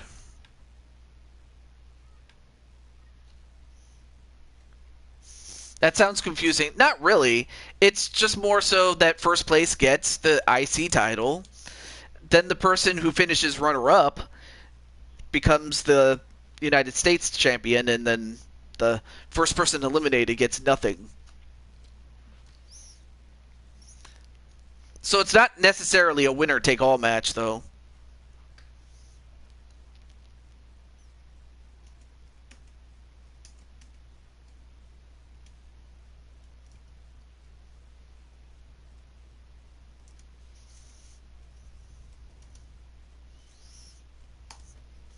All right, let's get to the entrances, so let's go to it.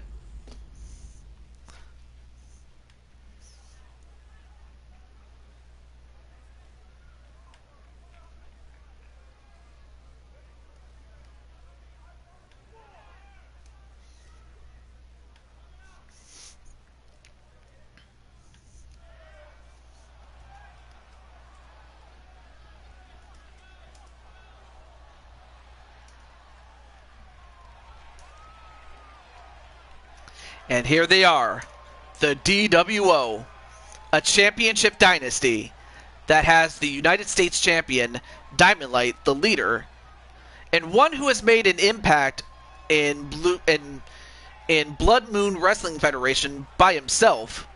Now imagine him along with his mates, his longtime best friend Najee, and Jay Virtus, the man with the golden hair. Yeah.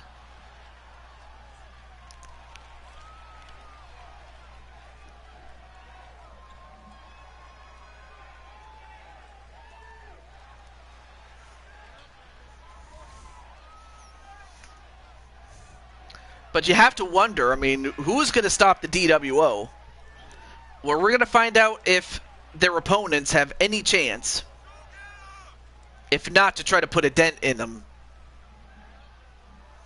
And then after this, we will have our bonus matches, and I'll be more than happy to let Crimson and Atticus know.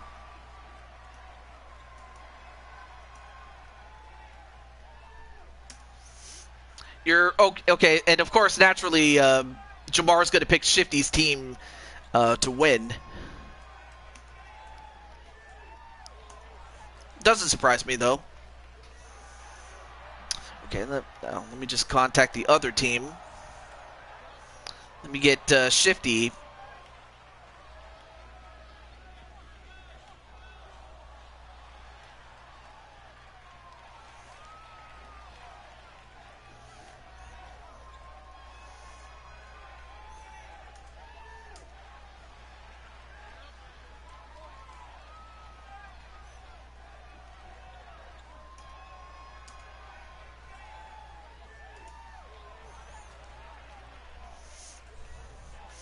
Team Pentagon Darius Shifty for the win.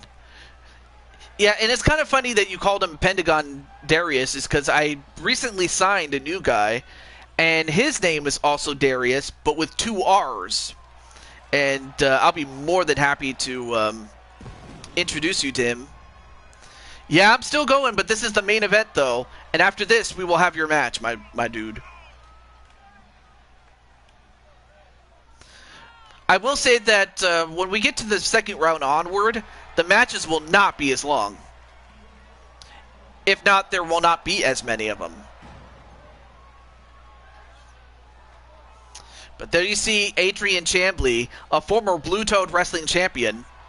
Yes, of course, Crushing Kelly. Definitely. You'll get yours. And in fact, I forgot to ask you, Crushing Kelly, what kind of match and who would you want to fight? Or if it's a multi-person match, I can do that too. But yeah, what kind of matchup is this going to be? And as that's happening, 4 hours, not bad. Again, that's why I don't do these shows too often. But when I do, it's like it's either either go big or go home, man. But there you see Sly Cooper, and oh right. Let me get Darius and Dallas here. Should have made her fight Lissa. She's mad. GG, lady, still women's U.S. champion. Absolutely.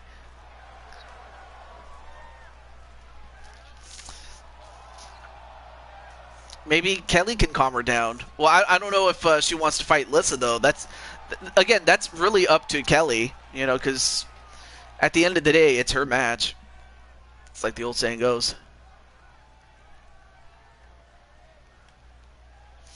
Oh, yeah, let me give... Oh, yeah, let me get Darius signed. Not Darius Helms, Pentagon Darius.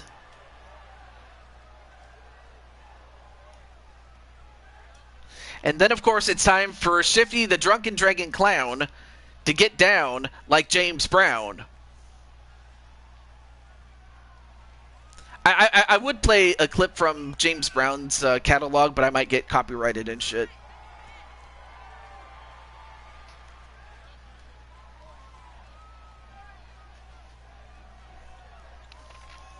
And then, of course, Captain Danger saying hello to Captain. Anyone but Lissa as your opponent. Oh, boy. Okay.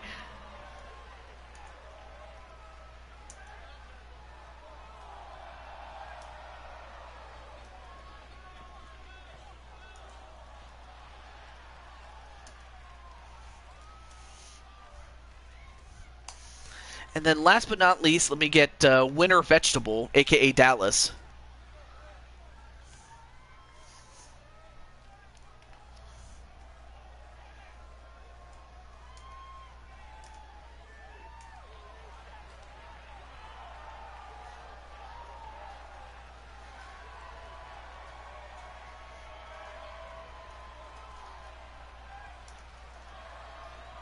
And there you see him, Pentagon Darius.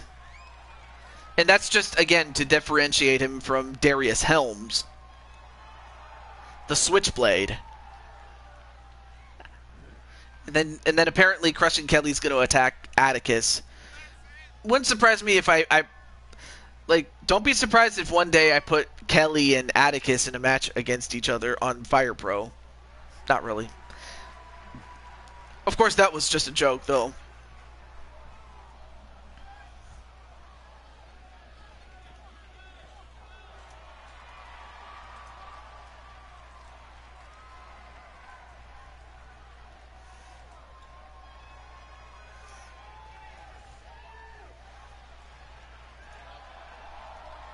Hey, how's it going, Najee? You're just in time for your match. You already had your entrance, but in fact, you're out there right now with your best buds with Diamond and Jay Virtus, and your tag team partner for tonight in Adrian Chambly.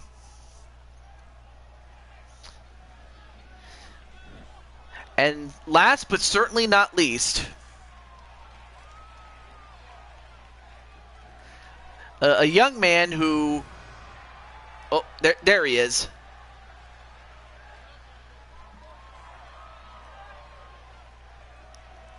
Dallas.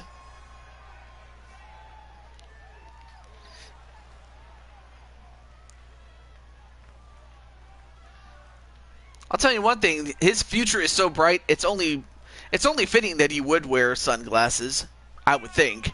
But no, he looks cool, because he is cool like that.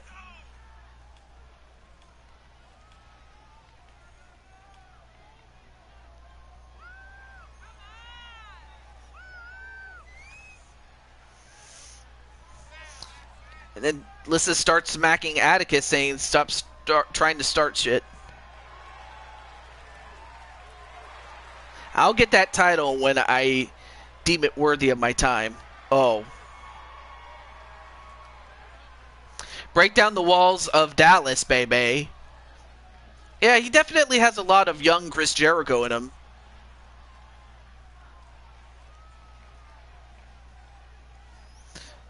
Of course, the fact that he does wear shades is, you know, something that one would expect when at a poker table. But the man who's going to start off against the King of Diamonds is Sly Cooper. We'll see about that, sis. Well, anyway, nice takedown onto you know, Diamond Light as far as going after Sly Cooper, or vice versa. You know what I meant. Off the ropes. Nope. Stops himself. And then thrown over the top. And wait a minute. What's he doing? A back suplex onto the apron.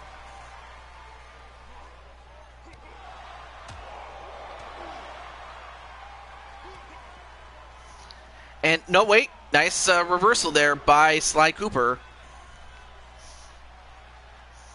And much like with what Joshua said earlier, you know, you cannot stay outside for too long, otherwise you're going to get counted out. And that's what happened in our other men's Survivor Series match there.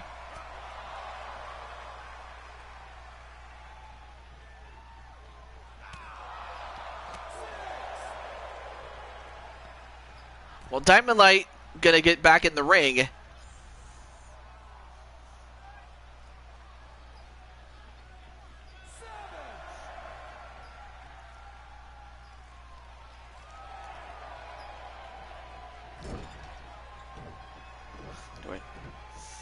Just keep worrying.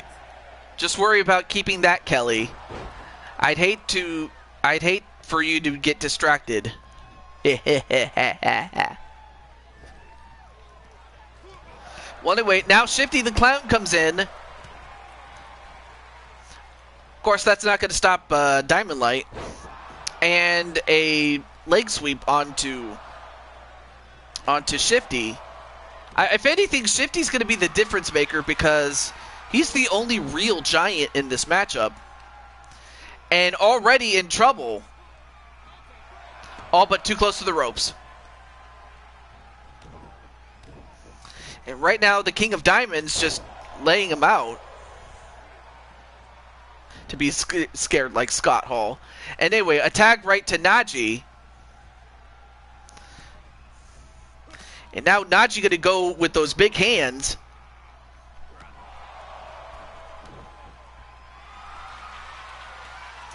And now these two in Full Metal Mayhem. Now going for a modified crossface. And Adrian takes out one guy. Although, wait. But then Shifty gets out of it.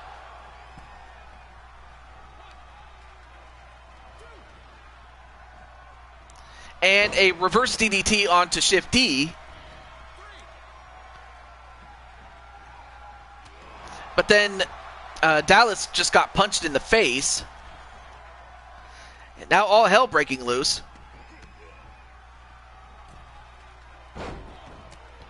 And Dallas had to get out of there. Otherwise, he would have been disqualified. And he would have been eliminated by the referee. A mix between The Rock and... Johnson Hart is a mix between The Rock and Bret Hart. Oh, boy. Anyway, now we have Jay Virtus and Darius. And wait, what happened there? And now Darius just busted open Jay Virtus, and it's not even 5 minutes in the match yet. And now Jay Virtus going up to the top rope.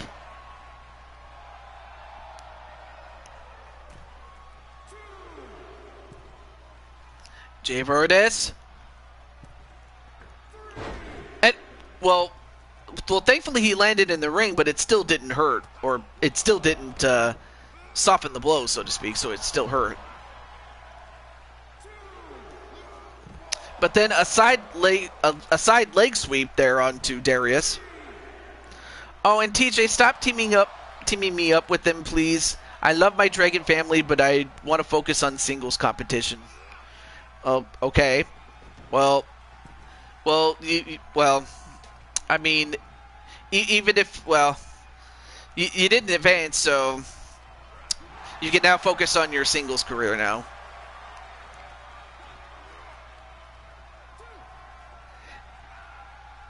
But I'll respect that. And then what? Uh-oh. Now going for the I forgot what it was called. That sounds harsh though. No, it's okay. It's okay. No, I'm cool with it, Lissa. So we will see Lissa next time go up against Mario Girl.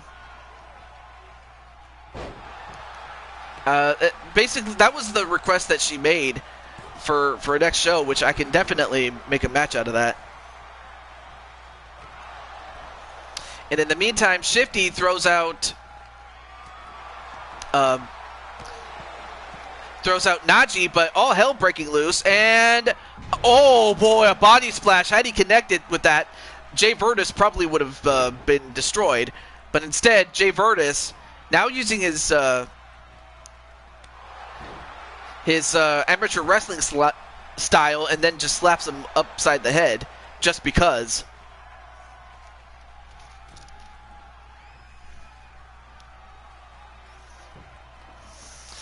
And now, wait a minute, Jay Virtus going for a leg lock. And then broken up immediately by Darius. And then Darius thrown over the top rope, and then a pin. 1, 2. Oh, kick out by Shifty.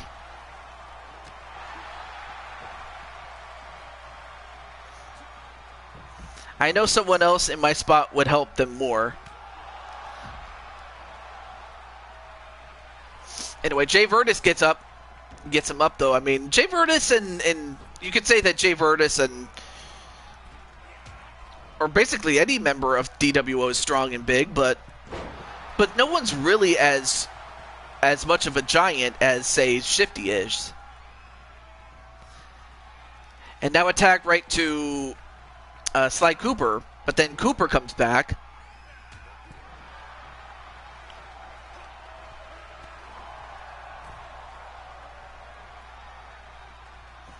And then a cravat suplex, though. And he picks him up, and a fisherman driver onto Sly Cooper, but then Sly Cooper with a kick right to the side of the head.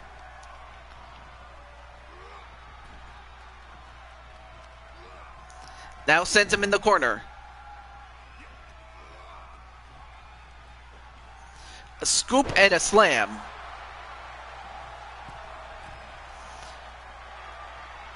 And then a quick tag to Adrian Chambly. And now we're going to see what Adrian's going to do. And like I mentioned before, this man is a former world champion. In fact, he was world champion before Captain Danger, before Jose Blanco, and before Atticus and Crimson Ninja crushing Kelly, before, most of the people in the chat came along, that man was champion. In fact, last time he was champion, you have to go all the way back to the 2K18 days. Anyway, a tag right to Dallas, and Dallas gets caught. Wait. Thought this was tomorrow. Well, thankfully you didn't really miss much. You only missed about, less than 8 minutes of this match. Anyway, a tag right to Jay Virtus. But yeah, great to see Diamond Light.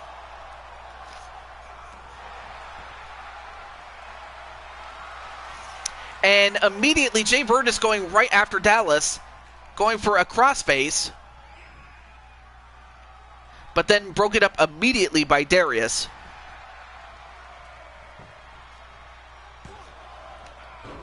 Oh yeah, of course you have people still using fireworks, even though technically it's not 4th of July yet. And wait a minute, what's wrong with Dallas, though?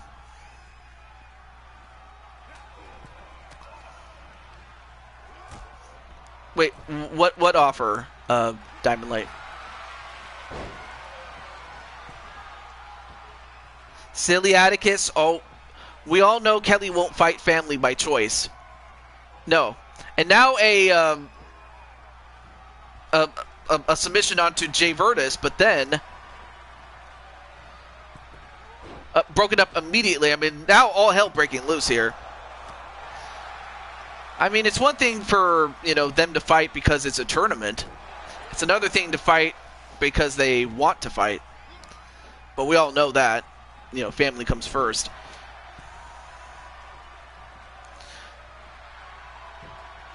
And now Jay Virtus doing a little bit of taunting, but then a quick tag right to Sly Cooper. Also, hey, how's it going, Autism Carol? Or Carol, how are you doing? I don't have you, Sarah Slayer, but if you want, let me just look at my roster for the moment. And if there's an opening, I will add you. Now, if there is, what is your hashtag? You're doing well. Awesome. And now, not sure why the referee didn't count that. All right, now the referee will count. 1. Nope, not even a 1 count. And Darius thrown over the top rope. 3WA, okay. So your character is that of a cyborg. Kind of like, I've seen your character a few times, and even then, your character is a bit slightly different than in most other shows. Like, say, unless you're the same all around. But again, I haven't seen too many matches of Sarah Slayer, but I do remember the fact that Sarah Slayer did save me from a cage when I was a cat in Gregory's show. I do remember that. So I got trapped in a cage, and then Sarah broke the cage and saved me as a cat. So that I will always remember. Anyway, now back to this match as Diamond Light tosses Sly Cooper over the top rope like it's the Royal Rumble.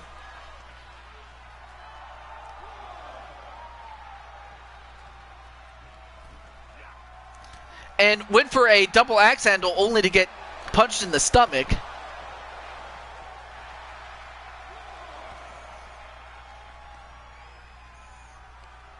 And everybody's saying hello to each other. And and a pile driver onto Sly Cooper. Oh, kick right to the back. Very stiff kicks. And then one right to the arm.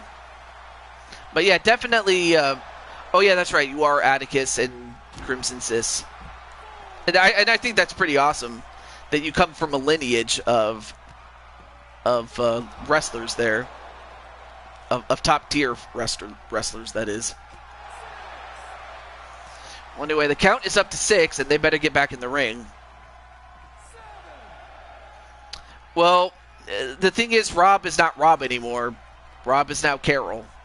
So, Carol is her name now. Anyway, exits the ring, or enters the ring and exits the ring to restart the count is what I was trying to say. I can't talk.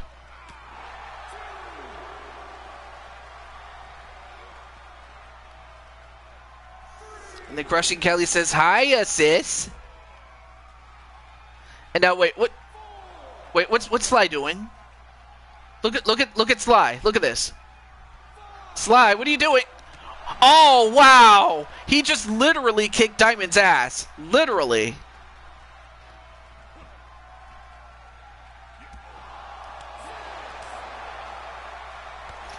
Well, the count is up to 6, but they gotta be aware of that. Well, Sly is aware.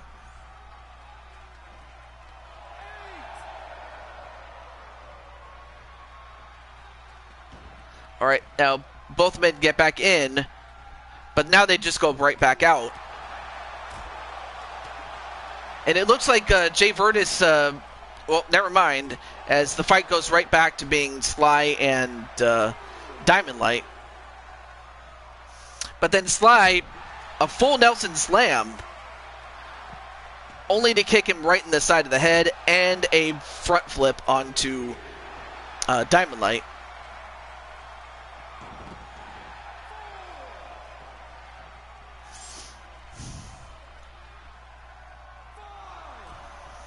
But then goes right back in the ring.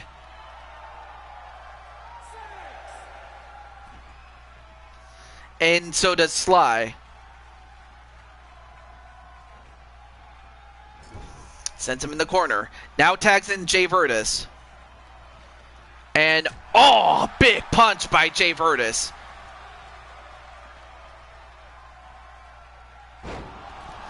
Patty! How are you doing, Patty?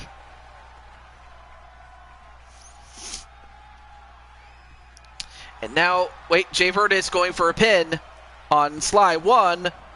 Nope, broken up immediately by Dallas.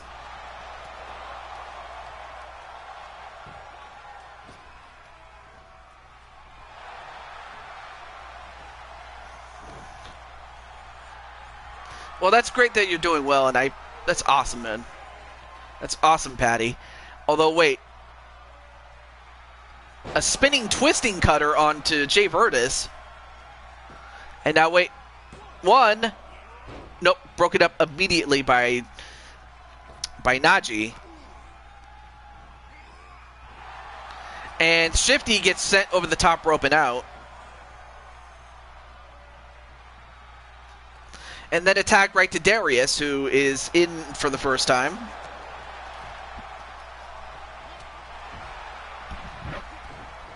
Although, Darius, he might be fresh enough to put away some competitors.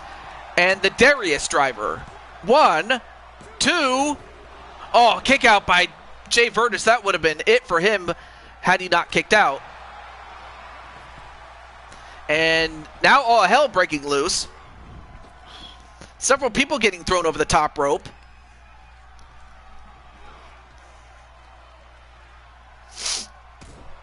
And then a super kick followed up with a German suplex.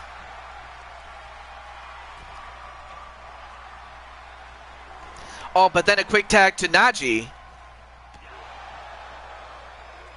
And meanwhile, Sly Cooper and Adrian Chambley fighting each other outside.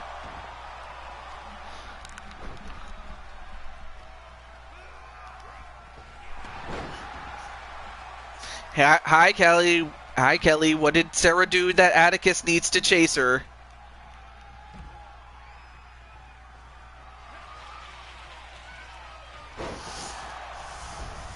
Anyway, nice, what is it? Shifty Sunrise, and nope, not quite enough to beat Najee, but Najee's hurt.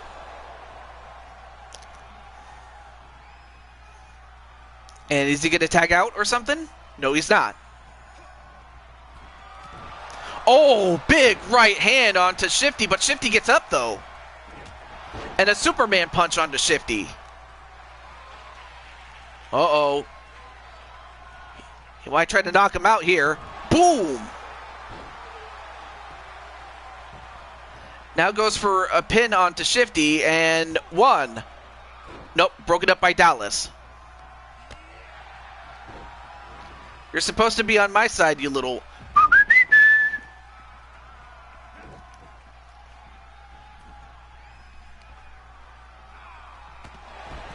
And a powerbomb onto Najee.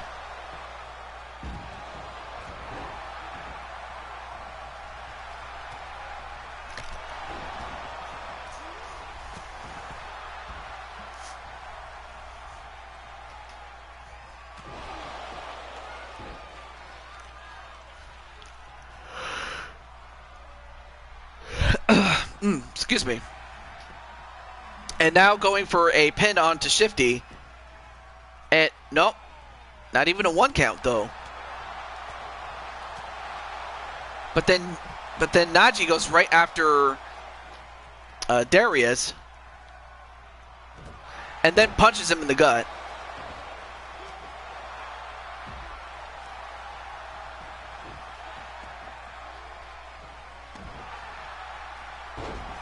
And then a body splash onto Najee. But out, Clinton. 1, 2. No, oh, that was close. I have to imagine Dragonheart not too happy about the fact that, or not Dragonheart, Diamond Light cannot be too happy with the fact that Najee's taking a lot of punishment, especially at the hands of Shifty the Clown. And then another big punch to Shifty. You're stirring the pot, Atticus. That would have been a great match. And now a pin. And by the way, Patty, you had a match yourself. So 1, 2. No, kick out by Shifty by just the last possible second.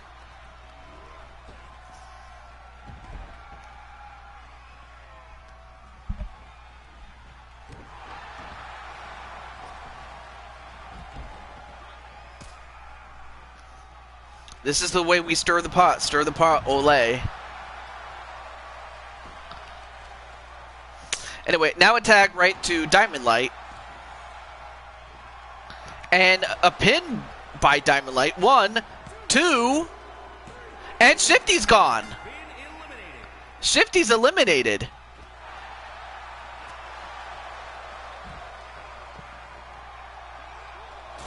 Oh, and Najee just got sent into the steps, but now it is Darius who is the legal man. Clinton is pretty much the bratty little brother I never had, TJ.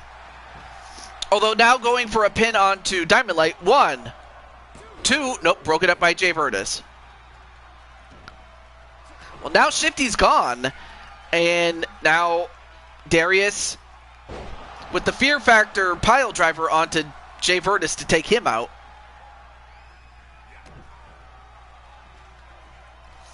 Uh-oh. Gonna go for the Darius driver. Oh, but he's not done yet.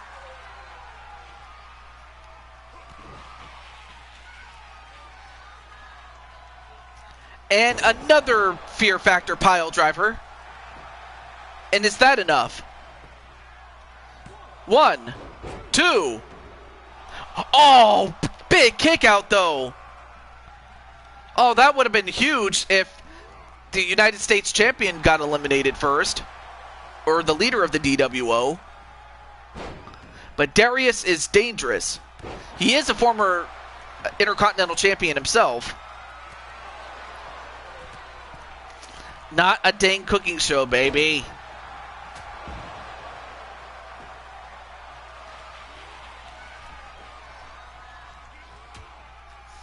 Although I think that might have just pissed off Diamond Light.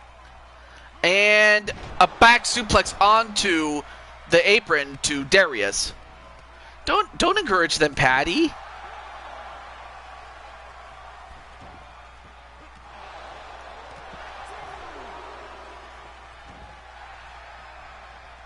Although, oh, nice counter there by Darius.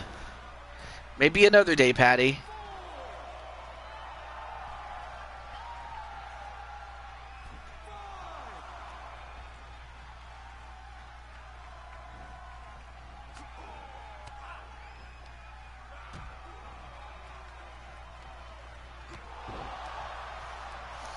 Anyway, nice shoulder tackle there onto Darius.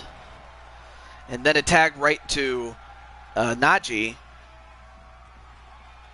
Survivor Series.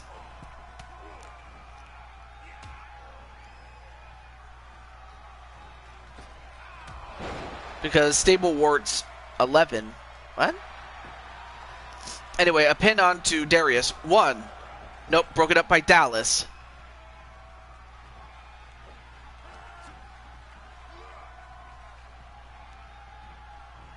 It's fun to encourage childish behavior from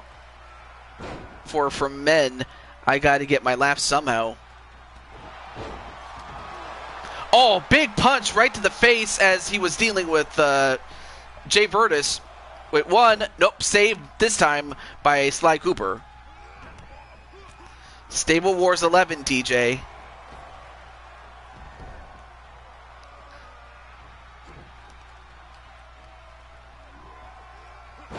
And then a back suplex on Najee and a pin.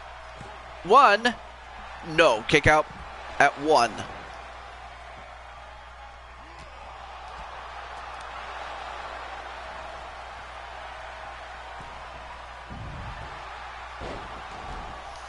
Anyway, nice German suplex there. And now a tag to Dallas.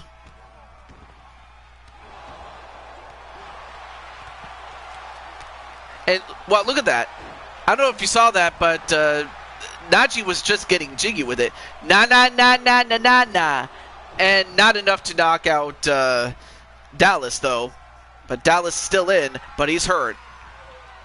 I mean, Shifty was really the person that would make a difference, but unfortunately he's gone. And a pin. 1. Nope, broken up by Darius.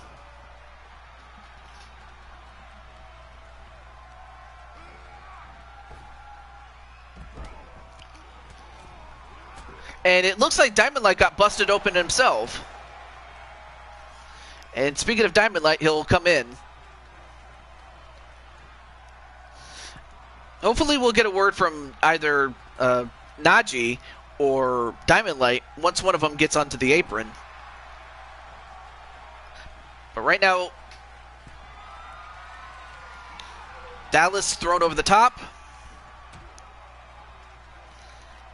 And, uh-oh, don't do this. A back suplex onto the apron. And now going for a submission, but you can't win by a submission outside the ring. So even if Dallas taps out, it's not going to count.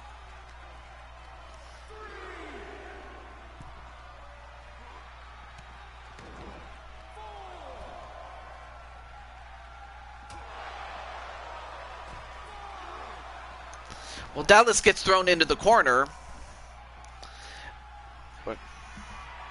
I'd fight Kelly and Lissa. I don't know if they'd fight me, though.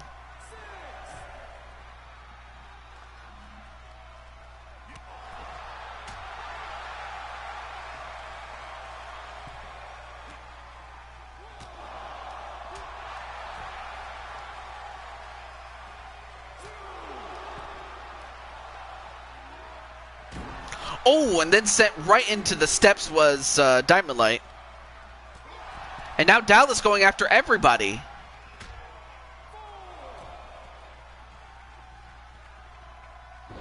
And a hot shot to take down Jay Virtus. And now he's going after Adrian Chambly. You know what? Lissa versus Sarah versus me in Extreme Rules. Get it over with. Oh, dear.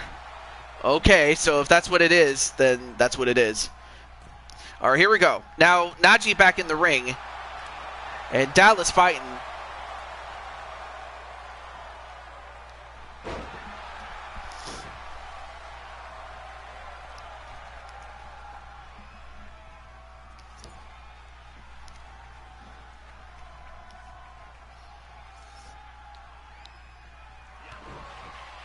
And then, uh-oh, not what you want if you're Najee, the Fear Factor pile driver.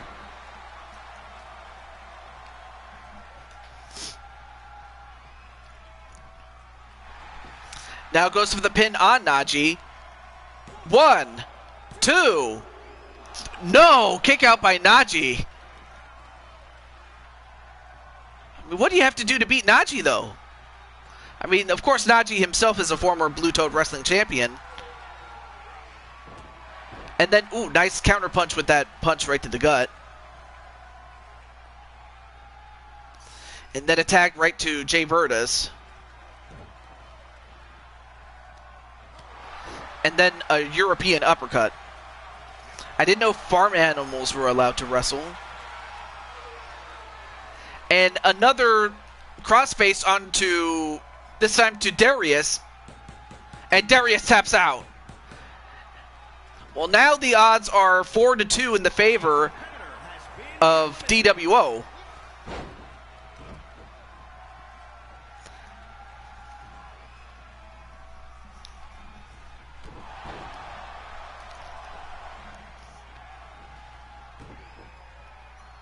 What do you mean, Patty? Rex has been around for years. You know, Stable Wars.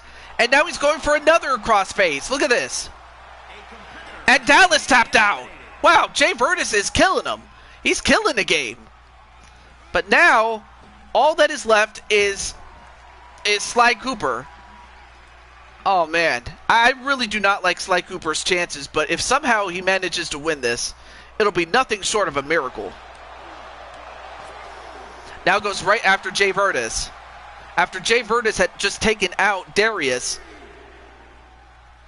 and Dallas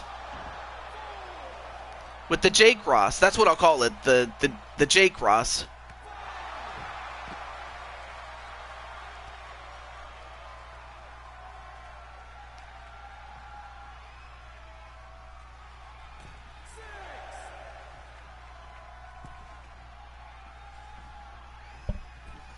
So now you have a game of cat and mouse. And a belly-to-belly suplex. Well, Diamond Light, I have to ask you, like, how do you feel about Jay Virtus doing the work? Well, now you have Najee tagged in, although he just got super kicked right in the face and then a flip onto him. Now going up to the top rope. Oh, nice. Does he have him? 1, 2. Broken up by Jay Virtus.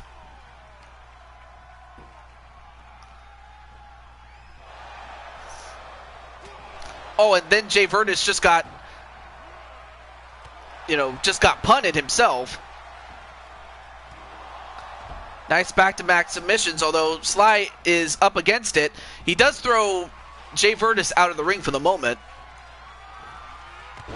And another spinning, the spiral tap, although the foot got the rope and was saved by the rope break. And another one. And another rope break.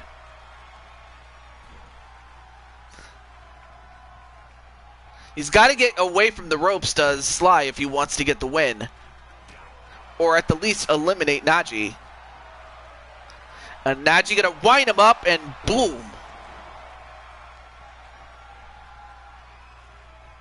And now look at this. He's getting jiggy with it. Na na na na na na na. Na na na na na na. And a pin. 1, 2. No. Well, they have Sly right where they want him, but now a tag right to Diamond Light. Although, this is gonna do it. He's going to go for the Diamond No, wait! He gets out of the Diamond Dominator. Only to get sidewalk slammed and then a pin. 1, 2, 3, and that's it. Diamond Light finishes the job himself. When it comes to being the king, if you want something done right, you do it yourself. And he did just that for DWO, and Adrian Chambly move on to the second round.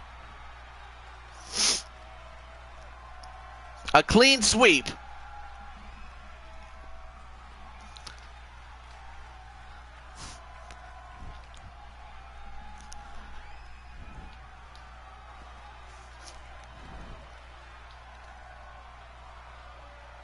And we'll skip most of these highlights, though, but... Here are your winners. So, yeah, clean sweep. All 4 men can celebrate, as all 4 of them are going to move on. And, of course, I will set up the matchups for next time. But up next are the bonus matches. But congratulations to the main eventers in Adrian and the DWO. Incredible, man. What more can be said about that? Alright, so let's get our first matchup on the show. Before we do that, let me exit out here. It's time... Well, first, let me get... let me just get Miss... the Slayer. Nope, not that way. There. Let me go back to what she said.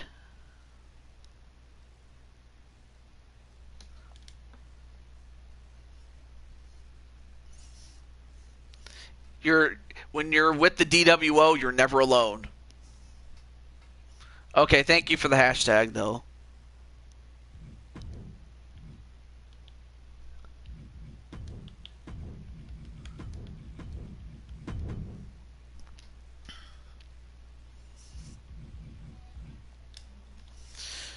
But yeah, how do you feel about that, Diamond? You know, just... And also, I'm not sure if Nachi's still watching, but I'm going to see what he says about it. Oh, wait. What did I do? Why did I go backwards? I didn't mean to do that. I went too fast. Alright, let's try that again. I wonder where Sarah is.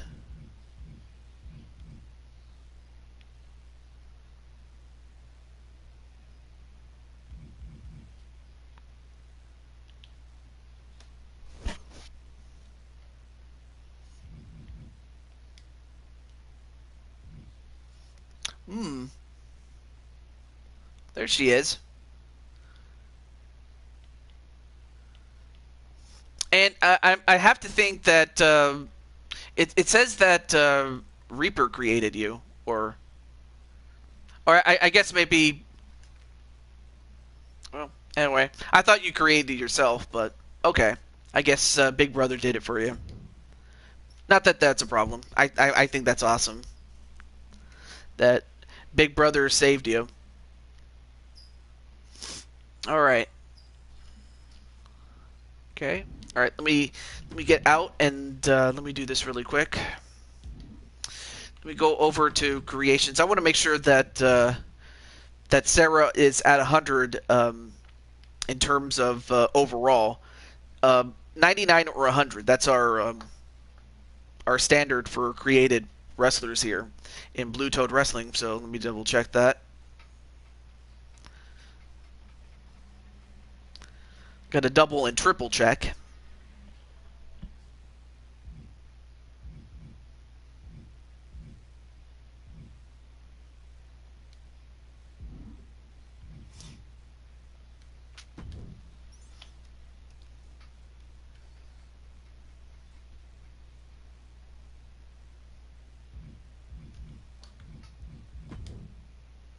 Okay, so she is. Okay, awesome. That's awesome. I will say, after our bonus matches, I definitely need to rest up. You know, especially like my voice and let me see, 100. You can have up to 100 though.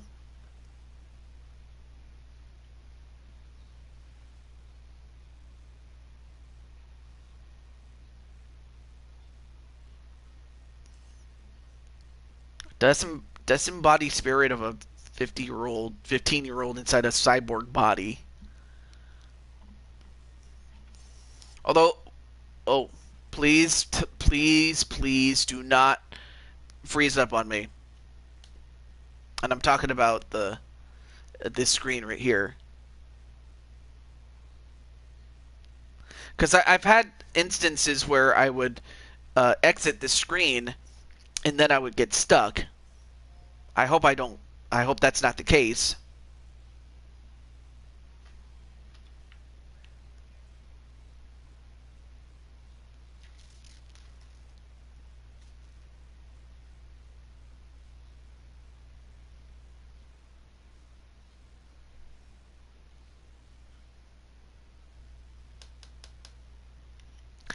Well, that's because it doesn't run on the same engine that it's not an advanced engine in terms of graphics.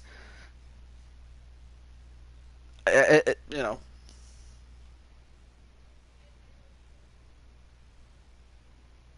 kept doing that when I was trying to make LD last week. Oh dear.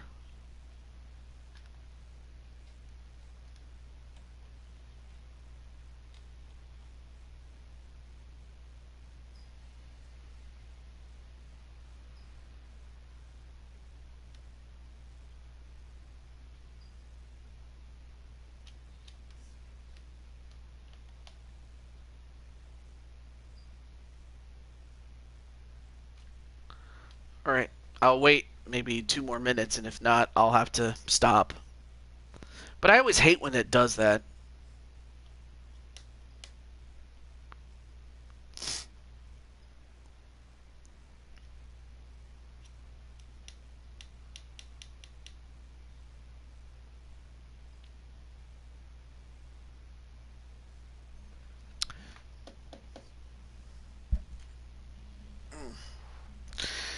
Anyway, I'm just gonna stretch my back a little bit.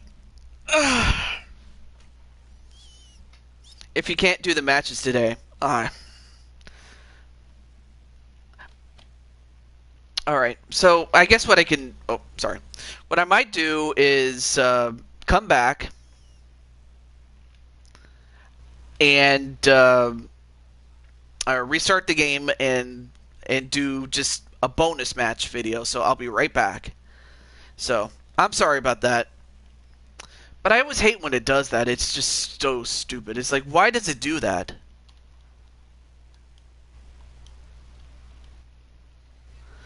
Alright, so I will be back for a bonus match video itself, so BRB.